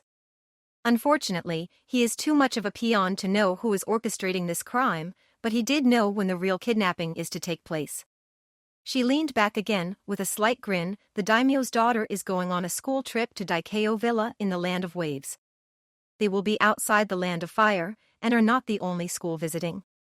All of you will be going undercover as Tenten's classmates. Irika and Yugao will be leading the mission, and taking the role of your teaching chaperones. Does this really take 10 ninja? Shikamaru asked. Probably not, Tsunade agreed, but this is politics. The fact that there was one attack means the threat is real. And this is the daughter of the ruler of our country, so a show of force and commitment is called for. Also, we need to send enough bodies to maintain the appearance of a real group of high school students on a trip. Then why not include Kiba, Niji, and Shino? Hinata asked. Kiba's clan markings are too obvious, and the hotel doesn't allow pets anyways. Niji has his cursed seal. Hinata flinched when the Sannin said that, and there is a reason Shino is always covered from the neck down. All of you will need to pass as civilians, and without using jutsu. Which reminds me, she drew a small case out of her desk and tossed it to Hinata. Colored contacts, the leader of the Konoha explained. Based on the skill of criminal we caught, this will probably be an easy mission, the Hokage offered, and most of you are in need of vacation. Take turns watching the girl, but also get some rest and have some fun. And I shouldn't need to remind you of this, but it is an undercover mission, so no headbands, minimal weapons, and only civilian clothes and swimsuits. Hinata's head jerked up at that, and she quickly hid a look of terror. But a certain sharp-eyed blonde caught the reaction. You leave tomorrow afternoon, so you will need to be ready then. All of you are dismissed, except for Naruto and Irika. After the others had shuffled out, the Hokage addressed Naruto. Naruto, this is your first undercover assignment. She watched him with concern, and to be honest, I'm not sure I trust you not to mess it up. So, you're gonna ask Iruka-sensei to keep an extra eye on me. Naruto, his teacher chided his lack of respect. No, that goes without saying, the Hokage grinned. No, I have a special mission for the two of you before you go. Really, the genin got excited. What is it? Irika, she spoke to the jonin instead. I've seen Naruto's fashion sense. Or total lack thereof. Take him shopping, and make sure he has appropriate clothing for the week. Yes, ma'am, Irika answered with a chuckle. Oh man, is that it? In the hall Hinata tentatively called, Tenten? What is it, Hinata? The brown-eyed girl asked. Can I talk to you for a minute? Sure. Ino grabbed Sakura's arm as they rounded the corner, and stopped her romantic rival. Wah. Haruno started to ask what she was doing, but the blonde Kunoichi shushed her. Did you see Hinata back there? Ino whispered, I want to hear this. It's just. Hinata was struggling to find the words, I don't have a swimsuit. I mean, I still have my academy swimsuit, but I don't think it will fit. And it has the Konoha leaf on it. She fidgeted, I've never bought a swimsuit before and. This is the first time Naruto will see you in a suit, and you want to look nice, Tenten supplied. Hinata nodded and looked down at her feet. Hinata, Tenten took her arm with a smile, it would be my honor to help you find a swimsuit that will knock Naruto's socks off. Thank you, Tenten. You know, I could use a new suit, too, Ino said conspiratorially. Looking at her face, Sakura knew what her competitive friend intended. Maybe we should leave them alone, the pink-haired Kunoichi suggested, but her inner spirit shouted, no way I'm letting Ino or Hinata look better than me. All right Hinata, what are your measurements? Naruto's head popped up above a pile of Hawaiian shirts when he heard Tenten's voice across the store. My measurements? Hinata stuttered, then quietly mumbled, 5 feet, 5.5 inches, Naruto answered under his breath, 103 pounds, 32 B-24 33. What was that, Naruto? His escort asked. Oh, nothing, Iruka-sensei, the teen hid his face from his teacher. Did you find anything? No, they're all pretty ugly, Naruto lied, I'm gonna go over there and look at sandals. Naruto slid silently across the store, hiding behind various racks of clothing. Then he saw the two Kunoichi standing in front of the swimsuits. Each was wearing a loose-fitting shirt and shorts to facilitate changing clothes. And Hinata was blushing furiously. Naruto was torn. His hormones and Jiraiya's training both urged him to get closer. But his respect for Hinata told him to leave. Then Tenten held up a bikini for Hinata's consideration, and any thoughts of leaving were abandoned. Oh, no, I don't think, Hinata stammered looking at the slight two-piece. Okay, the may be too much to start, Tenten acknowledged, putting the suit back, this one is my size. 5 feet 7 inches, 98 pounds, 30 A-24 30, Naruto mumbled instinctively. So what are we going to work on first? Naruto asked. Upon arriving at Jiraiya's mansion, the young genin had not even bothered to settle in before begging his new sensei to start their training. Settle down, Naruto, the toad sage waved his hands to emphasize. Then his face twisted in a perverted grin, and a gleam appeared in his eye. All right, Naruto, Jiraiya proclaimed imperiously, I'm going to teach you one of my most important techniques. The ability to properly size up any opponent. Of course, rather than teach the boy how to evaluate another ninja's taijutsu or chakra levels, the pervert had instead drilled Naruto until the young genin could tell any woman's measurements at a glance. Already familiar with the female form from his sexy jutsu, now only the bulkiest of clothes could conceal a girl's figure from his piercing blue eyes. Tenten set aside the green bikini she had chosen for herself and took down a lavender tankini and mid-shorts combo for Hinata to try. Hinata, Tenten, a loud voice called across the store. Ino's greeting was full of false warmth and sharp jealousy. It looks like great minds really do think alike, she simpered as she sauntered over. If we want to fit in with normal students, we'll need new swimsuits before our vacation.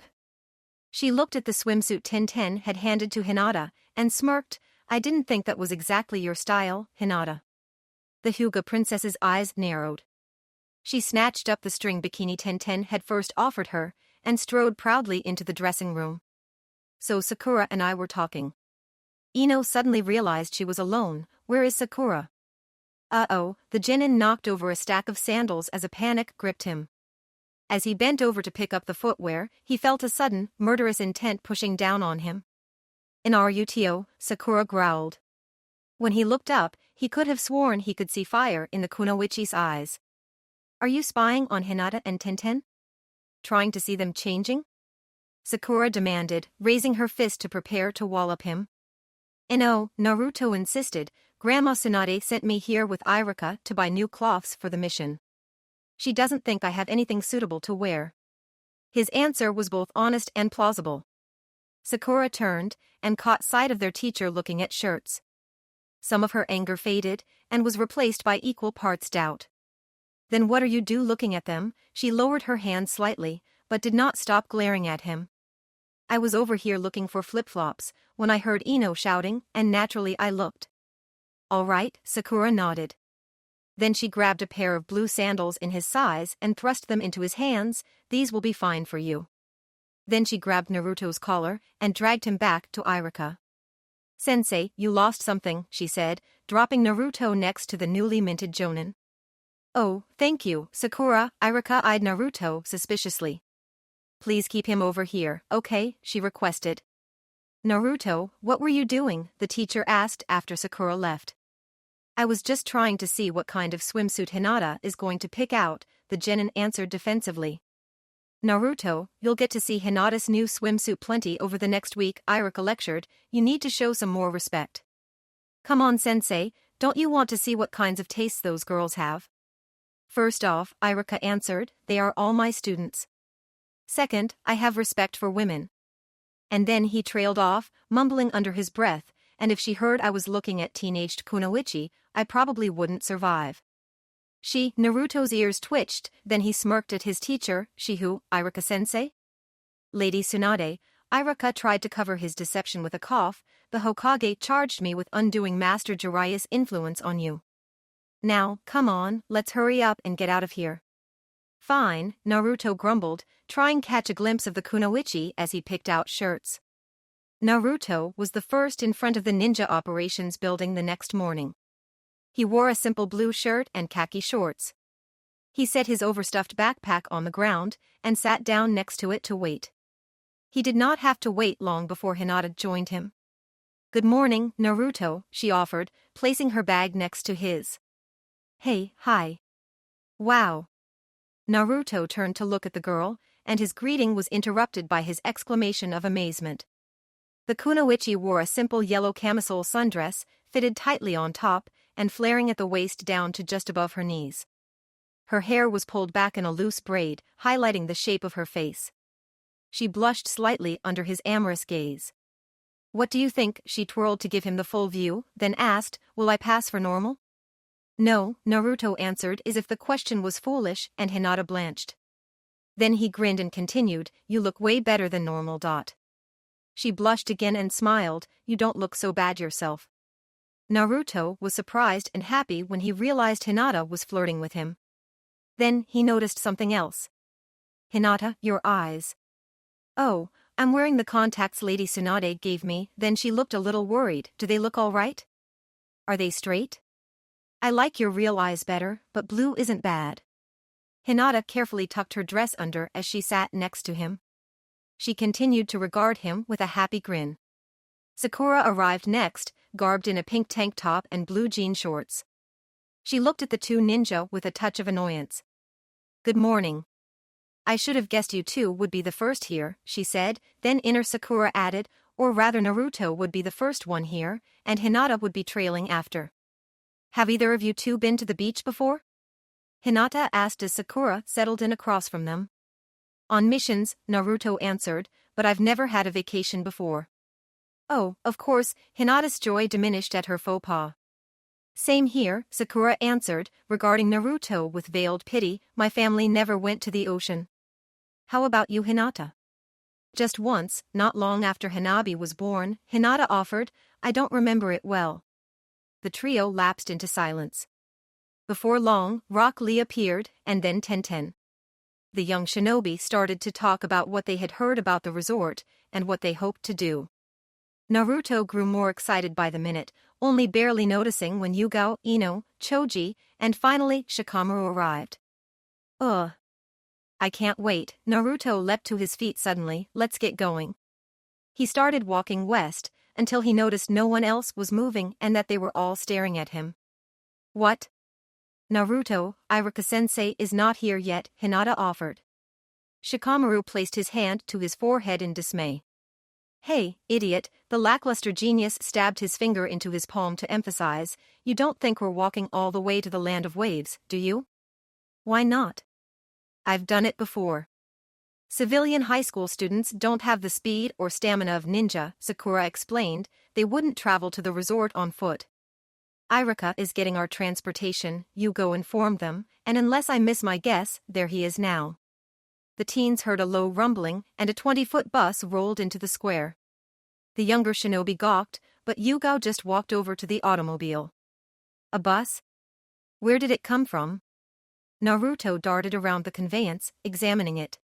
The Konoha keeps a small number of vehicles on hand for missions. Iruka told him automobiles are expensive and rare, but certain governments and companies are starting to make more use of them. Schools in the lands of fire and earth use buses to ferry students, both for safety and speed. He opened the storage compartment. Stow your luggage and get on board, the male jonin instructed. We need to roll out. The ninja threw their bags in the bus, and then boarded. Naruto slid into one of the benches and reclined. Ah, traveling in style, the others grinned and chuckled in agreement. Hey, Iruka-sensei, Naruto sat back up and looked at his teacher. Where'd you learn to drive? All chunin who are of legal age are taught to drive, Yugao answered for him. Do Lee and Tenten know how to drive? Ino asked. No, you must be 20 to drive. Lee's response was disappointed, not merely an adult. Everyone sit down, Iruka instructed, we're leaving. And then the gas explodes, pushing the first piston down and the second piston up. That pulls more gas into the first piston and puts the second piston in place. Then the process repeats, Hinata explained. Huh, Naruto looked amazed, that's really cool. How do you know about engines, Hinata? Oh, I saw inside one with the Byakugan on a mission. It was so strange, with so many moving parts, she told him. I was curious, so when we got back I started to read up on automobiles. Hinata and Naruto are sure getting close. Ino moved next to Sakura and whispered conspiratorially. So? Sakura snapped under her breath. So, you don't seem too happy with the situation, Ino observed her rival intently. I don't care if Naruto and Hinata are friends. And if they're more than friends? Ino insinuated. I'm not letting you have Sasuke, the pink-haired Kunoichi suddenly stated, still keeping her voice down. But her attempt to turn the conversation back on Ino failed. If you still want him, he's yours, she snorted, brooding. Angsty loners might be my type, but murderous, revenge-obsessed traitors are not. I moved on. But, Naruto, Ino needled again, who'd have thought he'd turn out like this? He used to be short, inept, and annoying. Now he's tall, talented, and reliable. If I thought I stood a chance, I might make a play for him myself. Sakura turned to look out the window with a grunt of disgust. First Hinata, now Ino, she thought, why do they think I have feelings for Naruto? I mean, of course I have feelings for him, he's my teammate and friend. But not romantic feelings. Not for that knucklehead. How could I? As they boarded the bus after their brief stop for lunch, Naruto waited to get on last. Can I sit up here with you, Yugao-san? Naruto asked. It's just, I've never moved this fast before when I wasn't under my own power, and I wanted to see what it looks like out the front. Yugao-sensei, she corrected, you must remember to call me that at the resort. And yes, you may join me. Naruto slid into the other front seat. But instead of looking out the windshield, he found himself glancing at the female jonin. Yugo frowned at the attention. I got it. Naruto suddenly shouted. 8 sets of eyes turned to stare at him, and Iruka had a hard time keeping his eyes on the road. I remember where I've seen you before, Naruto told Yugo. You were sitting with Kakashi-sensei at the memorial service for the 3rd Hokage and the others who died in the invasion. Yes, Yugo seemed relieved. Yes, I was. Satisfied with his recollection, Naruto went back to watching their course. And the former member of the ANBU Black Ops was relieved that was the only reason for his interest. So, how do you know Kakashi-sensei? The Jonin Kunoichi blanched. They arrived at the resort early the next morning. 2 other buses were already parked behind the hotel, one empty, and the other in the process of unloading. The Konoha ninja disembarked and began to remove the bags. All right? Naruto shouted, time to hit the beach. The blonde genin started to run towards the ocean, but Iruka caught him by his belt. Check in and breakfast first, the teacher instructed, stifling a yawn, then we can talk about activities. Oh man, Naruto deflated as the others continued to gather their belongings. Tenten, a feminine voice shouted from the other bus. A teenage girl ran over and embraced the weapons expert. She had vivid orange hair flowing just below her shoulders and deep gray eyes.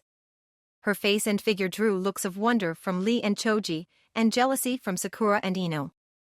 Neither Naruto nor Shikamaru were impressed, both sensed something in the way she carried herself. "What are you doing here?" The girl stepped back.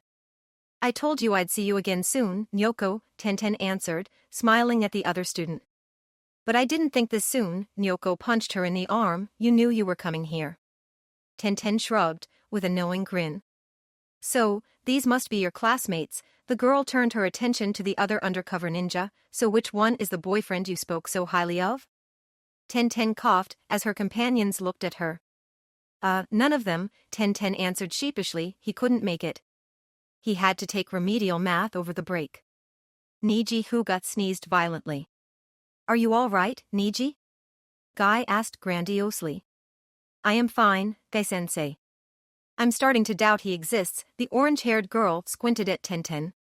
Then she broke off the gaze with her own shrug.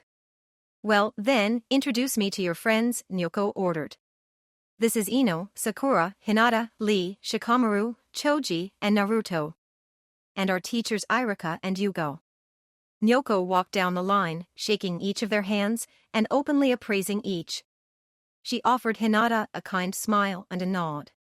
The civilian also nodded at Sakura, but this time her grin carried a hint of challenge. When Nyoko shook Ino's hand, the grip lasted a little longer, and each girl's face tightened. Taking Lee's hand, her face showed disapproval as she looked at his hair and eyebrows. Similarly, Shikamaru's bored expression and weak handshake seemed to offend her. But both Choji and Naruto appeared to meet her approval. She gave each a pleased, almost lecherous assessment. Nyoko, one of her teachers, shouted, "Come collect your bags, so we can go register." "Fine," she yelled back.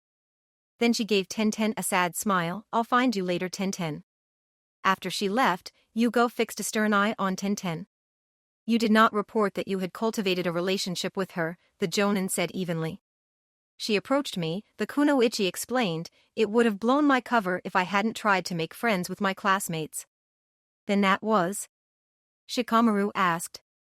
"Noko Hanakata, daughter of Hisoka Hanakata, daimyo of the Land of Fire," Irika confirmed. "She seems like a hassle," Shikamaru commented. "Not the word I would have used," Ino scowled. "She's not that bad," Tenten countered. The others looked at her in doubt. "On the surface she has it all. Money, power, looks. She's in the top 10 at her school for both athletics and academics," the brown-eyed Kunoichi explained, "but she's had a very sheltered life. For most of her childhood, she was confined to the palace, and not allowed to do most things for herself. She and her mother had to beg her father to let her attend a public high school. This is only the third time she's been allowed to leave the capital, and the first time she hasn't been surrounded by 100 guards." Tenten looked over at the princess again. "She's trying very hard to be a normal girl. And that's why we are here, right?" Hinata and Naruto both nodded, and the others smiled. Finally, Naruto burst out the double doors of the hotel. He wore orange swim trunks with a blue stripe up the sides, and the sandals Sakura had chosen for him. Halfway to the shore, he unceremoniously tossed down his towel. He charged into the ocean, and once he was up to his waist, dove forward.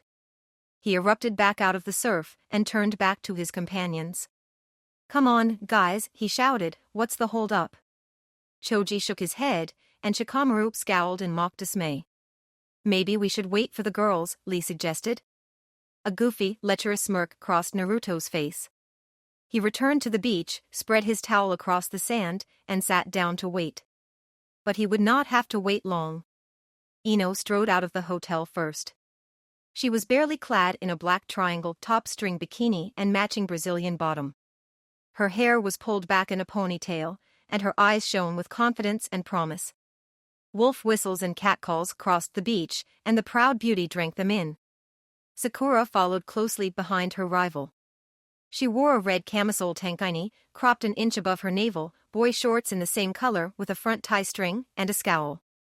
She was angry at Ino's brazen display, and that Yamanaka had gone back later and purchased a different swimsuit. But some observers, including Naruto, found Sakura's modest suit more attractive than Ino's shameless display. Tenten and Yugo walked out together. The tallest and slenderest of the teenage chunin was garbed in a forest green, front-tie halter top and mid-cut brief bottom, complemented by a tan sarong.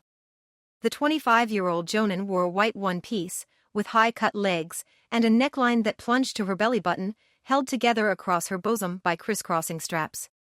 A small part of Naruto's brain recorded her sizes for later, but most of him held his breath as the door swung outwards again. Hinata exited the hotel slowly, radiating nerves. She was carrying a rattan bag with both hands, so her arms covered part of her body. She wore a two-tone blue one-piece, mostly a deep sky blue, but turquoise around her hips and neckline. The suit was high-cut around her legs, and scoop-necked, showing more cleavage than Hinata had ever displayed before. The cloth was tied across her toned stomach, displaying the outline of her umbilicus. Naruto found he couldn't take his eyes off her. As if drawn by his gaze, she met his eyes across 200 feet of sand. Suddenly, the other students checking her out did not matter. The terror vanished from her face and she released the tote with her left hand, no longer hiding behind her limbs. The kunoichi crossed the beach to their companions. Sakura, Hinata, Yugao, and Tenten moved quickly, but Ino sauntered slowly, gaining an admiring entourage. When the first 4 women reached their male teammates, Yugo asked, "Where is Irika?" He was tired after the drive, Shikamaru answered significantly, "He'll be out after a short nap." Orange, Sakura smirked at Naruto, "I should have known." "Right back at you, Red," he grinned back. Hinata walked between them, and the deliberately turned to set her bag down, displaying the back of her suit to Naruto. It had a large oval cutout, displaying ample amounts of her smooth, toned back. She colored slightly when she realized where his eyes had landed, but she forced herself to continue. She dug in the bag and removed a small tube. "Naruto, could you? Get my back?" She looked up at him, extending the sunscreen. "I can't reach." Sakura turned away so they would not see her roll her eyes, but Tenten winked at Hinata and gave her a thumbs up. "Oh, sure." Uzumaki took the lotion, and Hyuga stretched out on his blanket to give a steady platform. Naruto knelt quickly next to Hinata. He spread some of the oil on his hands, and gently rubbed it into her exposed, pale skin. "The rest of you should be sure to put on sunblock, too," their teacher prompted. The others complied, but Rock Lee was disappointed the Sakura sought Tenten's assistance instead of his help. And Ino allowed 2 of her new friends to apply lotion to her back. "Okay," Naruto looked at his friends, sounding exasperated, "now that everyone's here, let's do something. Swimming, surfing, volleyball, heck, we could even build a sandcastle." "Build a sandcastle?" Ino scoffed, "What are you, 5?" "No," he snapped back, "I never got to be 5. For a second, all of the teens looked away in guilt. "Come on, Shikamaru," Naruto pressed, carefully piling sand, shaping the base, slowly building a perfect structure. "That does sound right up my alley," the sedentary planner admitted. "YN. HUY, where are you guys going?" Ino suddenly shouted as most of her admirers broke off and rushed back to the hotel entrance. Nyoko Hanakata sashayed through the gaggle of teen boys, her smile only slightly self-righteous and vindictive. She glanced knowingly at Ino, bring her hand to her mouth accent her chuckle. Her leopard print bikini consisted of a strapless bandeau top and high-cut briefs. She strutted across the beach and spread out her towel not 15 feet from Ino. "It's so hot," Nyoko whimpered seductively, "I'm already parched."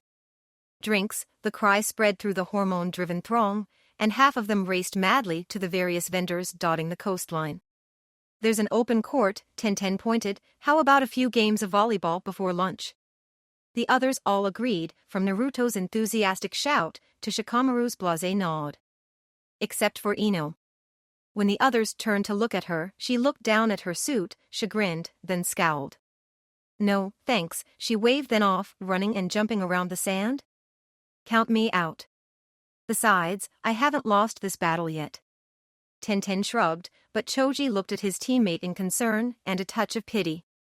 "Yugo-sensei, you have to play then." Tenten reached down and pulled up the jonin, "so the teams will be even. We can play boys versus girls." okay, Shikamaru grinned at his teammates, feeling assured of their victory. He could not have been more wrong. Tintin took the ball and stepped into the server's box marked on the sand by cloth barrier staked down. She leapt high into the air and smacked the ball hard in a skillful overhand serve. The ball passed right by Naruto, who was focused entirely on Hinata. Shikamaru scowled as he tossed the ball back. The weapons expert served again, and this time Choji got under the sphere. He bumped it clumsily back over the net. But Yuga was waiting and she spiked the ball hard at Lee. Unlike Naruto, the other member of Team Guy tried to intercept the ball. Unfortunately, he was too busy staring at Sakura and trying to hide the fact, and he also let the target hit the ground. The rest of the first match played out the same. Yugo and Tenten had obviously played the game before, and their skills, combined with the distraction of the boys, lead the girls to an easy victory. Ino upped the ante by turning onto her stomach and undoing the ties on her top, supposedly to avoid tan lines but truthfully because it drew much of the mob back to her. The daimyo's daughter countered by accidentally squirting too much suntan oil across her tight stomach and pleading for help cleaning it up. Before Ino could make her next move, the battle completely changed. The hotel doors opened again, and the eyes of every person on the beach were drawn to the portal against their will. Amusingly, this allowed the male shinobi to score their first point. The new beauty had pure, white hair, trailing loose to the middle of her back. Her bright green eyes spoke of innocence without naivete. She was tall, almost Naruto's height, and her limbs were long, slender, and well-muscled. Her curves were without a doubt the most outstanding on the beach, a fact her swimsuit amply displayed. It was arguably a one-piece, consisting of a high-cut brief bottom, with two thin straps extending like suspenders out the briefs, barely covering her breasts, and tying behind her neck. Unlike Ino or Nyoko, she didn't seem to crave the attention that was focused on her, but also unlike Hinata or Sakura, she did not seem opposed to the stares. The crowds around the princess and the kunoichi melted away and merged around the new teen. Even Naruto started to drift towards her until the Kyuubi let out an annoyed and jealous bark. The genin froze and then shook out his head as if waking from a strange dream. The interlude lit a fire under the male shinobi. Their focus restored, they were only outscored 2-1 in the second game. Ino and Yoko were left alone fuming until the princess was approached again. A young man, best described as a giant, ambled up to Nyoko. He was closer to 7 feet than 6 and had a bodybuilder's physique. His head was shaved, except for a short green mohawk and ponytail. He leaned over the potential ruler of the Land of Fire, blocking her sun and leering lecherously. "So, honey, how about if I keep you company now?" he grunted suggestively. She finally looked up at him with obvious disgust. "No, thanks," she answered witheringly. But her disdain only amused him. "What, you got a better offer?" He looked around, reinforcing the fact that he was the only one present. "Besides, I'm worth any 3 of those losers who were fawning over you before." "Just go away," Nyoko told him, with a touch of distrust. His sneer turned into a snarled, and he grabbed her arm. "Listen, girl, on this beach you'd be lucky to rate in the top 10.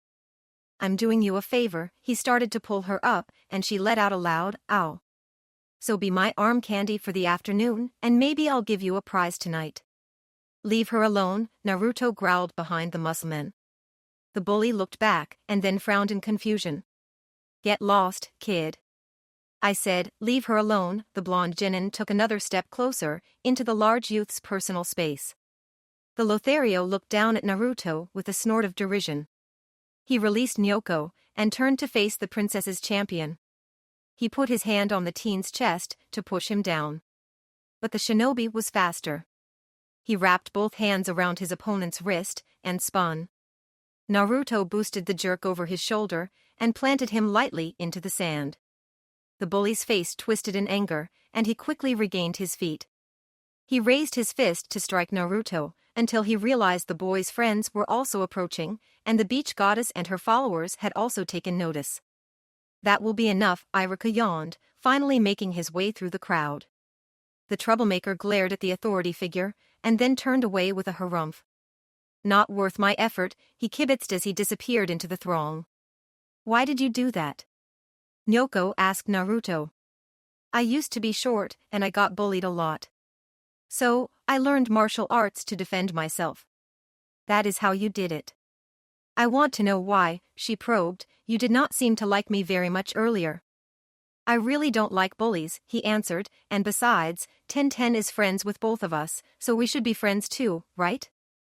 The daimyo's daughter digested that, and Naruto took the opportunity to escape back to the other Konoha agents. Well done, Naruto, Iruka offered quietly as his student passed. What? Ino hissed under her breath, he almost gave himself away.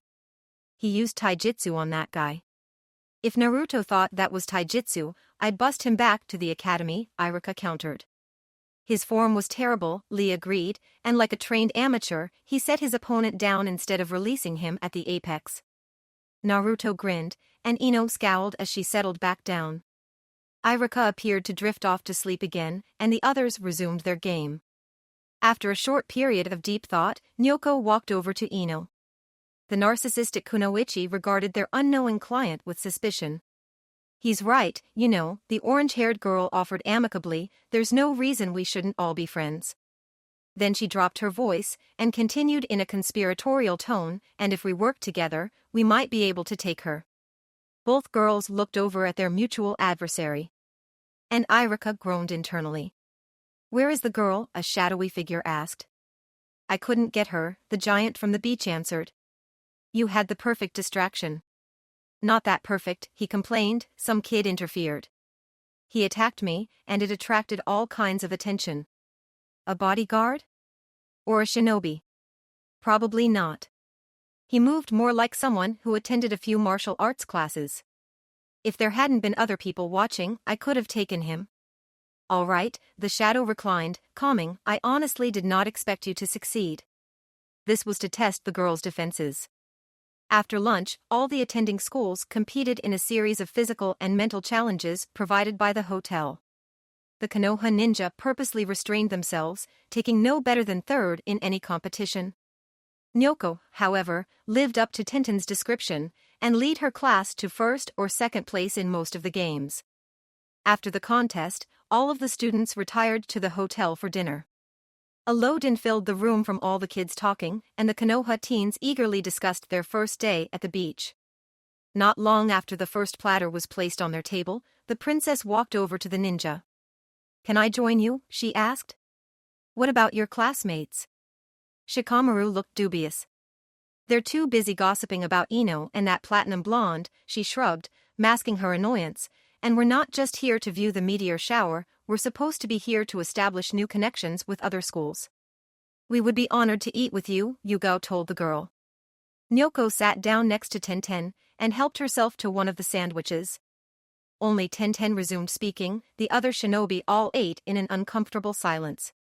Okay, look, Nyoko sounded exasperated, I'm guessing either Tenten or your teachers told you who I am. But just forget about that. I'm just a normal girl on her high school trip. Just treat me like anyone else. The others looked distressed by their behavior, and began conversing again. And after Sakura passed me, I thought you guys had us in the foot race, Nyoko admired, if Hinata hadn't tripped, you would have won that one. I can't run on sand, Hinata lied with convincing embarrassment. Naruto, give me the pepper, Nyoko said suddenly. Naruto did not move, and his eyes narrowed slightly as he regarded her. What? She glared back at him. If a normal person asked me something in such a rude manner, I'd ignore them, he told her point blank. The other ninja all froze, stunned by his gall and directness. Naruto, that's... Iruka started to scold him. Right, Nyoko interrupted him. Her face switched from anger to contrition. You are absolutely right, Naruto. I am sorry. Then she forced a smile. Will you please pass the pepper? Sure, the daring genin handed over the shaker with a grin. Thank you, the princess told him sincerely, and the rest of the table let out sighs of relief. So, we've only got a year and a half left, their guest said suddenly as the dessert trays were cleared. Do you guys know what you're going to do after high school? Choji? The large chunin was surprised to be chosen first. He suddenly began to chew more slowly, thoughtfully. Finally, he swallowed, took a deep, and answered. I guess I'll probably be a chef, he explained. Food is one of my passions, and I'm a pretty good cook. I can see that, Nyoko commented. Choji's face darkened, and she quickly elaborated, because you handled all the spices, sauces, and other condiments like a pro. Shikamaru? Oh, I'll probably just take over the family ranch, his answer was bored. I hope to take over my sensei's dojo. Rock Lee did not wait for her to ask him. And what's your dream, Naruto? I'm gonna be the next Ho. The blonde boy began his trademark statement, but Hinata's eyes widened in fear, and Sakura started to get angry, and he managed to choke back the pronouncement. Heir. Honorable member of my father's profession, he finished weakly. What does your father do? The princess seemed confused by his midstream disconnect. He was a writer, he answered, unconvincingly. He wrote textbooks. Really? Both her face and voice showed she did not believe him. Like what? Naruto grimaced. Then, he remembered all the times he lied to get out of trouble. The best story'd always contain at least a grain of truth. My father didn't write textbooks, he admitted. He wrote adult novels under a pen name. Adult novels? You mean? Smut, Naruto said bluntly. That's why I want to be an honorable writer. I don't want to write stuff like that, and I want to be able to use my own name, not hide. So, what did he write? Nyoko asked slyly. No way I'm telling any of you. Naruto looked around at his friends. All right, then I guess Sakura is next. The princess turned to the girls with amused disappointment. I've already started studying to be a doctor. Wow, that's pretty impressive. The girl was genuinely amazed. What about you, Ino? Are you going to be a model like your mother? How do you know who my mother is? Ino snapped. I'd recognize that nose and those cheekbones anywhere. And other than the color, you have the same eyes and hair, too. Minako could have been the greatest model in the 5 nations, until she mysteriously quit the business 19 years. But even now, her pictures are very popular. She didn't quit. Ino grew introspective. After she moved to our town to marry my dad, she did some smaller, local gigs. That is, until she got pregnant. Now she just works in our flower shop. I think she still misses it. But no, I don't want to be a model, even if it would make her happy. I'll probably take over the family business, like Shikamaru. And Tinten wants to be a physical education teacher, Nyoko remembered, which leaves Hinata. I don't know, the teen shrugged. My father wants me to accept an arranged marriage and settle down. Which is the one thing I know I do not want. That sounds like me, Nyoko commiserated. Life planned out for you, but it isn't what you want. After the teens and teachers had demolished the platter of fruit-topped cupcakes the waiter dropped, the ninja slowly drifted away, until only Nyoko and Ino were left. Though Lee remained close by, hidden. So, I think we should hit the boutique and see if we can get matching suits for tomorrow, the princess suggested. Actually, I was going to get something I could move around in. Ino apologized. Maybe try surfing with the others. So you made your point? Nyoko asked. Ino was surprised. So you noticed, the blonde asked the orange-haired girl. That you were watching Choji all day, making sure he was looking at you? Yeah, I noticed. I was considering making a play for him until I figured it out. Then the daimyo's daughter added quietly, I'd rather have another real friend than a guy right now. Besides, there's always Naruto. She forced a smile. So what's up between you two? We've been friends for a few years, but I always used to be into someone else. Then I figured out the other guy was a jerk, and wasn't worth my time. After that, I noticed that Choji had changed. I made an overture, but he shot me down. I think he likes me, but he doesn't trust my feelings because of my past. So you want to make him jealous, and show him what he's missing, Nyoko smirked. Yup, Ino grinned mischievously. Hinata paused on the second-floor landing.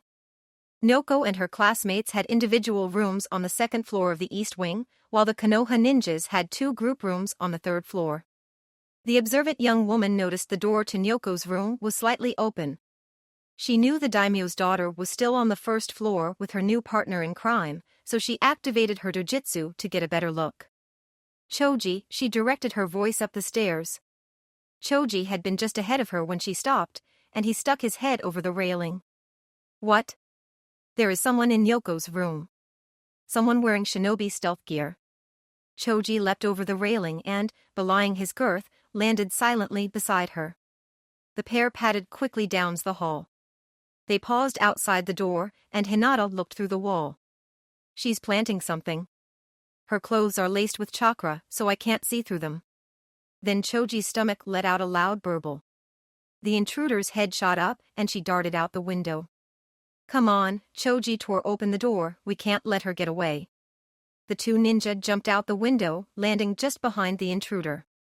The disguised kunoichi took off towards the forest, and the Konoha duo followed. Choji, I need your back, Hinata exclaimed.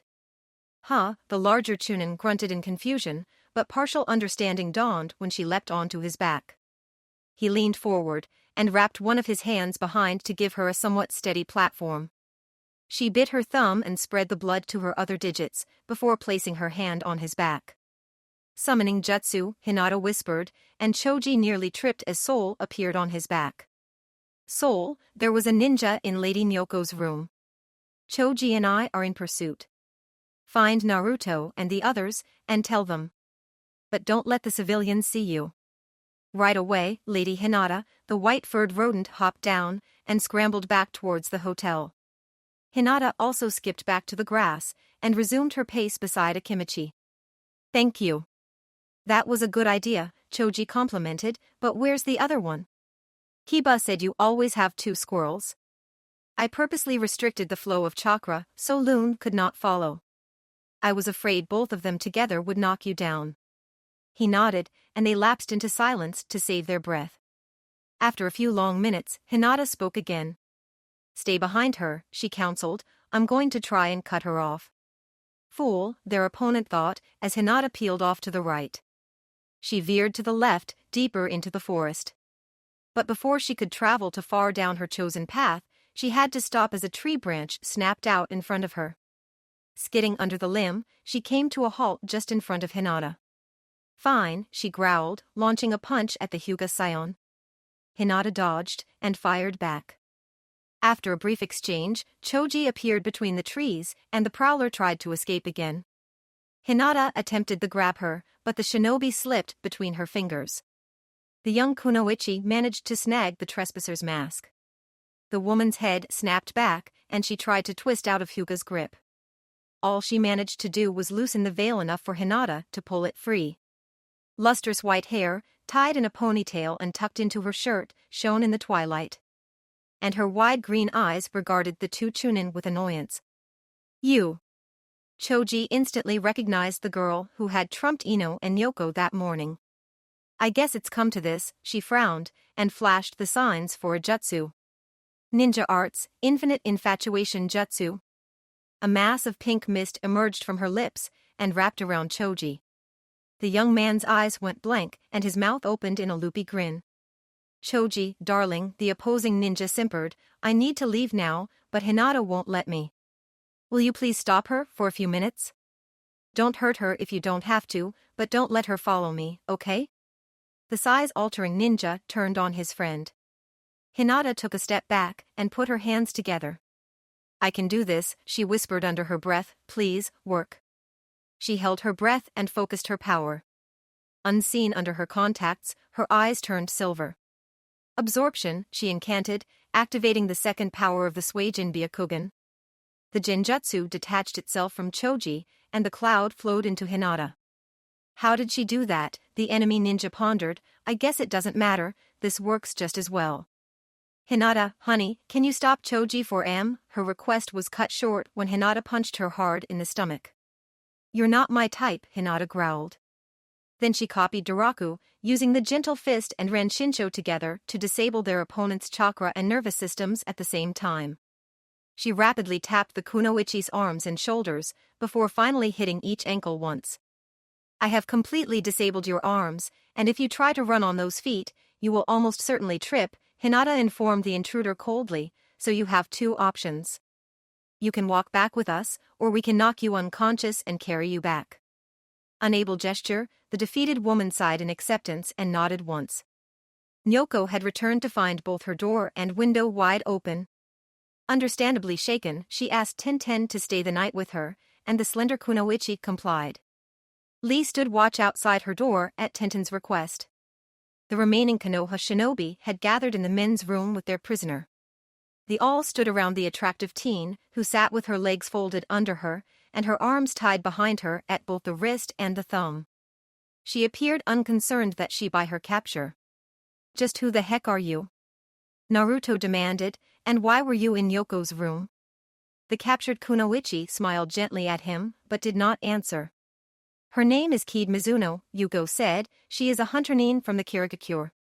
Both Shikamaru and Iruka blinked at this, recognizing the name. "She wasn't wearing a hunter's mask," Choji noted, "just a normal shinobi hood."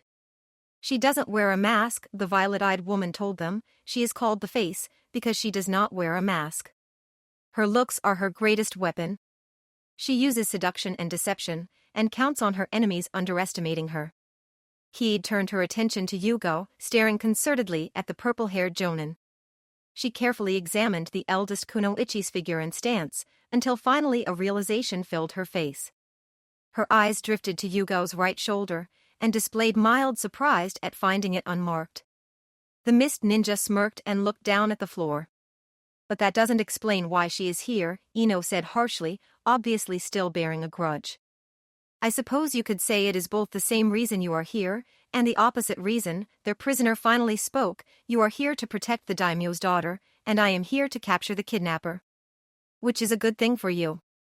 The hunter suddenly brought her arm back to the front of her body, the makeshift shackles falling to the floor. She rubbed her wrists to restore circulation, and gazed cannily at the leaf ninja. "There doesn't seem to be any point in keeping the secret anymore. And it'll be better for all of us if you guys are prepared. So here's what I know. The leader of this group was one of ours," she told them, "a missing nin from the Hidden Mist village. From what we have heard, he's been teaching the bandits he recruited basic ninjutsu and taijutsu. But that's not the worst of it. The real problem is who the rogue is. Although given the presence of Naruto Uzumaki, I guess it makes sense that the fourth and final of the broken swords would show up." The Konoha ninja all tensed at the revelation, except for Naruto, who looked lost. "What do I have to do with this?" He could barely keep his voice down. "And what's the broken swords?" "It sounds like a rock band." Iruka sighed at the density of his student, before starting to explain. In the Hidden Mist village, there were 7 legendary swords, ancient weapons of such power that a unique fighting style was derived around each blade. In each generation, 7 jonin are chosen to wield these blades. They are known as the 7 swordsmen of the mist. Kid nodded, adding, "But after Zabuza slaughtered his way to the rank of genin, the 11th Mizukage was able to start to change the direction of our village. He realized the senseless bloodshed was decreasing our numbers and hurting our teamwork, but not producing stronger shinobi as was expected. Unfortunately, many of the old guard saw this as a betrayal, and many have left the village, including 4 of the 7 swordsmen. In the bingo book, these S-class criminals are referred to as the Broken Swords." She grinned mirthlessly or mercilessly at the blonde knucklehead, "and Naruto here has already met Zabuza, Kisame, and Raiga. So it seems like fate that when Bunjiro finally showed his ugly mug, this guy would be around. Bunjiro Iguru is master of Suhi, the sword whose blade is so cold it can freeze a small lake solid with barely a touch. It fits him, as he was called the coldest of the 7 swordsmen. Even Zabuza was disturbed by his ruthlessness and lack of emotion." She stood, stretching languidly. "That's all I know. Do you intend to hold me? Or can I go back to seeking my target?" Iruka looked at Yugo, who nodded. He looked at their potential ally. "All right," the male jonin stepped away from the door, "but we have removed your bug from Yoko's room. If another one shows up..." "Whatever," she masked her annoyance. The mist Kunoichi looked at the female jonin again and exited the room. "Why are we letting her go?" Ino asked. "We shouldn't trust her. She is loyal to her village, particularly the current Mizukage," Yugo answered. "The relationship between both our villages and our countries have been strong as of late, so it is unlikely she or her village are part of this plot. She is certainly withholding something, but we are more or less on the same side." "Well, I don't trust her," the vain Kunoichi voiced. "You don't like her, Ino," Sakura mocked. "That's completely different." As the rivals started to argue, Yugo used the distraction to slip out of the room. As she expected, Keed was waiting. "So, you left the ANBU Black Ops," Mizuno commented. Yuzuki nodded.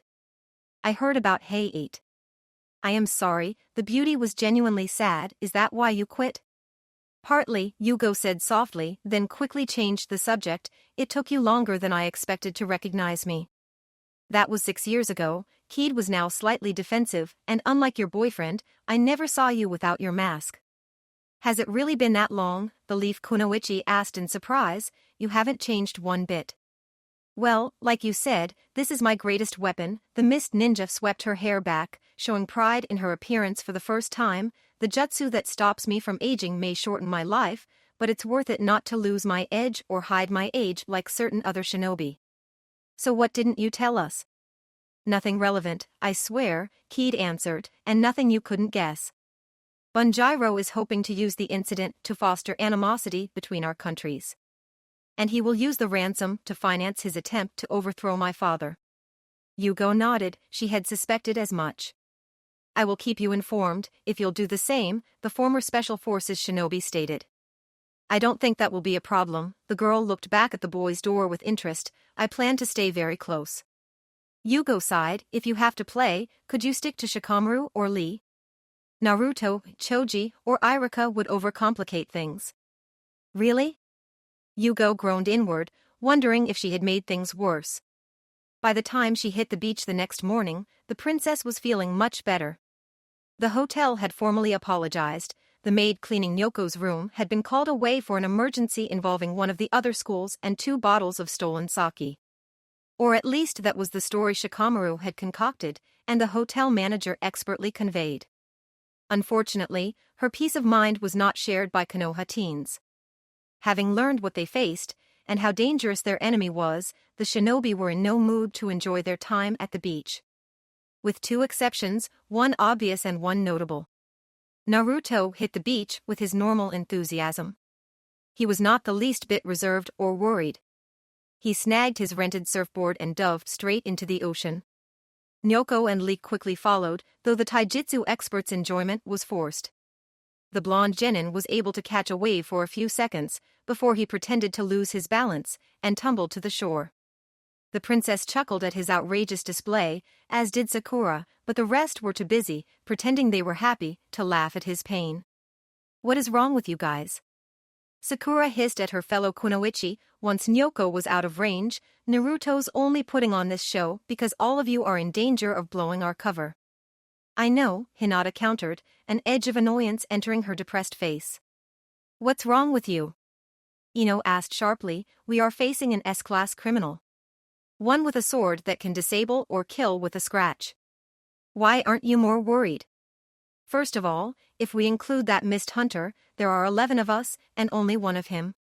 If Iruka and Yugo help Keed fight this Bunjiro, that leaves the 8 of us to handle his flunkies. And 2 jonin and a hunter nin should be enough to handle almost any single ninja." Then Sakura nodded out at Naruto, "And besides, we have a trump card. These broken swords have never won a battle where that knucklehead was present. He might just be some kind of good luck charm against them." And most importantly, Iruka joined the girls, leaning on his borrowed longboard. "If the rest of you keep acting worried, Nyoko is going to figure out that something is wrong." "Think about it this way," Sakura suggested, primarily to Ino. "It is possible that Keed is wrong. In which case, you'd be wasting this vacation for nothing." Tenten nodded, and the other 3 girls visibly unclenched. Iruka smiled slightly, proud of Sakura's leadership. Yugo finished her discussion with Choji and Shikamaru, who also appeared appeased. "We forget sometimes," Iruka thought, "that even though they are shinobi, they are little more than children." All 10 ninja and the princess were finally able to enjoy a morning in the surf. Ino and Nyoko had found matching swimsuits, black and white patterned sports tops and boy shorts. Still able to draw in the attention they desired, but not so brief to prevent them from joining their friends. Naruto was extremely happy when the others decided to go to a beachfront ramen shop for lunch. After scarfing down 2 bowls, he straightened up with a satisfied sigh. "So, what are we going to do this afternoon?" Naruto asked the others. "I still want to make a sand castle, at least once." His teammates remembered the point he had made the previous day, and didn't laugh, but Nyoko rolled her eyes affectionately. Well, instead of a castle, you could do a sand sculpture of me, Kid purred, wrapping her arms tightly around Naruto as she suddenly appeared, pressing her stupendous chest firmly into his back. The blonde genin turned bright red, and the expressions of Hinata, Sakura, Ino, and Nyoko all changed, and none for the better. I don't think I could do you justice, Kid-san. Naruto's answer was strangely formal, and he struggled gently to escape. Kid? Nyoko asked disdainfully. When did you learn her name, Naruto? My class is on the same floor as these guys, Kid answered, deftly preventing Uzumaki from breaking away, and when I saw Naruto-chan last night, I had to tell him how impressive his heroics were yesterday morning. Naruto-chan? Sakura growled. But Hinata really scared Naruto. He had never seen such a cold, hard look on her face. How about volleyball? Choji interjected, nervously trying to break the mood. Sounds great to me, Kid broke away, finally allowing Naruto to see that she too wore a more modest and function suit, though the Mist Kunoichi had on a one-piece, unlike her rivals. Naruto found himself, uncomfortably, on a team with Hinata, Sakura, Nyoko, and Kid. His sixth teammate became Yugo, when Shikamaru insisted Tenten and Yugo be split up. During the first match, however, he and Yugo seemed to be the only ones trying on their side. Kid and Nyoko were much more interested in bumping him than bumping the ball, while Sakura snarled and growled, and Hinata pretended she wasn't seeing what was happening. On top of that, Nyoko and Kid's admirers surrounded the court, staring daggers at the genin. I'm done, Naruto said, walking off the court after Iruka scored the final point of the disastrous match. What? Sakura gaped. Naruto? Hinata's mood shifted to confused. I don't mind if we play hard and lose. But 2-on-6 just isn't fair, it just isn't worth it. Hinata, Sakura, and Nyoko all looked chagrined. Kid regarded him through slitted eyes, and after a moment, shrugged with a smirk. All right, he relented, one more game. Sakura took the sphere and stepped into the server's box. With excellent form, she jumped into the air and smacked the ball between Lee and Shikamaru. The taijutsu expert lunged and bumped the ball clumsily over the net, but still between Naruto and Kid. Mine, the kunoichi called it. Instead of using the chance to collide with Naruto, she instead set the ball perfectly for Nyoko. The princess showed off her own skills, precisely spiking the ball to the southwest corner, behind Ino. They scored 3 more points in quick succession. Now that their focus was on the game, Nyoko was obviously the most experienced player, and Kid was not holding back like the Leaf Ninja. Hinata proved to be a skilled defensive player, and Sakura a pinpoint server. The fifth volley grew into a fierce battle, and the onlookers were no longer concentrating on the girls alone. Naruto set the ball for Nyoko, who leapt as if to spike it again. But at the apex, she suddenly tapped the ball sideways. The Mist Ninja also hopped up, striking the ball directly at Shikamaru. The quick-witted teen was not caught off guard, and knocked the ball back to his front line. Iruka propelled the ball into position for Tenten to attack. Hinata tried to dive for the orb as it descended between herself and Yugo. However, her right foot became entangled by the sand, and she fell to the earth with a sharp cry of pain. Hinata. Naruto quickly ran over to her. Are you okay? I'm fine, she turned over, grinning sheepishly. She brushed the sand off her face and chest, and then tried to stand. As she did, she winced again, and would have fallen had Naruto not been there. My ankle, she grimaced slightly. Sakura walked over and knelt down to look. It's not broken, the doctor in training pronounced, at least, I don't think it's broken. But you probably pulled a muscle or sprained it. Let me help you. Naruto wrapped his arm around her and supported her as she hopped off the court. Lee, take my place, okay? As Naruto half-carried Hinata off the court, the onlookers moved out of their way, happy Naruto was leaving. Kid's gaze shifted from the pair to Tenten with knowing amusement. But Nyoko just looked annoyed. Naruto set Hinata gently on the blanket and then sat by her feet. He gave her injured joint his own examination, then started to gently massage her ankle. I'm sorry, Hinata, he told her. This isn't your fault, Naruto, she told him. That wasn't what I meant, he looked significantly over at Nyoko and Kid. Oh, Hinata looked conflicted. That isn't your fault either, Naruto. And you don't owe me anything, she said quietly, if you like one of. No, Naruto said firmly, I need more than just a pretty face. You should already know that, although if you ever tell the pervy sage I said that, I'll deny it. And I do owe you. A lot, he turned introspective. If I were to fall for someone, anyone, the least I would owe you is to tell you. She blushed and nodded. The jealousy faded from her face, but her restored happiness still carried a small hint of doubt. Naruto moved to sit next to her and watch the game. As he sat, his hand accidentally brushed hers, and he quickly pulled away. Rock Lee was overjoyed to be on the same team as Sakura. And finally the teams were equal, and put on a good show for the onlookers. By the time they had completed the fifth and final match, it was time for dinner. Both Kid and Yoko joined the Konoha ninja for the evening meal. The next morning, Naruto finally got his wish. Despite the fact it had taken Sakura less than 5 seconds to heal Hinata's ankle, they had wrapped it tightly in gauze to maintain their cover. With her mobility fictionally limited, she suggested she could help Naruto build his sand castle. Naruto excitedly took her up on her offer, but was slightly less impressed when Yoko and Kid both decided to help. Shikamaru also decided to assist them. The rest of their teammates decided on a second day of surfing instead. So the next 3 days passed, Naruto trying to spend time with the injured Hinata, while Yoko and Kid both stuck close to him. As this left Naruto and Hinata on perpetual guard duty, the other shinobi were free to do as they pleased. The 6th night, the next to last, was the night of the meteor shower. As twilight spread across the ocean, the various classes set up observation posts. As the bodyguards set up their telescopes, Nyoko approached them. Mr. Yumino, can I borrow Naruto? The princess asked. Can I ask why? Irika countered, confused. Our teacher gave us multiple options for our project. I've chosen to write poetry about the falling stars. And since Naruto plans to be a writer, I thought he might be able to help me. Fine, if he wants to. Naruto looked at his teachers, both of whom surreptitiously nodded. Then he looked over at Hinata. The girl smiled sadly, and she too nodded.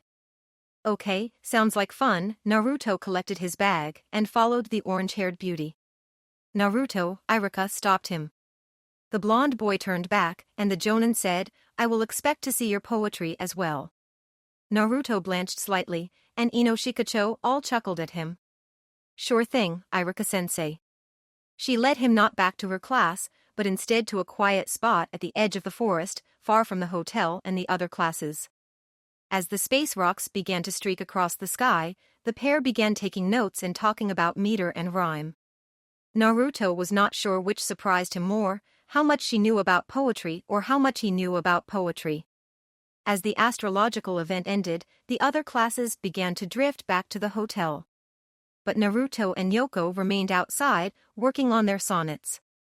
Naruto completed his 6th work, and then helped Nyoko with the rhyming scheme on her 5th. After she finished, they put away their notebooks. So Naruto, Nyoko's voice was coy, and even a little nervous as Naruto offered her a hand to help her stand. How would you like to marry me? The genin released her hand in surprise, and the girl almost fell. But the athletic noble caught herself and finished standing. Wah. What? Naruto stammered, but... You. I really like you, Naruto, she told him sincerely. You are straightforward, you treat me like a normal girl. You are brave and kind and cute. You might not love me, but you like me and you think I'm attractive. She looked down. I know I won't be allowed the chance to even find love, so I certainly won't be able to marry for it. But I think you would be acceptable to my father, and you're more than acceptable to me. Then she met his eyes with a mischievous twinkle in her green orbs. Besides, if you marry me, it would help you achieve your dream of becoming Hokage. How did you? I mean, that's crass. Even if I hadn't made 10-10 during her first mission, she interrupted his thin denial, I would have recognized you right away. Naruto closed his mouth in shock. Then opened it again. She smiled at his surprise. Finally, he was able to string together words. You recognized me? How? My father has taken his own interest in you, she explained. He receives briefings on all your missions, and your skill reports twice yearly. A year ago, I started borrowing the older files. She looked at him intently. It makes for a very interesting read. Nyoko, I can't, he started to protest, but she cut him off again. Think about it, she argued, the leader of the Land of Fire and the leader of the Hidden Leaf Village would be a perfect political union. Our children will be incredible. In fact, her tone and expression became openly seductive. There is no reason to wait to start working on heirs. She loosened the ties on her yukata, letting it fall loose and display ample cleavage. Naruto froze, mesmerized by the display. He started to reach for her chest, then paused as if unsure. Nyoko took his hand and continued to guide it to her bosom. Just as his fingers were about to touch her breast, Naruto had a visionary flash. White eyes, angry, disappointed, and wet with tears. White eyes, excited and proud. White eyes, crossed with pain, their light fading. Naruto gently, but quickly, pulled his hand away. What I am thinking, he laughed hollowly, if your dad ever found out, that would be the end of me. He turned away and softly said, Sorry, Nyoko. The girl sighed and clenched her garment again. To be honest, I'm surprised you let it go that far. Then she stepped beside him and waited for him to meet her eyes. But I was serious. I would be happy to marry you. Please, think about it. Before Naruto could respond, they heard a commotion from the hotel. One of the visiting students burst out of the front door, but as he tried to make his escape, 2 crossbow bolts emerged from the building. His leg impaled, the teen collapsed under his own weight. A large, familiar form emerged from the inn and dragged the boy back in. Naruto grabbed Nyoko and pulled her into the cover of the forest. Nyoko Hanakate, a thick, gravelly voice emerged from the hotel's PA system. If you do not return to the hotel and surrender yourself to us, we will begin killing hostages. Starting with your friends and classmates. The princess looked at Naruto in surprise, and the ninja grimaced. The ambush occurred just as the students were sitting down to eat. The teens were too stunned and frightened to resist, though a few had tried to run. Both Jonin had prevented the Chunin from fighting back. Where is she? The mist rogue asked, remaining in the shadow. She ain't here, the giant from the first day answered. Her teacher says she went off alone before the meteor shower. Well, we'll have to bring her back. Keep the students from the fire country here. Move the other 5 classes to the locations we discussed, and be ready to execute the plan. As his minions began to move, he suddenly noticed something. Loosening the huge sword strapped to his back in anticipation, he interrupted his followers as they reached for one of the students. She stays too, he told them. Though his exact appearance remained hidden, his eyes seemed to narrow as he surveyed the girl. Heed Mizuno, the leader of the villains, pronounced, I am honored. Secure her. If she resists, we will start killing the Land of Water hostages. The hunternin remained stock still as they threw a bag over her head. Then, they brought out ninja manacles, solid cold-forged iron gloves, designed to prevent a shinobi from making hand signs. Securing her hands behind her, they pushed her roughly to the floor. Nyoko Hanakate, Bunjiro's thick, gravelly voice emerged from the hotel's PA system. If you do not return to the hotel and surrender yourself to us, we will begin killing hostages. Starting with your friends and classmates. Iruka-sensei, what should we do? Sakura whispered. Nothing, yet. They have us outnumbered. If we were to fight, chances are the civilians would get hurt, especially the students they took away. Naruto is with Nyoko, Yugo reminded them. He will keep her safe. We wait as long as we can.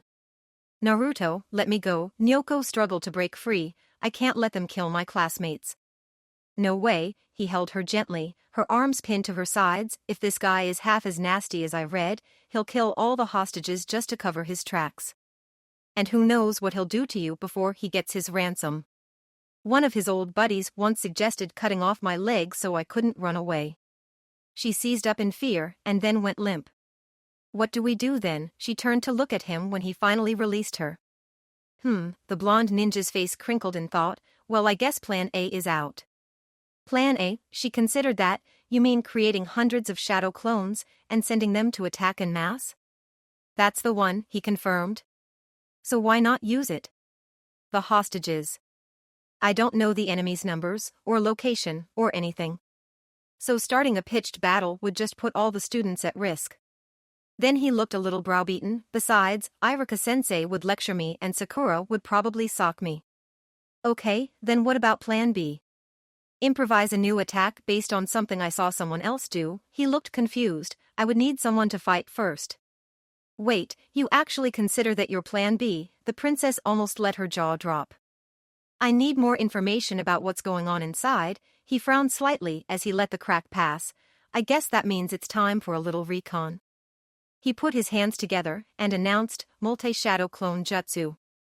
A half-dozen copies sprang into being around them. Without waiting, each duplicate put his own hands together and said, transform. Where had stood 6 Naruto clones, there were now 6 little, white mice. The rodents all nodded to their progenitor and scurried off to the hotel, far faster than normal mice. One more thing, he commented, weapon summon jutsu. His casual shirt stretched around his heart as the wooden box materialized. He removed the container and withdrew the blades. After a second of terse consideration, he sent the box back to his room. He turned back to Nyoko and handed her the red-wrapped and tailed dagger. Just in case, he told her gravely, and I want that back when this is over. It is important to me. She nodded and took the kunai. Now what? She asked nervously. The clones know that they have 10 minutes. Unless something else happens, we wait for their intel. The altered ninja scampered into the building. They squeezed under one of the side doors, entering the hotel near the kitchens. At the first branch, they split up, 3 going straight and 3 turning right. One of the groups encountered a rough-looking woman carrying a large club. Like real mice, they scrambled towards the walls. But the mercenary did not notice them and continued walking. One of the Naruto clones peeled off, following the criminal. The remaining 2 continued onwards, quickly reaching the pastry kitchen. Inside, the pair found 7 of the marauders holding most of the hotel staff. They also recognized 2 of the crooks as members of the cleaning staff. Exchanging angry glances, the furry duplicates exited the makeshift prison. The other set of fake rodents found themselves in the lobby. Through the glass walls of the gift shop, they noted the group from the land of water. At 15 students and 2 students, they were 1 girl short, leaving the Narutos to wonder where Keed was. They split up from there, one heading into the east wing, another searching the west side of the lodge. The final copy went around the store towards the special purpose rooms, including the ballroom they had been using as a cafeteria-style dining hall. Naruto was briefly surprised to see all 3 classes from the Land of Fire together. His shock lasted slightly longer when he recognized Keed bound and lying on the floor. He ran over to her, after a quick examination, determined she was unharmed. And ticklish. Unable to suppress a giggle when Naruto's tail brushed her, she attracted some unwanted attention. What's so funny, girl? The large bandit kicked her. Something touched my side, she admitted. Naruto darted away from her towards the wall. The rodent barely avoided a single-edged knife thrown at him. Just a rat, one of the kidnappers noted. I guess the cleaning crew wasn't quite up to snuff. The others laughed at this, except for Bunjiro. He stared for a long time at where Naruto disappeared in a gap in wall. After a few minutes, he seemed satisfied, and returned his attention to his hostages and minions. Naruto watched also, until his opponent turned away and the coast was clear. He slunk across the floor, and quietly climbed the leg of a certain chair. He knew Hinata was not ticklish. He crawled up her yukata, and behind her hand, tightly gripping the cloth. He felt the muscles in her wrist clench, but she betrayed no other reaction. The kunoichi shifted her arm slightly, so she could get a look at the intruder. Her eyes shifted to the rodent, who met her gaze unflinchingly. Ice blue orbs stared back at her, familiar. Naruto, she mouthed soundlessly. The tiny animal nodded. Scouting, she enunciated carefully so he could read her lips. He nodded again. Do you have a plan? But this time he shook his head, no. Did you find the others? He nodded, shook his head, then shrugged. She looked confused, and the mouse form did its best pantomime of the shadow clone jutsu. Oh, more than one of you. The copy bobbed its head once. Do you have any ideas? Naruto shrugged, then winked at her, and gave her the rodent's best approximation of his crooked, goofy grin. Hey, one of the criminals turned towards Hinata. What are you mumbling over there? Hinata's face assumed an expression of terror, and she began to rhythmically chant, "This can't be real. This can't be real." Admiring the girl's ingenuity, the clone dismissed himself. Good move, Hinata, the real Naruto whispered as the clone's memories flowed into him. Okay, he looked up at Nyoko, his expression fierce. Now that I know the score, it's time to crash this party. So you found everyone? Yeah, he balanced out the memories sifting through his mind. Everyone from the Land of Fire is in the dining room, with 22 of the bandits and their boss, plus Keed. Why Keed? The princess was surprised, worried, and annoyed all at once. I don't know, he lied, then quickly continued. The other 5 classes are being held individually, the Land of Water class in the gift shop. The rest are split between the first and third floor hallways in both of the hotel wings. Each class has 4 guards. And the hotel's real staff is in the kitchen with 7 guards. Plus, there are 8 or 10 additional mercenaries wandering the halls. Let's go, he said. Let's? As in both of us? Nyoko was surprised. I don't think it would be smart to leave you out here alone. You could leave me some shadow clones. Despite her previous confidence, she was less than eager to follow him into danger. Shadow clones are meant for offense, not defense, he told her. If there are any reinforcements in the woods, or some of them escape, I might as well just hand you over to them. Well, then, stay here with me, she pleaded. Just send in your copies, let them do the job. I can't. I have to be there, in case something goes wrong. If all my clones are killed, I would be back to square one, and I'd lose the element of surprise. He looked at her frightened face, and was mentally torn. He decided to push the issue. We could do nothing. Stay out here, and leave it to my friends.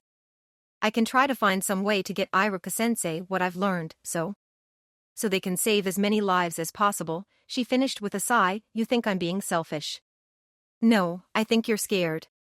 And in a lot of ways, you are right. If I could think of any way to leave you here safely, and launch the attack, I would go in alone. He exhaled, but I can't think of any way. So, I'll leave it up to you. We can stay out here, and leave it to the others. Or we can go in, try to help. For 3 long seconds, she didn't bother to hide her turmoil. All right, her face hardened, and she tightened her grip around the kunai. I'll trust in you. One last thing, Naruto stared at her intently. You cannot say anything. If I ask you a question, nod or shake your head. Any other noise you make I can cover up, but not speech. Got it? She opened her mouth, then smiled ruefully, and nodded her head, yes. Okay, let's go. Yugo-sensei, Hinata continued to rock back and forth, staring at the floor. But as soon as the kidnappers became disinterested in her feigned terror, she changed her chant to normal speech. The Jonin's eyes shifted, and she made quick gesture to indicate she was listening. Naruto was here, the girl whispered, scouting. What did he tell you? He couldn't speak. And he had clones running all over the place. The former ANBU hit her realization, and mouthed, the rat? Yes, Hinata affirmed, he's going to try something, we need to be ready. And Nyoko, the purple-tressed kunoichi pressed. I didn't have a chance to ask. Before they noticed me talking, the Byakugan wielder was chagrined at her lapse. I hope he doesn't do anything too stupid, the female leader worried. This is Naruto, Shikamaru had been listening too, and his comment was both snide and dubious. The real Naruto moved slightly ahead, while a single shadow clone remained with Nyoko, just over 2 meters back. They lead her to the same door his scouts had previously entered. We're heading to the kitchen first, he explained, to free the staff and get some equipment. When they reached their destination, the duplicate lead Nyoko into a locker room. We can't let them see you, the copy explained. She frowned at him and shrugged in confusion. I recognize 8 of the kidnappers as being members of the hotel staff. There could be more, still hiding. She nodded her agreement. By the way, Naruto's double looked her up and down. I think you should change into one of the waiter's uniforms. For freedom of movement. The princess nodded, full aware her yukata was hardly designed for physical activity. Then she puffed up her cheeks and stared at him angrily. "What?" he hissed. She glared at him and spun her finger around. "You want me to turn around?" She nodded. The clone dutifully complied, mumbling, "20 minutes ago, she was trying to seduce me, now she doesn't want me to see her undress," in annoyance. The real Naruto was thankfully unaware of any of this. When he reached the kitchen, he carefully used the polished edge of his blue-accented kunai to peer around the corner. He quickly memorized the locations of the bored-looking mercenaries. After he had learned the placement of his enemies, he snaked his hand around the corner and turned off the lights. What the angry comment was cut off by the proclamation, shadow clone jutsu, and the cacophony of fist and metal striking flesh. Naruto flicked the light switch, revealing a room crowded by duplicates. Each criminal had his or her mouth covered by at least one clone. The most of the copies exploded, and all of the bandits fell to the floor, dead or unconscious. Even that small amount of blood caused one of the busboys to nearly vomit. Naruto and the remaining clones freed the employees. "Follow them, they will take you outside," he ordered, and the workers complied as quickly and quietly as they could. As they left, Naruto searched the villains for weapons, and also for communications devices. He found no radios, cell phones, or even walkie-talkies. The blonde shinobi realized that was part of the reason for the rovers to pass messages. He took 4 of the daggers that were in the best shape, and dumped the remaining implements into the ovens, setting them to the highest heat. Finally, the Kyuubi's host unceremoniously tossed the bodies, living or not, into the freezer. Once the hotel staff was clear, one of the 4 clones dissipated to let Naruto know, and Nyoko and her guardian joined him. He handed one of the purloined blades to the duplicate, and offered Nyoko a butcher's cleaver and a cast-iron frying pan. She looked at him in confusion, and then pointed to the kunai he had lent her. "That's backup. A last resort of last resorts. Besides, with these and that uniform, you might be able to pass as a staff member." She frowned in confusion and pointed at her face. "Yeah, they probably know what you look like. But if we get separated and you are caught, well, anything you can do to buy time or give yourself an opening to attack." Nyoko pursed her lips and nodded. She wrapped the kunai in a towel, stuck it in her pants pocket, and took the tools. Naruto then created another set of 10 clones. These copies morphed into rodents again and scattered. "Lookouts," he explained at her questioning gaze, "in case someone catches on. Come on, we need to keep moving." The trio headed towards the west wing.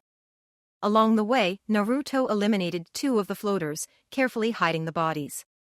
On the first floor, the ninja and his clones defeated Crooks, although not fast enough to prevent one of the Land of Earth students from suffering a minor injury when one of the bandits tried to use the teen as a human shield. The bandits in the ballroom were enjoying themselves, taunting some of the students. Though it galled most of the shinobi to just sit by, they did so nevertheless. Just when Choji had reached his breaking point, Bunjiro suddenly stood, staring at the door. "What is it?" Boss the giant with the mohawk asked, suddenly leaving his prey behind. "Kenji is late," the rogue ninja growled. "Maybe he had to use the bathroom? Or some of the kids got uppity? Perhaps," the leader sounded dubious, "if he does not appear shortly, you will be going to find him. And if he is slacking off." The bandits shuddered. And unseen outside the door, a rodent ceased to exist in a puff of smoke. Damn it, Naruto had met up with Nyoko and the clone again, and they were starting to head to the 3rd floor. He froze suddenly, with an annoyed and slightly fearful look. In her confusion, the princess almost broke her promise and asked what? But she just managed to keep the word from forming. The blonde shinobi recognized her intent and answered the question anyway. "Their boss said one of the roamers was supposed to report in," Naruto explained quietly, "and if the guy doesn't show up, he's going to send out a search party." Nyoko, he looked at her and asked, "Do you trust me?" She was frightened by his intensity, but she forced herself to nod, yes. "Okay." The door to the modified dining room opened, and the bandits turned, expecting to see their missing comrade. Instead, they saw a tall youth with blonde, spiky hair. The teen was holding their target tightly around the waist with one arm, and held a butcher's knife to her throat with the other. "Let my friends go now," he shouted, "or you lose the princess." Naruto. Iruka yelled, "What the hell are you doing?" She tried to run away. She was just going to leave you guys at their mercy. You idiot, do you know how much trouble you are in? One Nyoko's teachers asked. They won't kill her, they need her alive to get whatever it is they want, the teen countered. The same doesn't apply to the rest of us. This pronouncement jarred many of the students, and one of the girls burst into tears. How did you get in here? Bunjiro asked in a sinister tone. Naruto looked nervous, the west side delivery door. We had to sneak past some guys playing dice. The villain masked his annoyance, and what do you propose? You let my friends go, I give you the girl, he stated, that simple. That simple? And what about the other students, he asked, deviously. Oh, Naruto appeared surprised by the question, them too. Instead, what if I give you one of your friends for the girl? What? No, the teen tried to sound forceful, all of them. I would have to be a fool to release all of your friends, the villain exhaled roughly, as if laughing. You would still have all the other students, he offered, let my friends go as a show of trust, and then trade the girl for all the rest. Or, the rogue stood, loosening his giant sword in its sheath, I could end this charade, kill you now, and just take the wench. Naruto closed his eyes, and when he opened them, his feigned fear and uncertainty were gone. You're right, it's time to end this charade. Naruto released the girl, who drew a number of daggers and knives from under her apron. With surprising precision, she threw one blade, hilt first, at each of the Konoha shinobi. Naruto's allies caught the weapons easily. Nyoko shot the criminal a familiar smirk, and then disappeared in a puff of smoke. A shadow clone, one of the bandits reacted, he's a ninja. You idiot, they're all ninja, another of the kidnappers panicked, and ran for the door. But Lee was quicker, and the deserter fell. Acting in unison, the Inoshikacho team herded the hostages into one of the corners. Naruto, the other students? Yugo asked. My clones freed them all. They're safe. Only a few minor injuries. And Yoko? Sakura prompted. She's okay. She's with the two best bodyguards I could conjure. And then this idiot asked when we were going to get snacks, Gamakichi told her. Nyoko stifled a giggle. Lay off, I was only 6 months old, the light-colored toad grumbled. So was I, the redder amphibian pointed out. Nyoko was in the lobby with the 2 summoned toads, each the size a large pony. Surrounded them were 6 alert Naruto duplicates. Is it true the Aunt Tsunade used Gamabunta's sword? She asked. Remember me? Naruto tapped the giant on the shoulder. I'll kill you, Runt. The croak started to turn to confront the younger warrior. I am Master Bunjiro's strongest apprentice.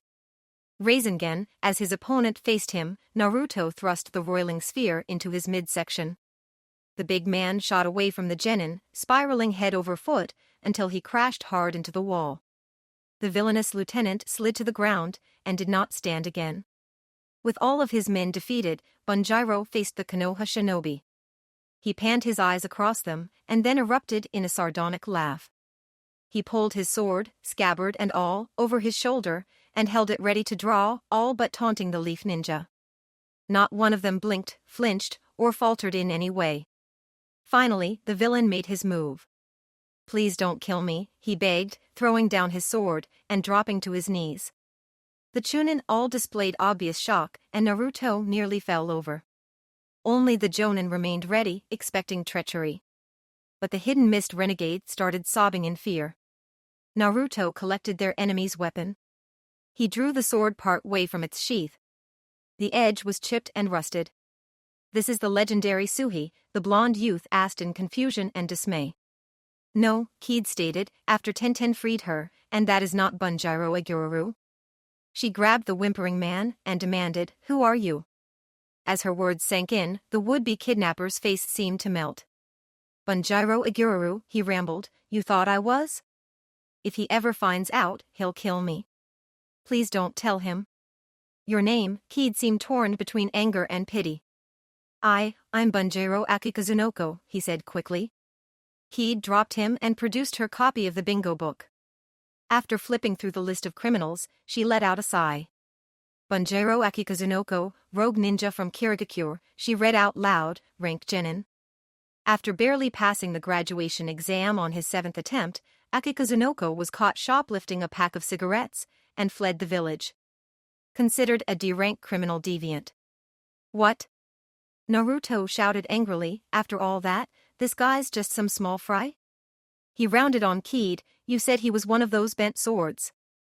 Our intel said a dangerous criminal named Bunjiro, with a two-handed sword, was gathering a small army.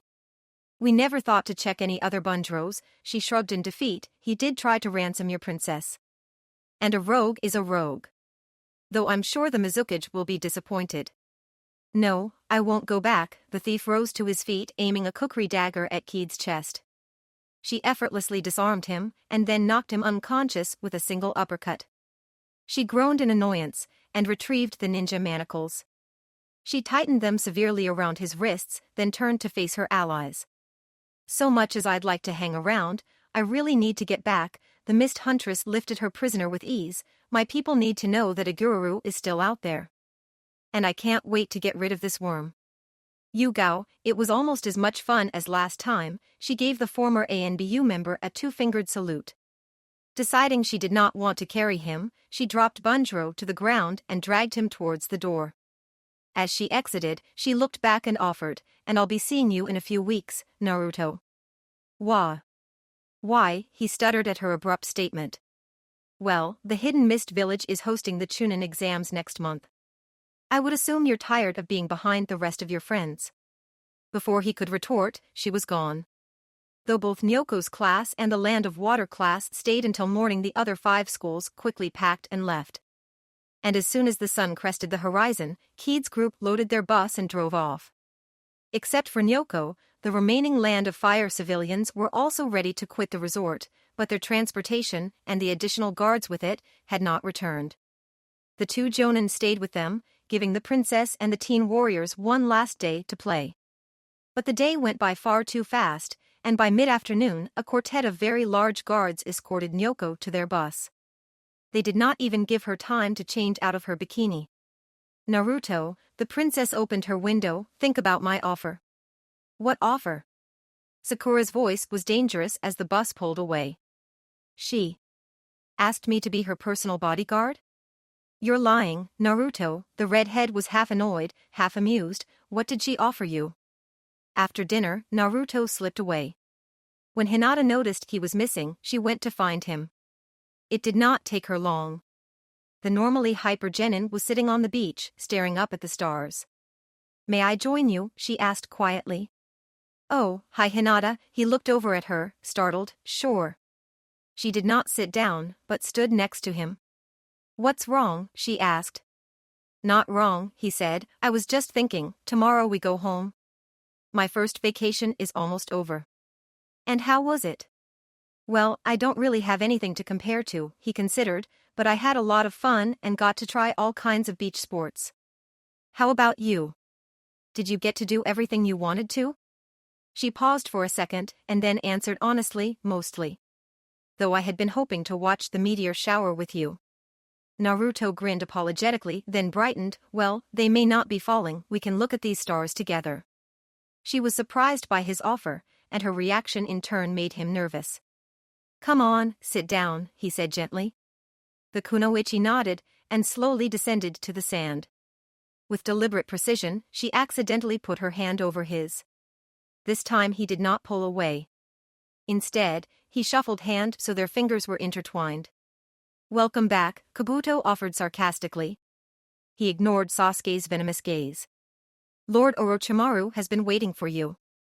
Sasuke's expression changed from murderous to condescending. He did not answer, but did change his course, diverting into the Sanin's audience hall. Inside, he found his teacher, poring over an ancient scroll. Orochimaru did not acknowledge Sasuke's entrance, did not look up from his reading. Uchiha stared at the necromantic shinobi with mildly concealed distaste. Sasuke, the leader of the Sound, finally turned his gaze to his apprentice. The rogue Genin's ire rose, he knew Orochimaru had been aware the moment he had entered the room. I see you have finally made it back from your little tournament, the villain's voice was a soft hiss, it has been almost 3 weeks. The yellow, slitted eyes locked on orbs that held the Sharingan. I was afraid something might have happened to you. His platitude was entirely without sincerity. But his next query did carry a mild curiosity. Did you find what you were looking for? Or at least win? It was a trap set by a blood-drinker demon, Sasuke offered without emotion. Of course, the creature was after your Kekkei Jinkai, Orochimaru mused. Obviously, it was not up to your level. No, Sasuke turned the suggestion back with dark humor. I was captured and enslaved. Orochimaru tilted his head, betraying a slight increase in interest. Naruto broke the demon's hold on me and defeated the vampire. Admitting this would normally have been difficult for Sasuke, but this time, he reveled in the Sanin's reaction. Though most people would have missed it, the Uchiha Scion caught the angry narrowing of Orochimaru's eyes and twitch over his right temple, indicating the snake sphere of the fox. So the idiot did come for you, as expected. But once again he was unable to capture you. He was distracted. Sasuke meticulously laid out Naruto's fight with the demon. The description of Naruto's new techniques had a strange impact on the legendary rogue, inspiring both hunger and worry. The genin story ended when Orochimaru suddenly coughed fiercely, wetting the parchment before him with drops of blood. Sasuke's mood darkened, his amusement at baiting his teacher gone.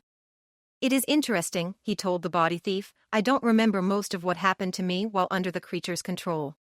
Nothing I heard, or felt, or smelled. But these eyes, they retain what my brain did not. I can still see anything I saw back then, when my Sharingan was active. I know what Naruto said to me, because I can read his lips. Enough about the Jinchuriki, Orochimaru interrupted. We have other matters to discuss. He said one thing worth noting. While preying on my emotions, Uchiha continued without pausing. He told me that you had failed to defeat Itachi. Orochimaru had been growing angry at being ignored, but Sasuke's announcements froze him. And, the Sannin feigned indifference. You didn't already know that? I suspected, but... The teen lost his temper. Everything I have done over the last 2.5 years was based on the assumption you could provide me with the power I need to kill my brother. I betray my village and my teammates. I have stolen for you, and killed for you. And in return, I have given you the strength you were willing to do anything to gain. Orochimaru's answer was harsh and mocking. I was even willing to let you take possession of my body to gain my vengeance. But you could not even defeat Itachi. And of course, your tutelage would be designed to keep me weaker than you. Orochimaru watched impassively, waiting to see what Sasuke was building up to. No more. You are not fit to claim the power of the Sharingan. We are done. I am leaving. I will find someone who can give me what I need. Ha, Orochimaru started laughing. Ha ha ha ha ha ha ha ha ha. What incredible timing. I might have missed you last time. Had you not come back, left a little earlier, I would have been forced to take a surrogate again. But this time I will own you. Be you. I thought you looked frail. Sasuke took a step back. I thought you were going to be trapped in that body for another 6 months. Slithering to his feet, the villain shrugged. Maybe this form was too weak to begin with. Or perhaps I burned too much of its life force, regaining the use of my arms. He dropped his shoulders, and his arms extended to almost twice their original length. Either way, I still have more than enough left for the weaker sibling. Sasuke looked back at the entrance, weighing his options. He saw Kabuto's smirking visage as the reinforced doors slammed shut. As Orochimaru's arms reached the ground, the skin and even some of the muscle sloughed off. Underneath were scales, so pale they were almost translucent. The shedding stopped, and instead of arms, the Sannin had 2 large vipers extending from his shoulders. Their transformation complete, the serpents lifted their heads, staring at the teenager hungrily. Sasuke threw a trio of shuriken with each hand. Orochimaru's reptilian arms knocked the blades away without even taking a scratch. The Jutsu hunter's robe shredded, chunks of flesh pouring off his torso. As the Sannin's host peeled away, the form of a coiled snake was revealed. Fortunately, the ninja creature's breeches remained intact, but the skin on his feet also shed, showing clawed, scaled toes. Me, Hitsuji, Saru, I, Uma, Tora, Sasuke shouted, spitting a sphere of flames at his former master. As Orochimaru's body and neck started to unwind, his serpentine hands gestured and spoke. Me, Tastu, Tori, Inu, and the twin snakes invoked ninja arts, mud surge jutsu. The ground erupted between them, a cresting wave of muck enveloping the Uchiha's fire art.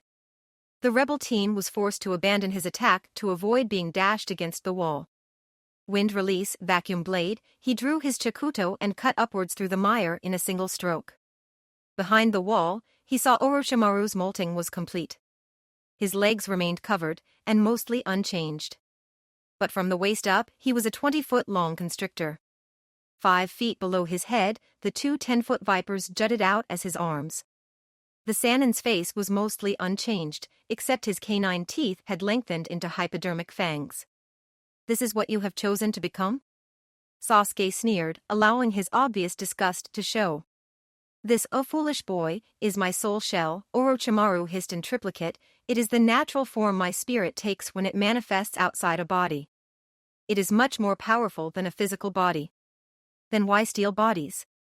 Because, this time, only his head spoke, his arms were beginning to craft a new jutsu. For all its power, the soul shell begins to fade without a material form to anchor it. Also, without a chakra network, I cannot recover my energy. Necromantic arts, flesh bomb jutsu, the villain's hands whispered. The serpents scooped up chunks of the discarded skin and muscle in their mouths and tossed the tissue not at Sasuke but near him. As expected from the jutsu, the missiles exploded. However, rather than force or flames, the eruptions filled the air around Sasuke with vile fumes. Coughing, Uchiha dove out of the cloud. You are correct, of course. The main head grinned in dark amusement as the left arm deflected the younger ninja's sword. I could have given you so much more power. It was actually amusing trying to balance it. Making you strong enough to be a worthy host, teaching you enough that you would not leave, and yet keeping you weak enough that you could not oppose me. Stony spikes erupted from the floor around the boy, still struggling to clear his throat. He dodged most with ease, but was forced to shatter one with his blade. Sasuke countered with another fire jutsu, this time sending out 4 random trails of flame, which converged on the villain. But Orochimaru gestured contemptuously, and the inferno turned back on the self-proclaimed avenger. Uchiha leapt over the flames, towards his former master, swinging his sword horizontally. The right arm reptile intercepted the slice, but no blood exited the wound. Instead of muscle, there were more layers of scales. As the weapon was withdrawn, the cut closed completely. You cannot hurt me like that, Orochimaru taunted, as Sasuke disengaged. I don't have blood to spill, or bones to break. Sasuke's eyes narrowed, then expanded again, turning red. The snake creature radiated mild interest. Will the Sharingan work on me? Can you hypnotize all 6 of my eyes? Can you copy my hand signs when I have no fingers? Me, Tastu, Tori, Inu, na Sasuke repeated. The copy jutsu created a larger wave than the original had, and Orochimaru watched the approaching mire with moderate approval. But when the wall reached him, he simply raised his right hand and punched a 10-foot hole through the attack. The wall passed him, but Sasuke was nowhere to be seen. He did not stay hidden for long. Uchiha propelled himself off the ceiling, using gravity to increase his speed and power.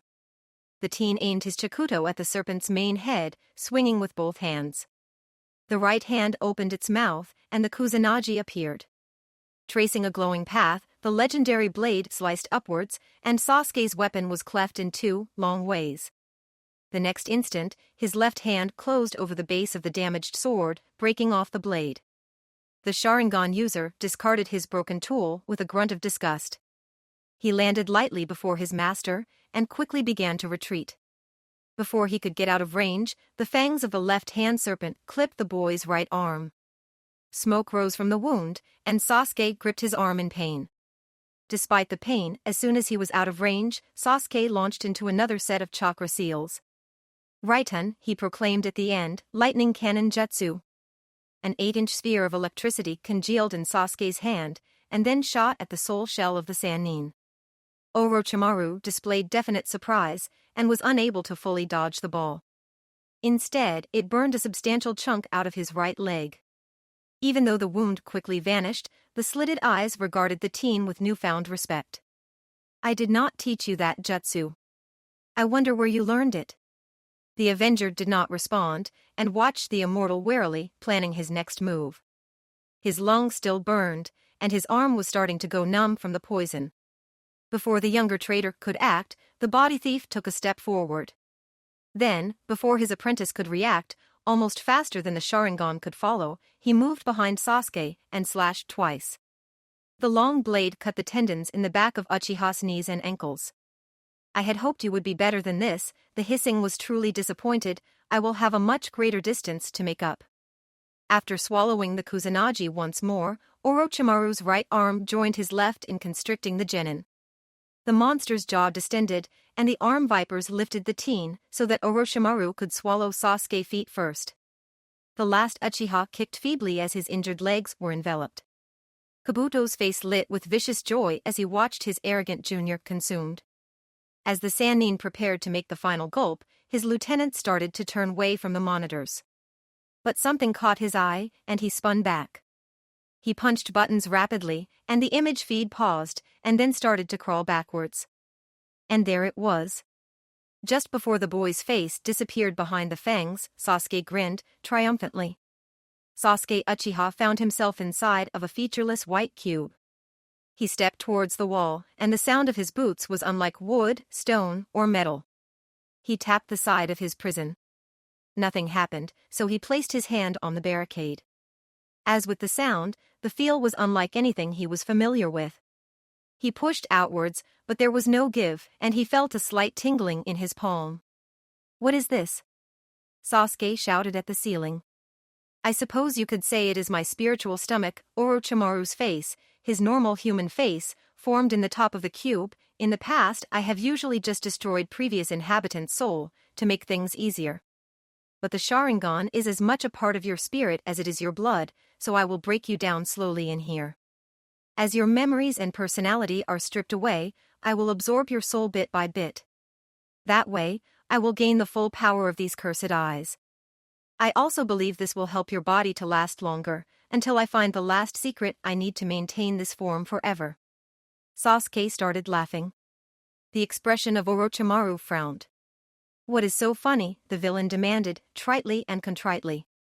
Tears were running down Sasuke's cheeks, and he brought his hand to his face to wipe them away. "Well," the jailer sounded annoyed. "It's just that you are right," Sasuke answered, "the Sharingan is part of my soul." The last Uchiha looked up, and a three-bladed, black pinwheel spun in each of his glowing red eyes. "No, you aren't supposed to."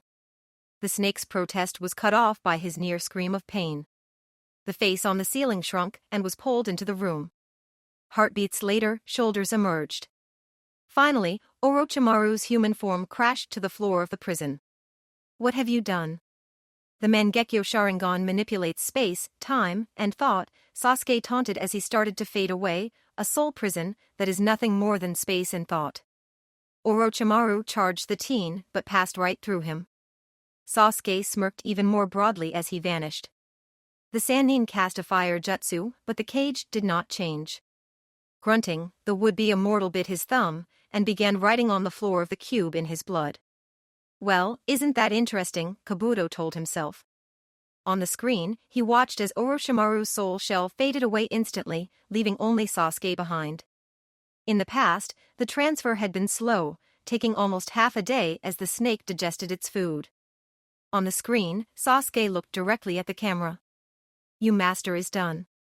He won't be able to save you next time we meet." The rogue medical nin froze. Sasuke had defeated Orochimaru. He had wanted Orochimaru to try to steal his body the entire time. Sasuke looked down at his legs, at the slashes that were closing over with inhuman speed. He smiled at this new power. The rogue stood and walked to the door. He activated the Chidori and blasted a hole through the stone barrier and the wooden bar behind. He pushed the doors open with ease and stalked further into the hideout. Unseen, Kabuto slipped into the study behind Uchiha. He slid quietly across the room to the remains of Orochimaru's body. He gathered the chunks of flesh and shards of bone, then quickly exited through the hidden passage. "Who the hell?" the red-haired Kunoichi started to shout as the door to her room burst open. But when she saw who it was, her angry expression turned to one of rapture. The girl was almost Sasuke's height, and so slender as to be almost boyish. Her light red hair was short and wild on the right side, and longer and carefully combed on the left. She wore only a spandex tank top and shorts. Her eyes, the same color as her hair, glowed with anticipation and delight. "Sasuke-sama," she purred, lunging towards him with her arms extended. He subtly sidestepped her embrace as he entered her room. "Karen, it is time," he told her, standing in the center of her small space. "Are you still with me?" The young woman was surprised and scared by the statement, but she quickly disguised it with a lecherous grin. "Run away with you?" "Of course, Sasuke-sama." This time, she latched onto his arm, pulling it tightly to her chest. Good, he disentangled himself from, but in the process managed to brush his fingers lingeringly against her right breast. The contact made her shiver and blush. "I'm going to get our third teammate," he informed her. "Get ready to leave." "Do you have to?" She was genuinely disappointed. "Won't it be enough, just the two of us? Are you willing to fight Kisame Hashigaki alone?" She froze and looked angry. "Do you think I can't?" she countered. "No," he lied smoothly, "I just don't want to put you at risk. Not when there is another we can use." She seemed to accept this and allowed him to leave. Unlike at Karen's, Uchiha knocked on this door. After a few moments, an annoyed-looking teen answered the summons. "You again," he waved his hand and went back to his bed. He picked up the paired spiked swords and began to clean them in an intimidating fashion. Sasuke was not impressed. Suigetsu Hozuki grinned mirthlessly, displaying teeth filed to a point. He was shorter than Karen and had a wiry build. "What do you want, Uchiha?" "Orochimaru is dead." "I am leaving." Sasuke frowned at the disrespect, but held his temper. "Will you honor our agreement?" "Oh." Suigetsu pretended not to remember. "What agreement?" "I will take you to where we buried Zabuza and the Kubakiri Hocho. And then you will fight Kisame for me when the time comes." "Right," the mist rogue nodded. Then he focused on Uchiha with deadly seriousness.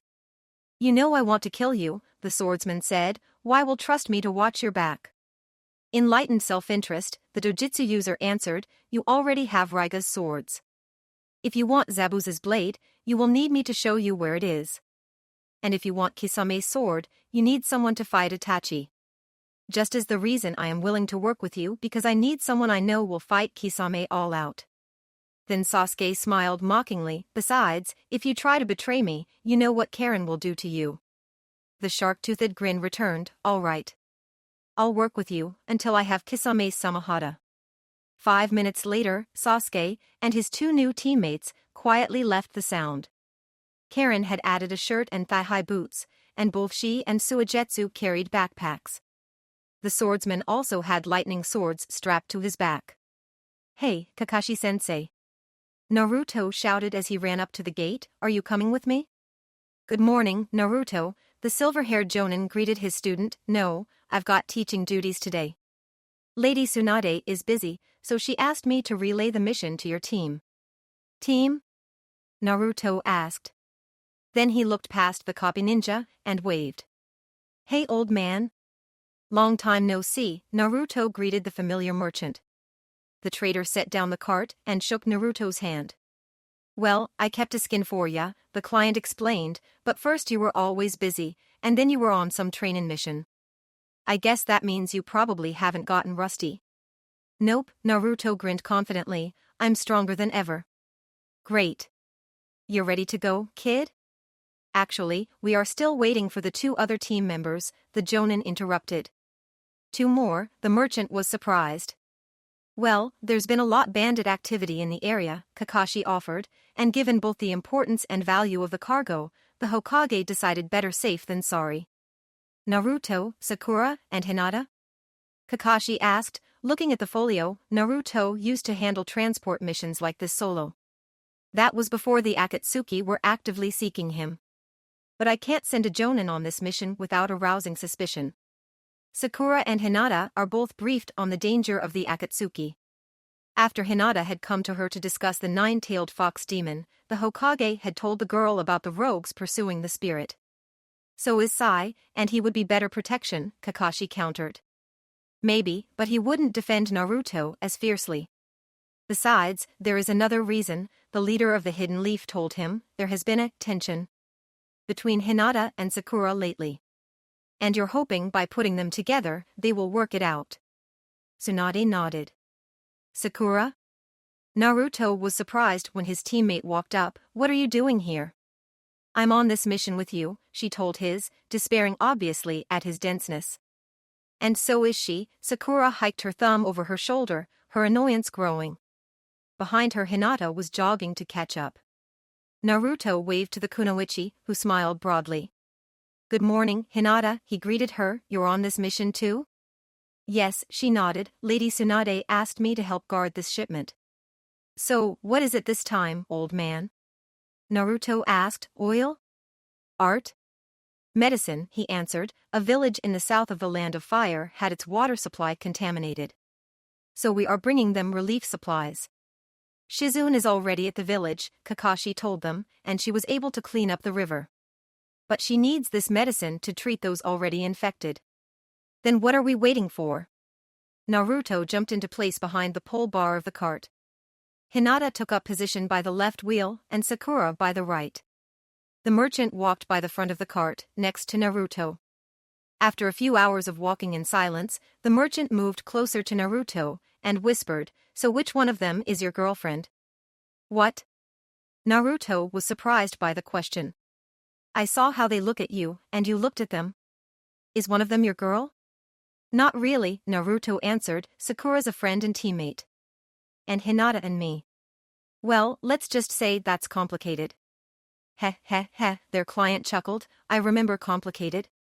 Well, things are starting to get clearer, Naruto confided. What? Sakura hissed at Hinata. The white-eyed girl had been glancing over her green-eyed counterpart all morning. Finally sick of it, the medical nin stepped behind the cart. You are still angry, Hinata said quietly. Well, you've been staring at me since we left, so yeah, I am starting to get annoyed. You know what I mean? Hinata raised her voice slightly. You are upset about what I said outside the hospital. Sakura sighed. She did not want this. Okay, fine, I'm still upset, she whispered. To be sure, Naruto couldn't hear her over the creaking of the wagon. You ambushed me, challenged me, and said I like Naruto. Is caring for Naruto such a bad thing? Hinata looked angry, and her voice rose again. No, of course not, Sakura said, and I do care about the knucklehead. Just not the same way you do. Hinata stared at her, searching Sakura's face and posture.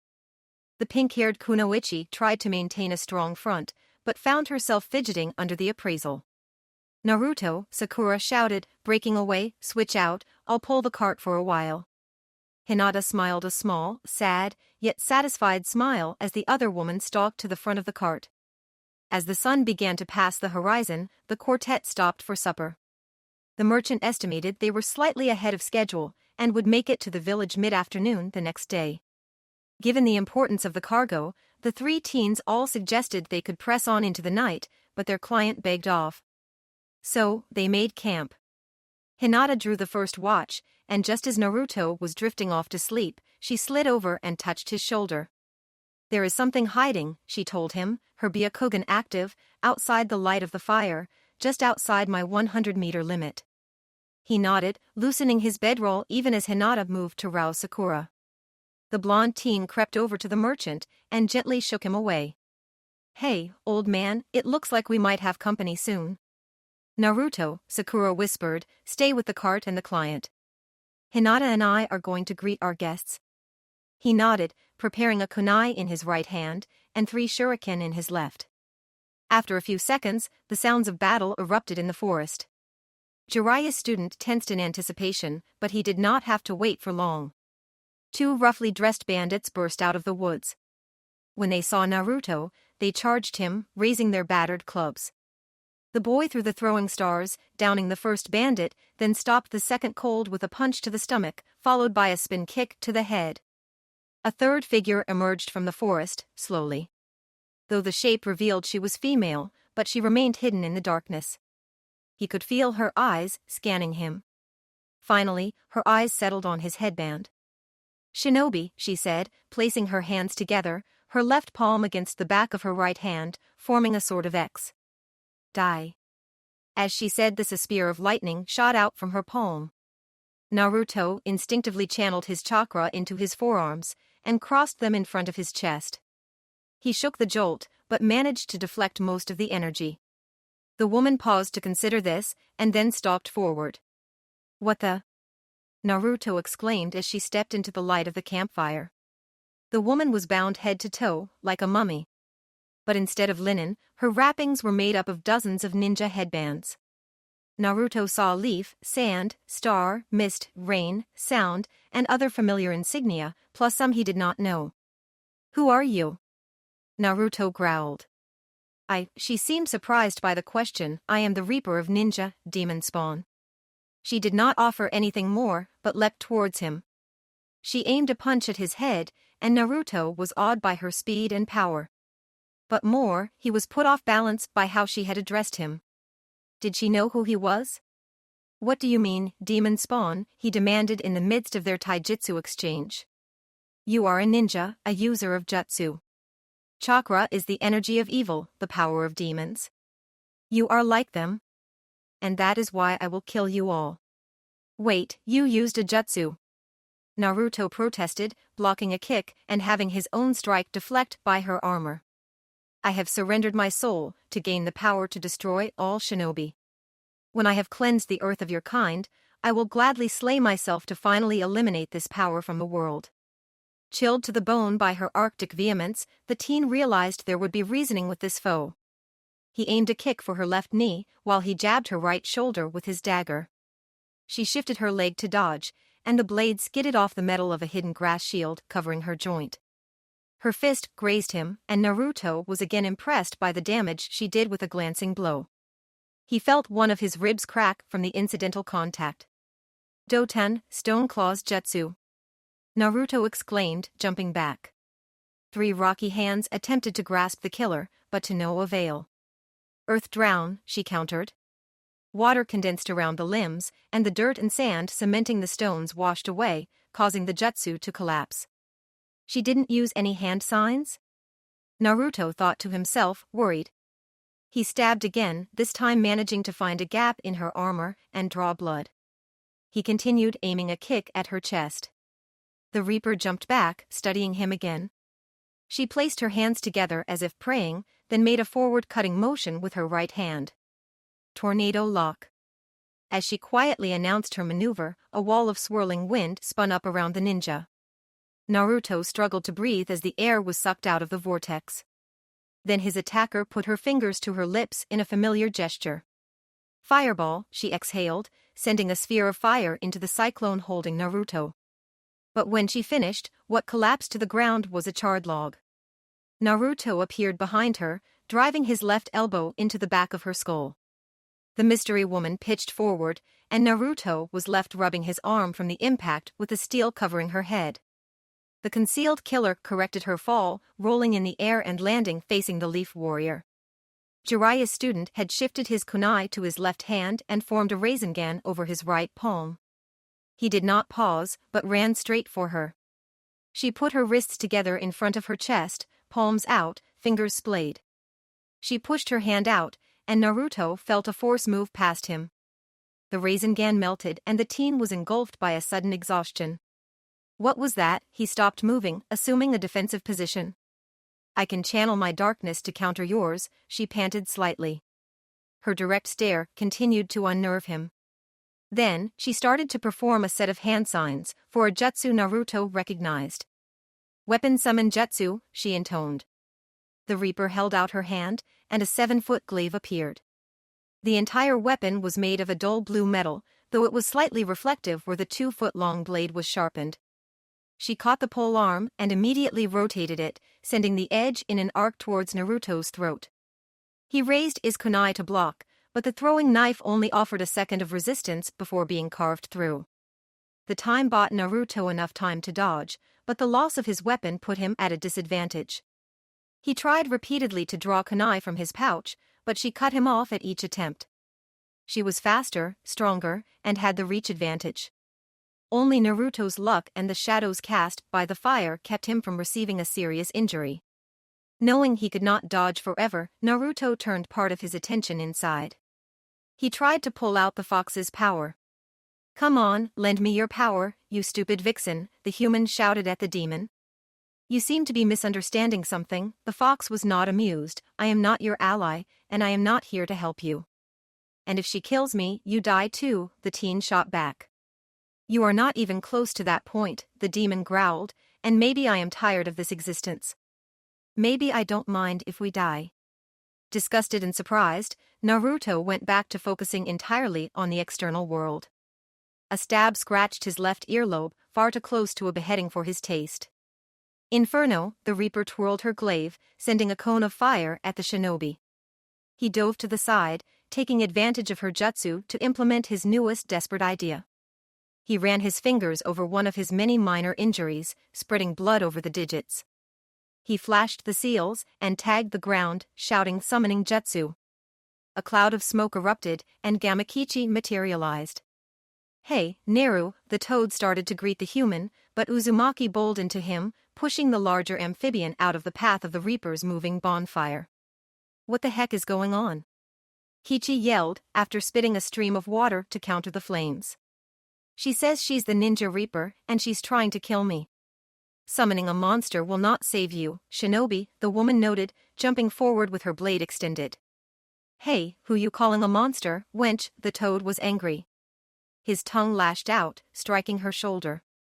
She turned her weapon back, and Kichi had to rapidly suck his tongue back to avoid having it severed.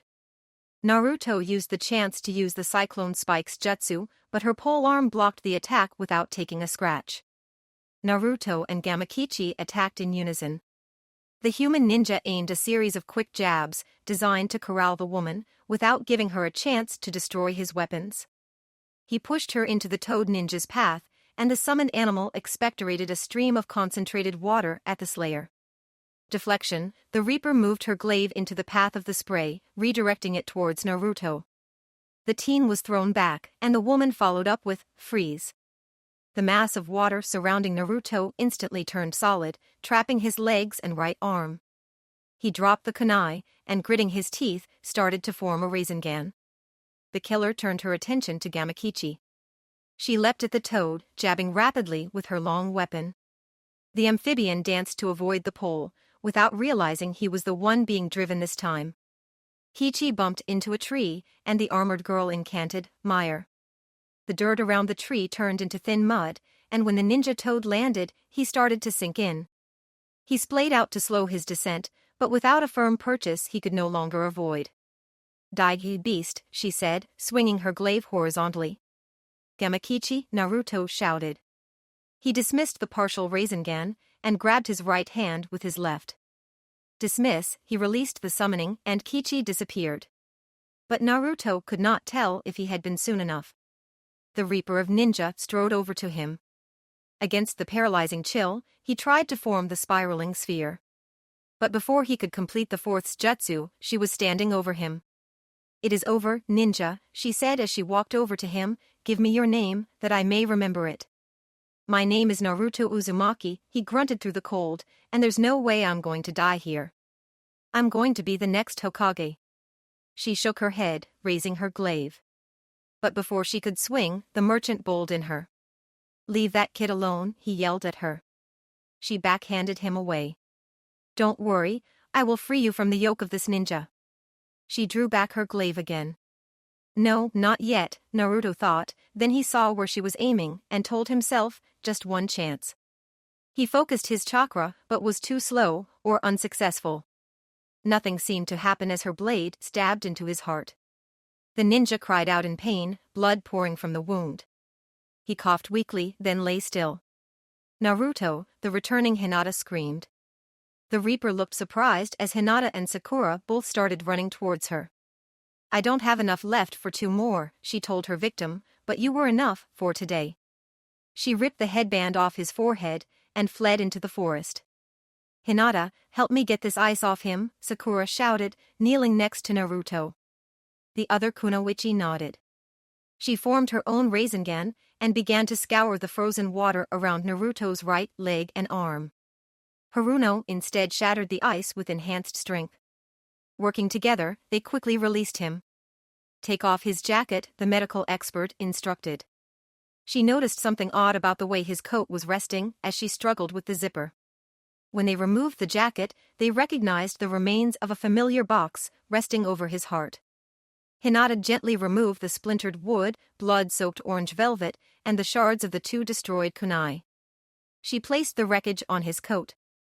The cut isn't that deep, Sakura mused out loud, but it did nick his heart and partial cut through his 3rd rib.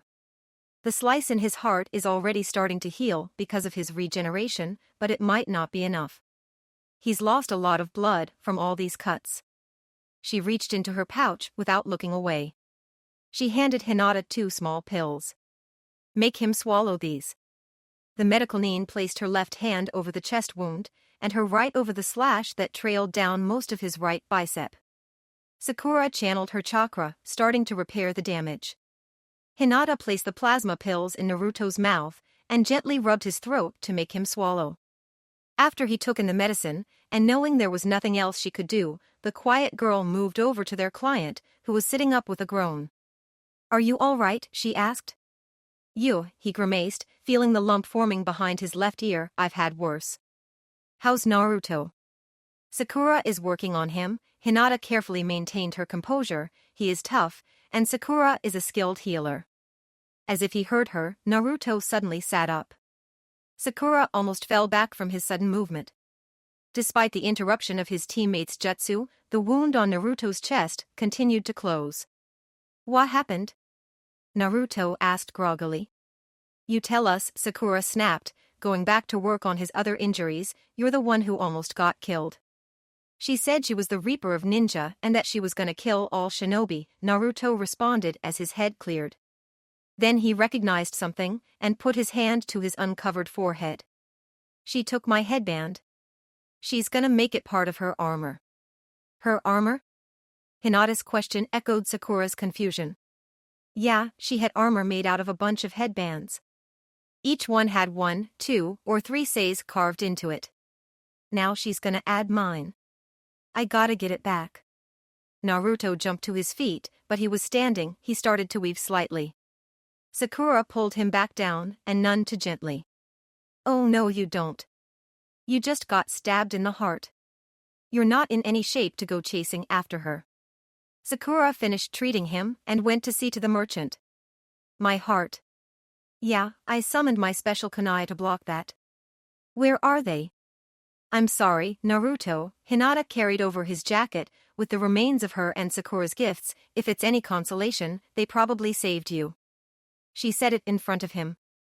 As Naruto looked at the broken weapons, his face blackened with anger and sadness. "I think we should get back on the road," Hinata suggested. "Try to reach the village as soon as we can." "There's no need," Sakura shook her head. "They won't come back tonight. Besides, Naruto needs to rest." "I'm still too old to be walking all night," the merchant added his support. Hinata nodded but did not look convinced. As his 3 companions prepared to rest, Naruto suddenly burst into motion. He picked out the wood and velvet resting in his coat, tossing it aside until only the steel and red and blue silk remained. Then he removed his weapons pack and dumped all of the kunai and shuriken onto his jacket. Hinata stood again, moving closer in curiosity and worry. Sakura also watched him carefully. Next he took out Gamma.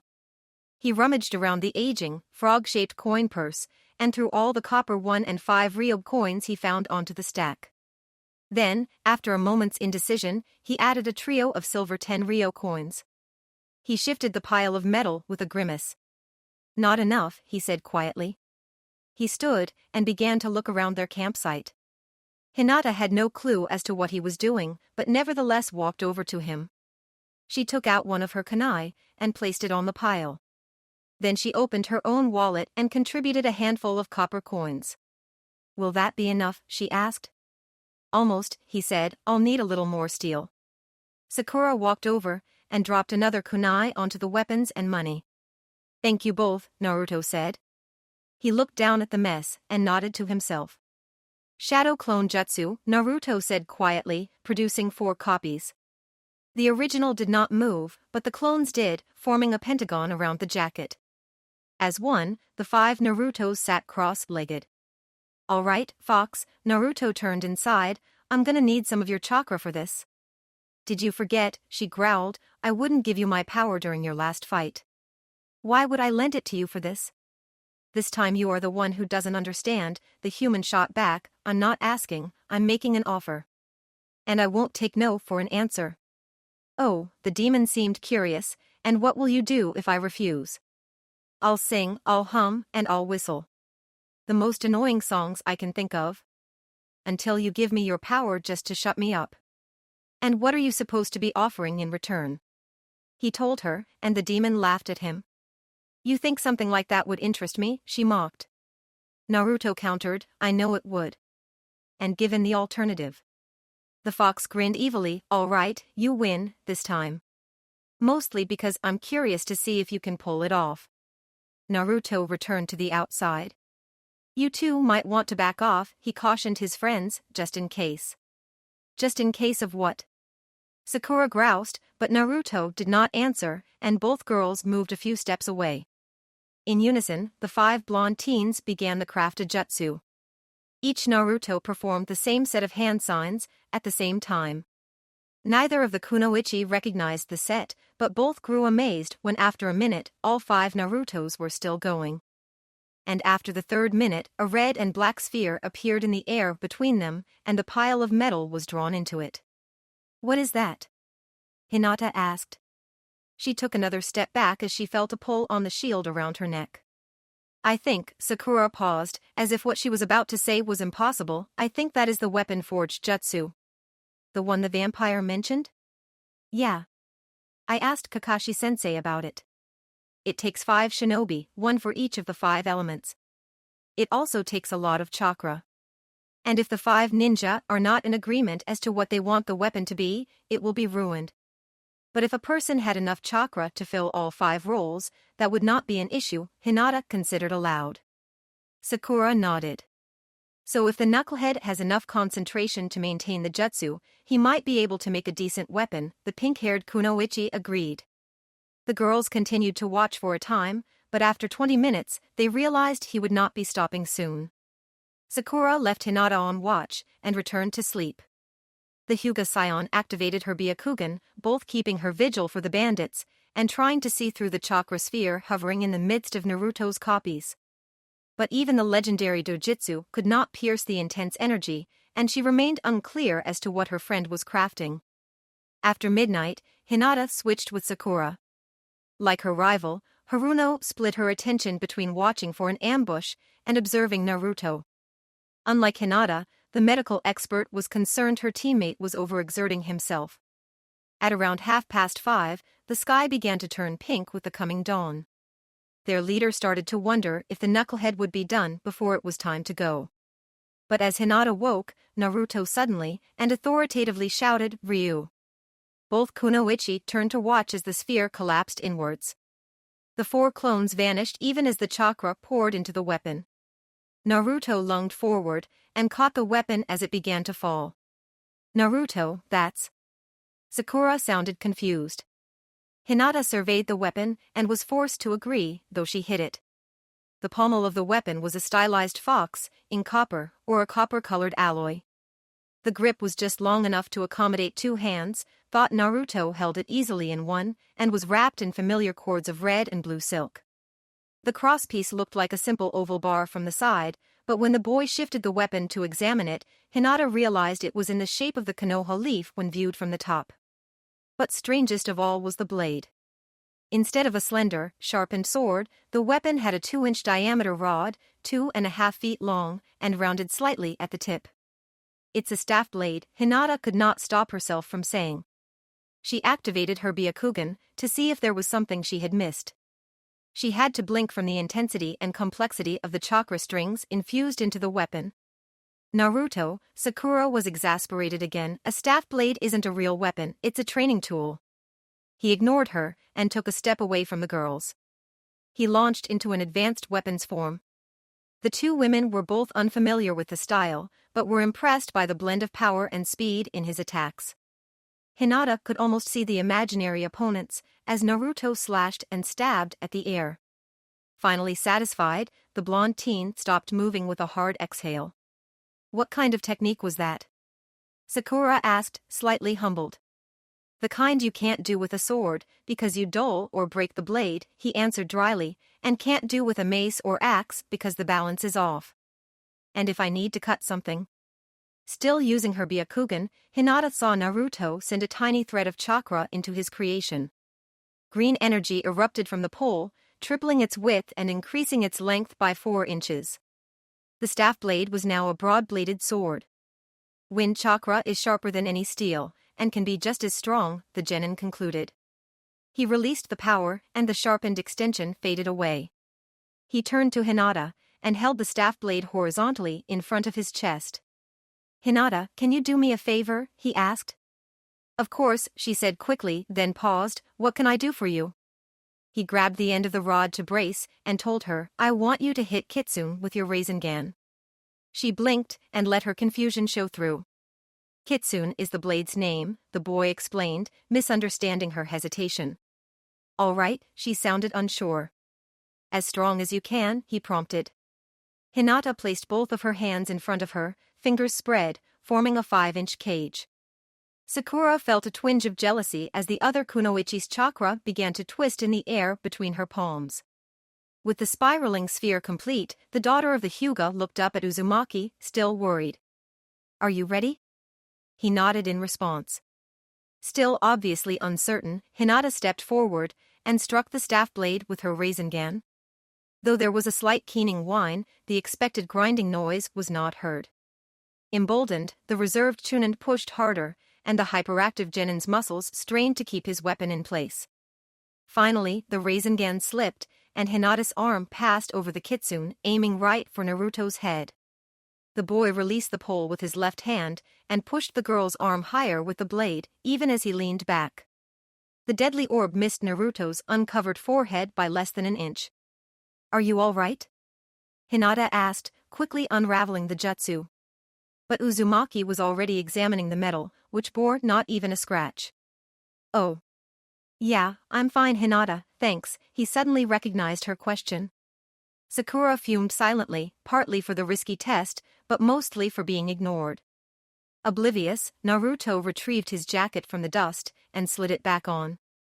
One last thing, his voice sounded worried. He bit his thumb and spread the blood to his other fingers. Summoning jutsu.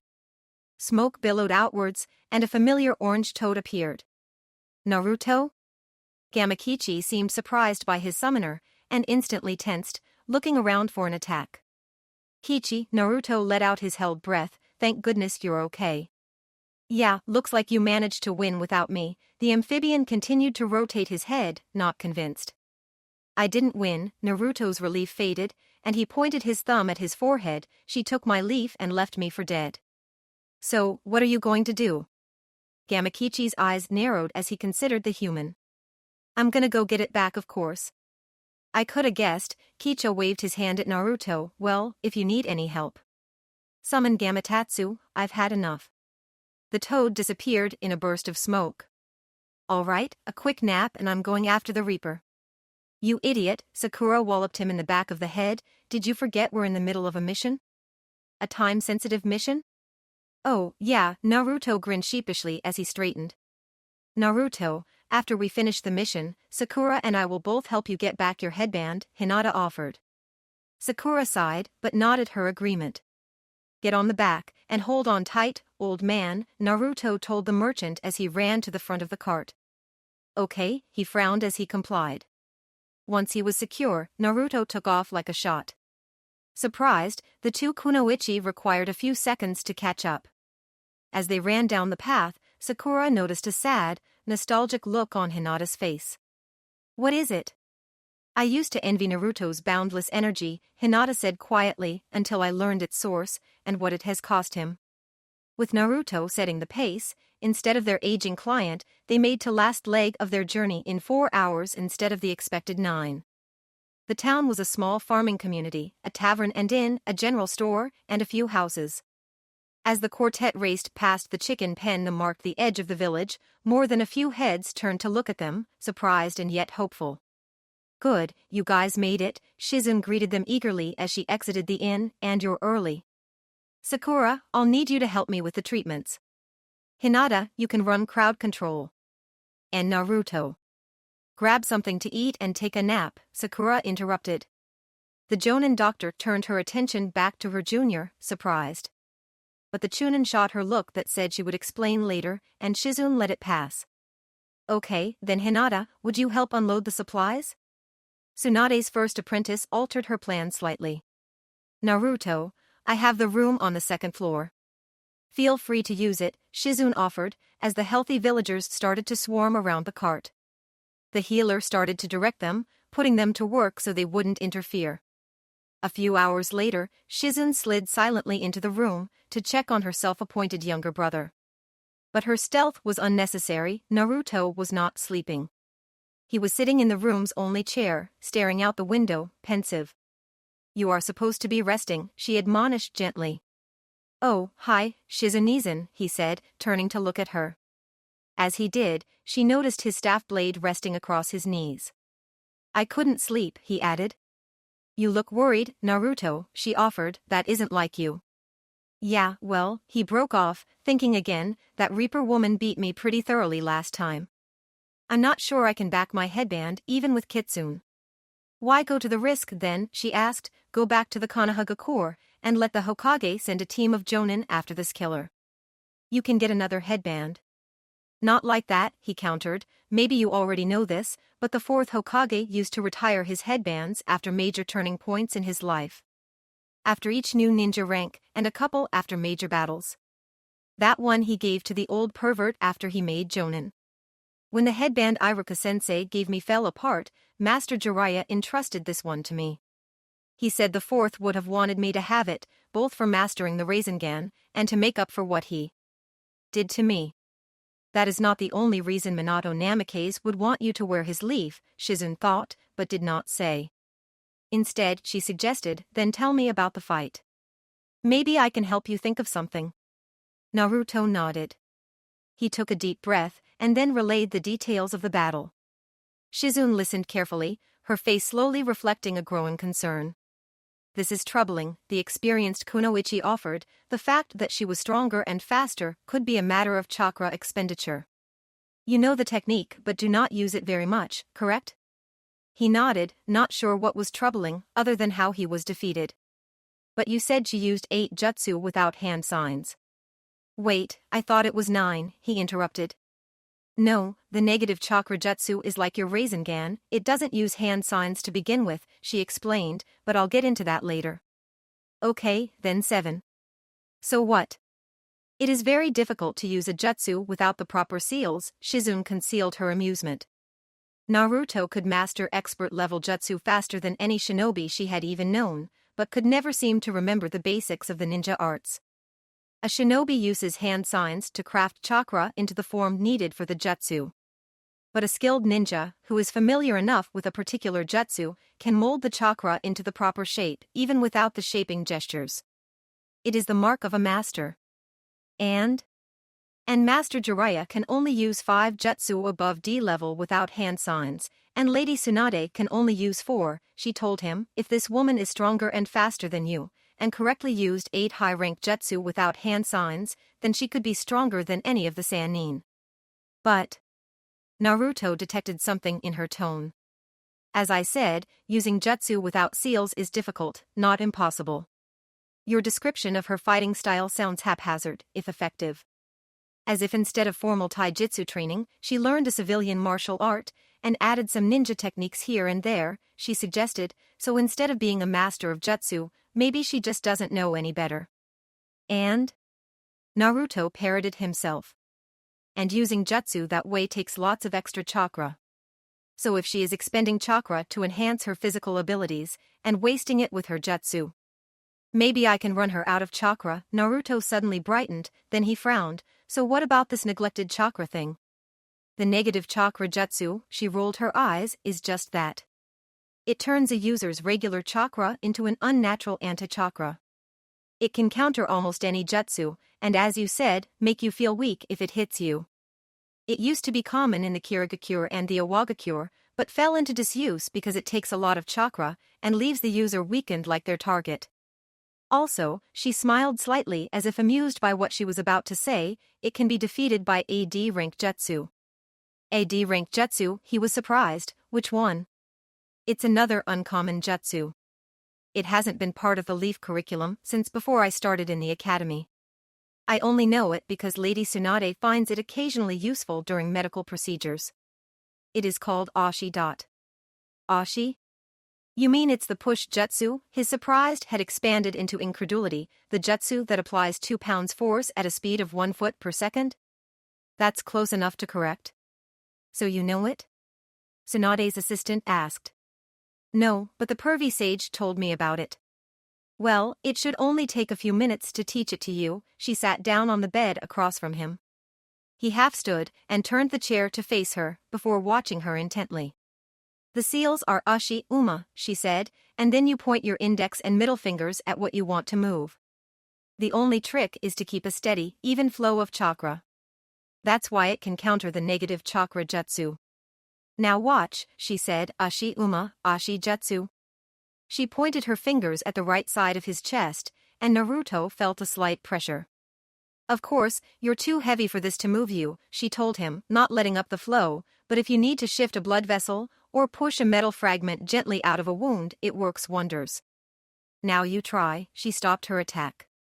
Ashi Uma, Ashi Jutsu. Not bad, she told him, but you need to keep the pressure more consistent. Again. He kept trying, and by the 4th attempt, he had mastered the simple technique. She drilled him 3 more times, just to be sure it would stick. Then she stood up to leave. Now you really do need to get some rest, she told him, and I want you to promise you won't leave. Otherwise, I'll send Hinata up here to keep an eye on you. Why would I? But his protest faded under her knowing stare. All right, I promise, big sis. The next morning the 4 shinobi and the merchant gathered outside the inn. Naruto, finally rested, had wanted to leave the previous evening. But both Hinata and Sakura were too tired, and he had bowed to the pressure to stay behind. Are you going to come back with us, Shizune-san? Naruto asked. No, she shook her head, I'm staying here 2 more days, to make sure no one relapses. And what about you, sir? Hinata asked the merchant. No, I'm going to go back with Shizune, their client answered, I am going to do some trading. Besides, if you're gonna take that detour, I don't want to be there. He turned to Naruto, and said seriously, good luck, kid. The blonde teen nodded, and then the 3 youths left the town. Naruto was encouraged when they easily found the Reaper's trail. It reinforced Shizune's theory that his opponent was not a master ninja. Not long after they entered the forest, the Reaper's tracks met up with those of the fleeing bandits. The woods grew thicker, but the Konoha warriors did not slow. The deepening shadows and thinning brush could not hide the path from Hinata's brilliant white eyes.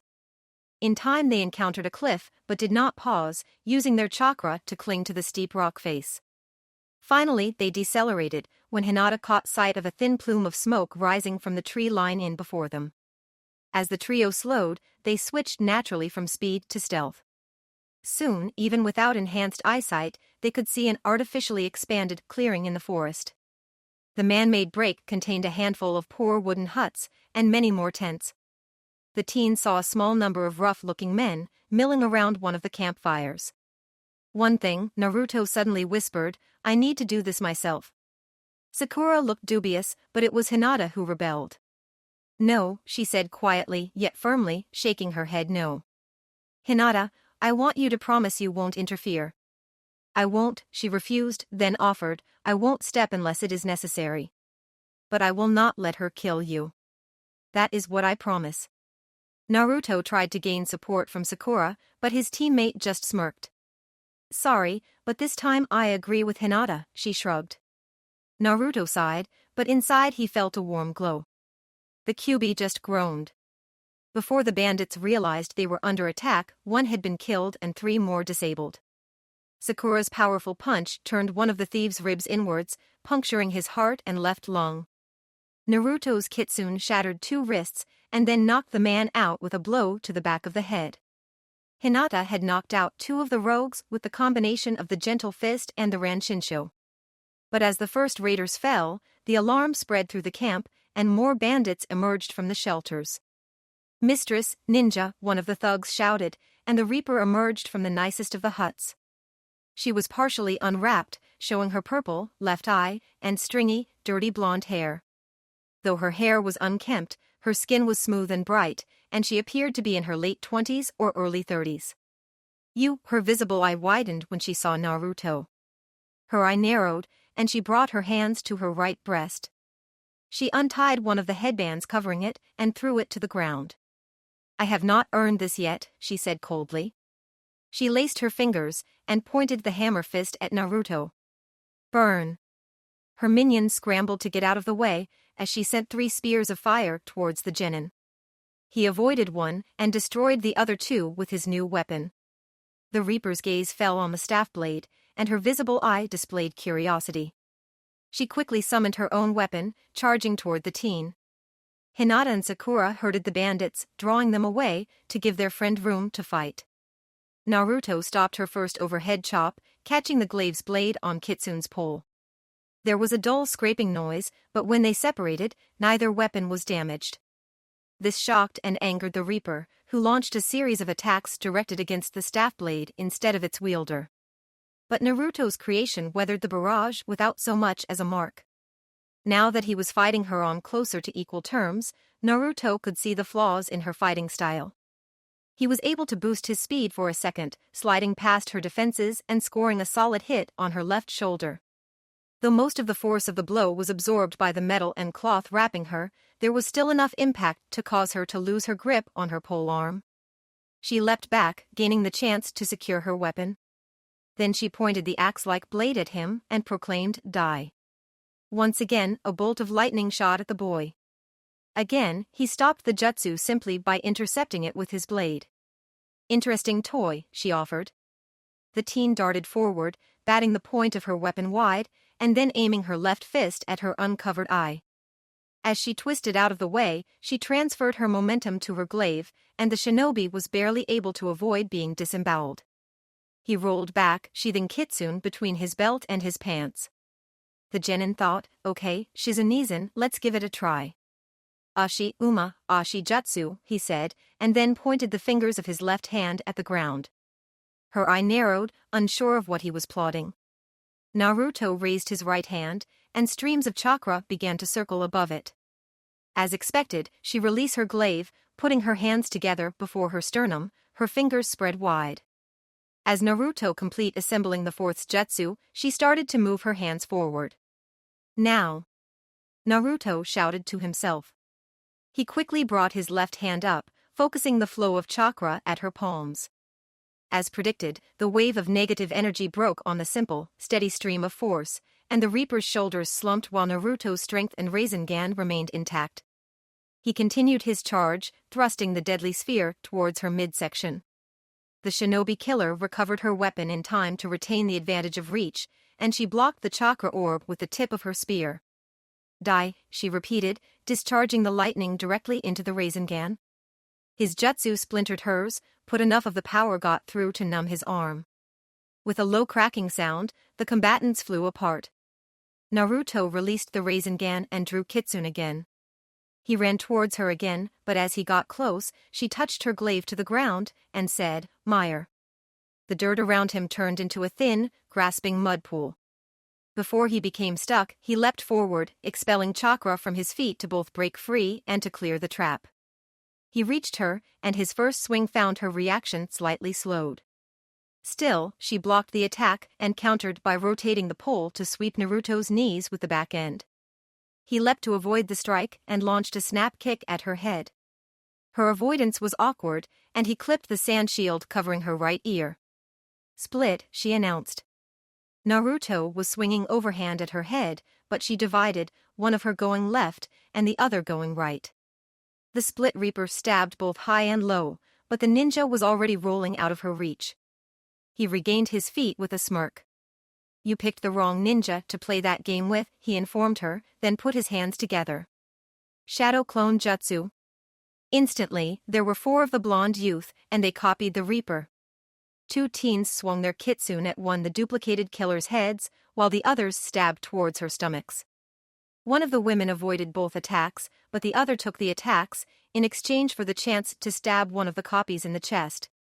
The shadow clone exploded, but the Reaper's version remained, though she was bleeding from the blow to her head, and gasping from having the wind knocked out of her. The three remaining Narutos converged on the other Reaper, determined to eliminate the duplicate while the original was reeling. Two aimed for her head, while the third struck at her left thigh to make it harder for her to dodge the other attacks. But the Reaper dropped, allowing the attack on her leg to hit her belly to avoid the blows to the skull. This attack was not enough to destroy the clone, and she spun her glaive up, forcing all three of the blondes to step back. Tornado Lock, the ignored original Reaper cast. She nearly caught both Naruto and one of the clones, but the original squeaked out of the cyclone. The shadow was dispersed by the tornado, and the less injured Reaper used distraction to finally eliminate the last clone with another use of her lightning jutsu. Staggering, the two Reapers reunited, and as Naruto watched, recombined, almost as if zipping herself back together. In the process, all her injuries vanished, except the original hit to her left shoulder. As their shoulders met, the right copy lifted her arm and threw her poleaxe at Naruto like a spear. Not expecting this move, the teen did not dodge completely and took a deep cut to his left side. He was almost hit again when the glaive was pulled back to merge with its mate. "I have been underestimating you," she said, shaking her head to clear out the cobwebs of the now healed wound to her uncovered temple. "You might be worth the third marker after all." "As if," Naruto shouted, "there's no way I'm losing this time." "I have taken your measure, boy." Naruto didn't answer, he just channeled his chakra into Kitsune, creating the wind chakra blade. The Reaper frowned, not expecting that move. "How do I measure up now?" The boy took a second to enjoy her reaction, before rushing forward. He was faster than before, channeling his chakra to increase his speed. She thought she had intercepted his attempt to impale her, but Naruto changed his strike at the last instant, cutting into her left forearm, sending a rain headband and a splash of blood to the earth. The Reaper attempted a counter-attack, but he relinquished his two-handed grip and caught the center point of her glaive with his left hand.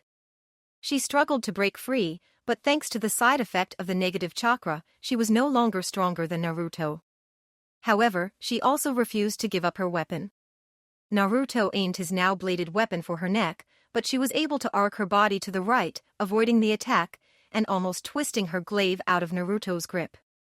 She stomped his foot, and he finally let go. Naruto returned his left hand to Kitsune's grip, and swung the air sword diagonally. The Reaper stopped the attack, catching the sword with the staff where Naruto had just been holding. They strained, neither gaining ground.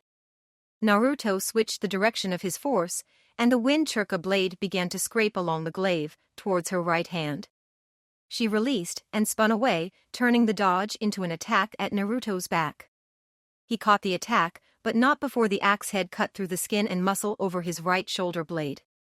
He pushed her away, and the pair ended up 10 feet apart, their weapons pointed at one another. "Time for level 2, Naruto announced, attracting Hinata's attention, even as her kunai severed the tendons in the left elbow of the bandit she was battling. Naruto placed his left hand where Kitsune's blade met its hilt. He slid his hand towards the point, and as he did the extension changed. The solid green wind chakra began to twist and roil, becoming a mass of constantly moving threads. "Raisin blade," Naruto proclaimed. That was why he had me test it with my Rasengan, the Hyuga shinobi realized, as she avoided a quarterstaff to the stomach. Naruto took a step forward, and the Reaper quickly brought up her hands. Cradling her spear against her left arm and breast, she put her hands together to send out another stream of anti-chakra. The teen did not have time to react, but it did not matter. The form of the raisin blade was permanently imprinted in the kitsune, making the jutsu more resilient, and so long as he kept up the stream of chakra, the swirling sword remained. And even though the raisin blade prevented the attack from hitting him, he got the impression it was weaker than her previous uses of the technique. Shizen was right, his confidence grew at the realization. He completed the gap, swinging kitsune horizontally. She caught up her glaive and spun it up, catching the enhanced staff blade just under the polearm's blade. Her arms shuddered from the effort to keep him in place. Naruto let out a quick roar and channeled more power into his arms.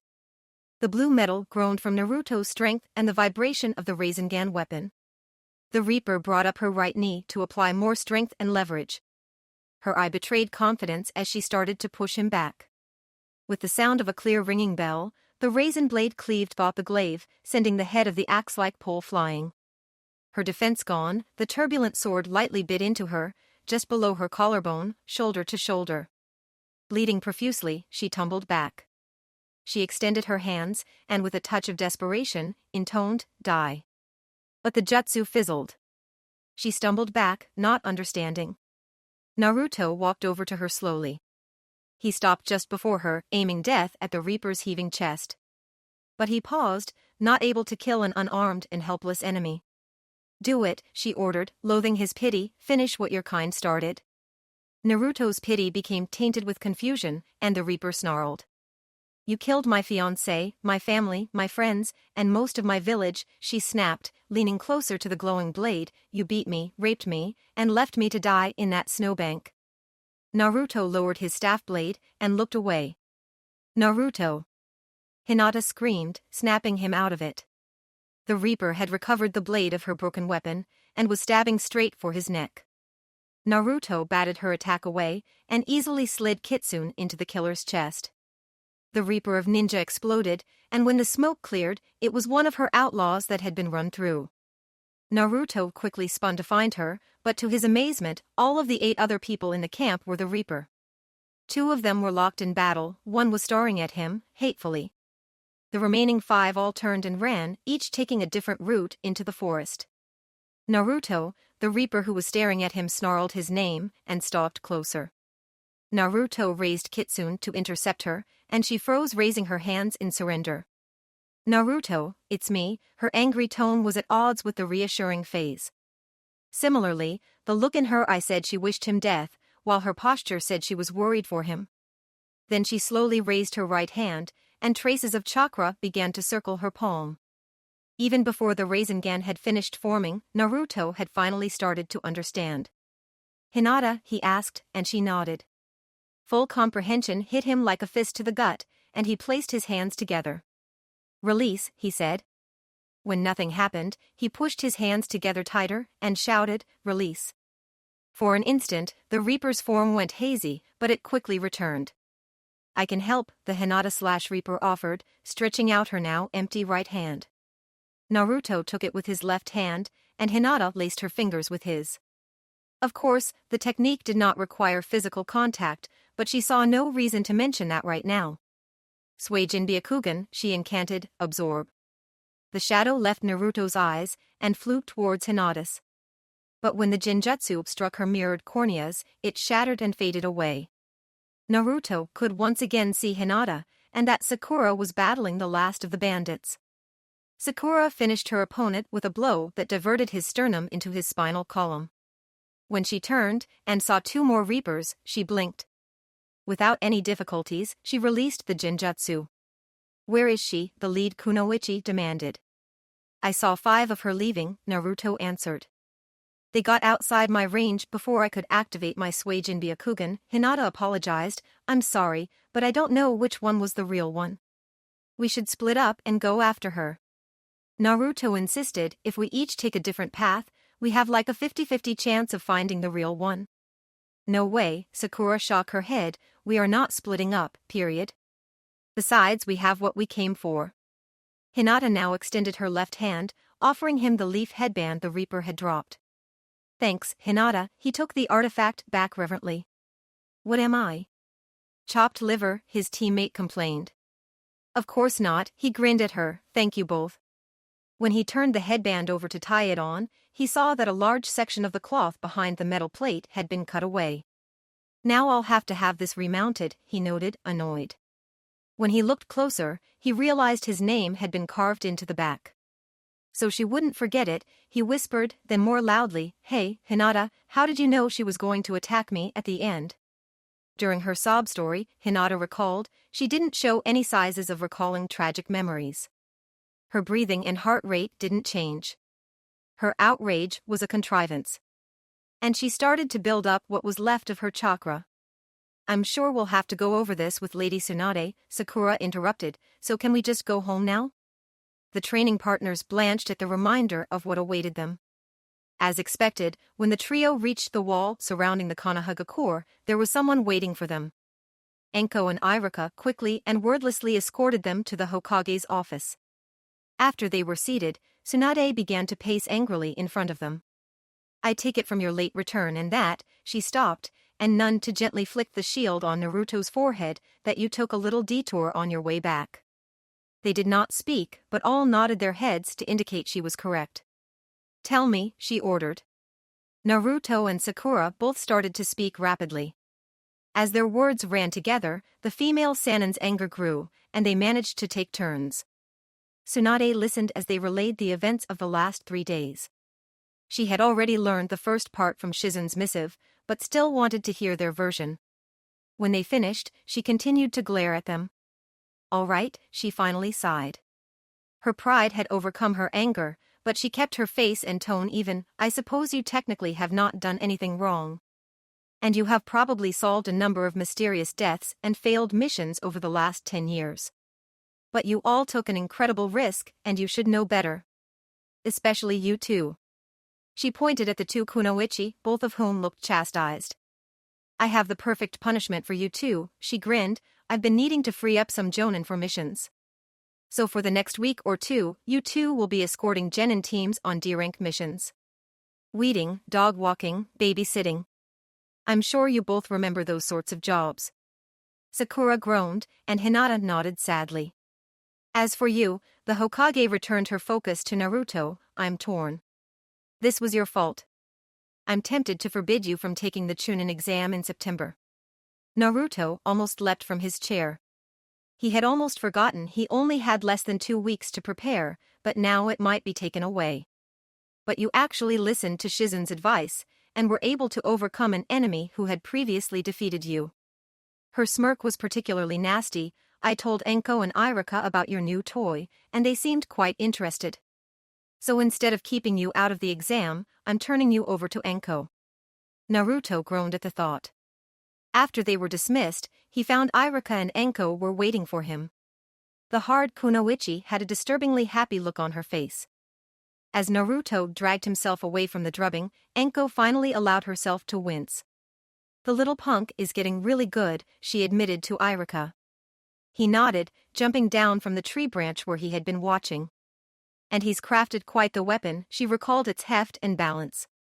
Mitarashi took a step, but paused with a pain from the shot she'd taken to the knee. Yumino hurried over to her, putting his arm around her to support her. Her face hardened, but when she realized no one was watching, accepted his help.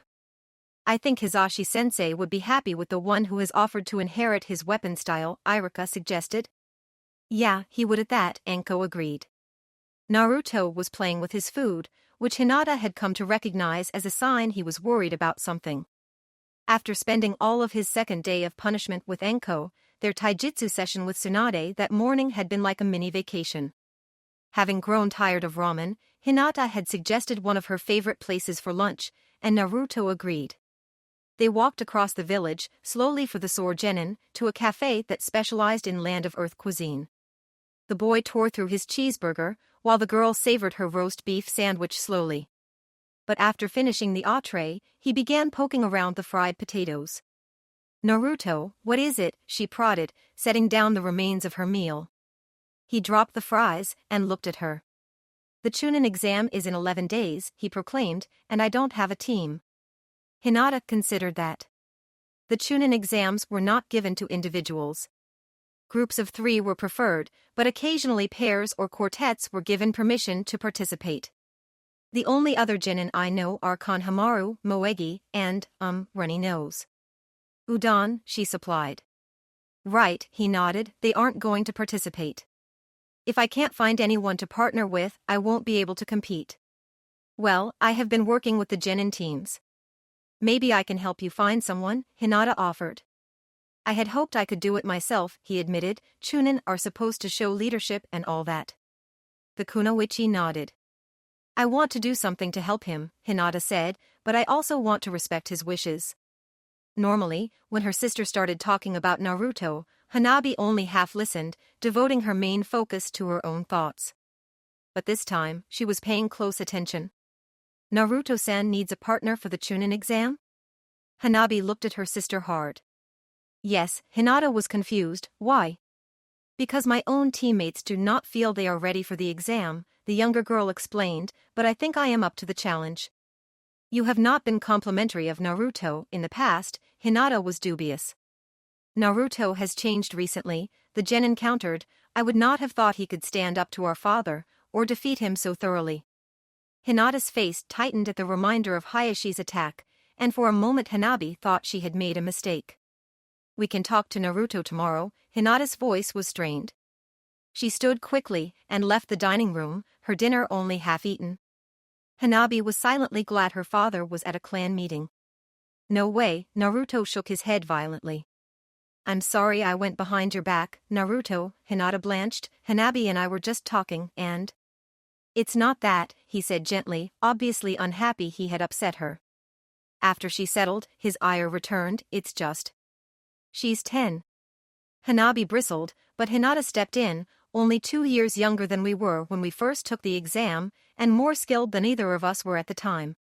And a year older than when the 4th Hokage attained the rank. Naruto's next argument already countered, he stammered. After recovering, he turned to Hanabi, you realize how dangerous this is? My entire team almost died last time I took the exam. I doubt anyone as powerful as the Serpent Sannin, or the 5th Kazekage would appear in this tournament, Hanabi pointed out, and you are much stronger now, Uzumaki-san. Buttering me up won't work, he grumbled, unconvincingly. He continued to stare at her, but she met his gaze with determination. All right, he finally relented, on 2 conditions. Hinata smiled, but Hanabi's reaction was guarded curiosity. First, he raised one finger, it's Naruto. Not Uzumaki, and no honorifics. I don't stand on ceremony and I'm not that important, yet. Hanabi glanced at her sister, waiting for the love-struck Kunoichi to disagree. But Hinata just smirked, not unlike Naruto's common grin. I can agree to that, Naruto-san. She stopped short of adding the salute, and he nodded. Second, we need to practice hard, until we leave for the Hidden Mist Village. We only have 10 days to make sure we are ready, and can work as a team. The girl nodded, that should have gone without saying. I don't think you need to worry, Naruto, Hinata said, my second time taking the exam was much easier. Naruto looked at Hinata in amazement, and the young woman dropped her head and blushed. During all their time together, she had purposely avoided mentioning her second exam. She knew the difference in their ranks would be a sore spot.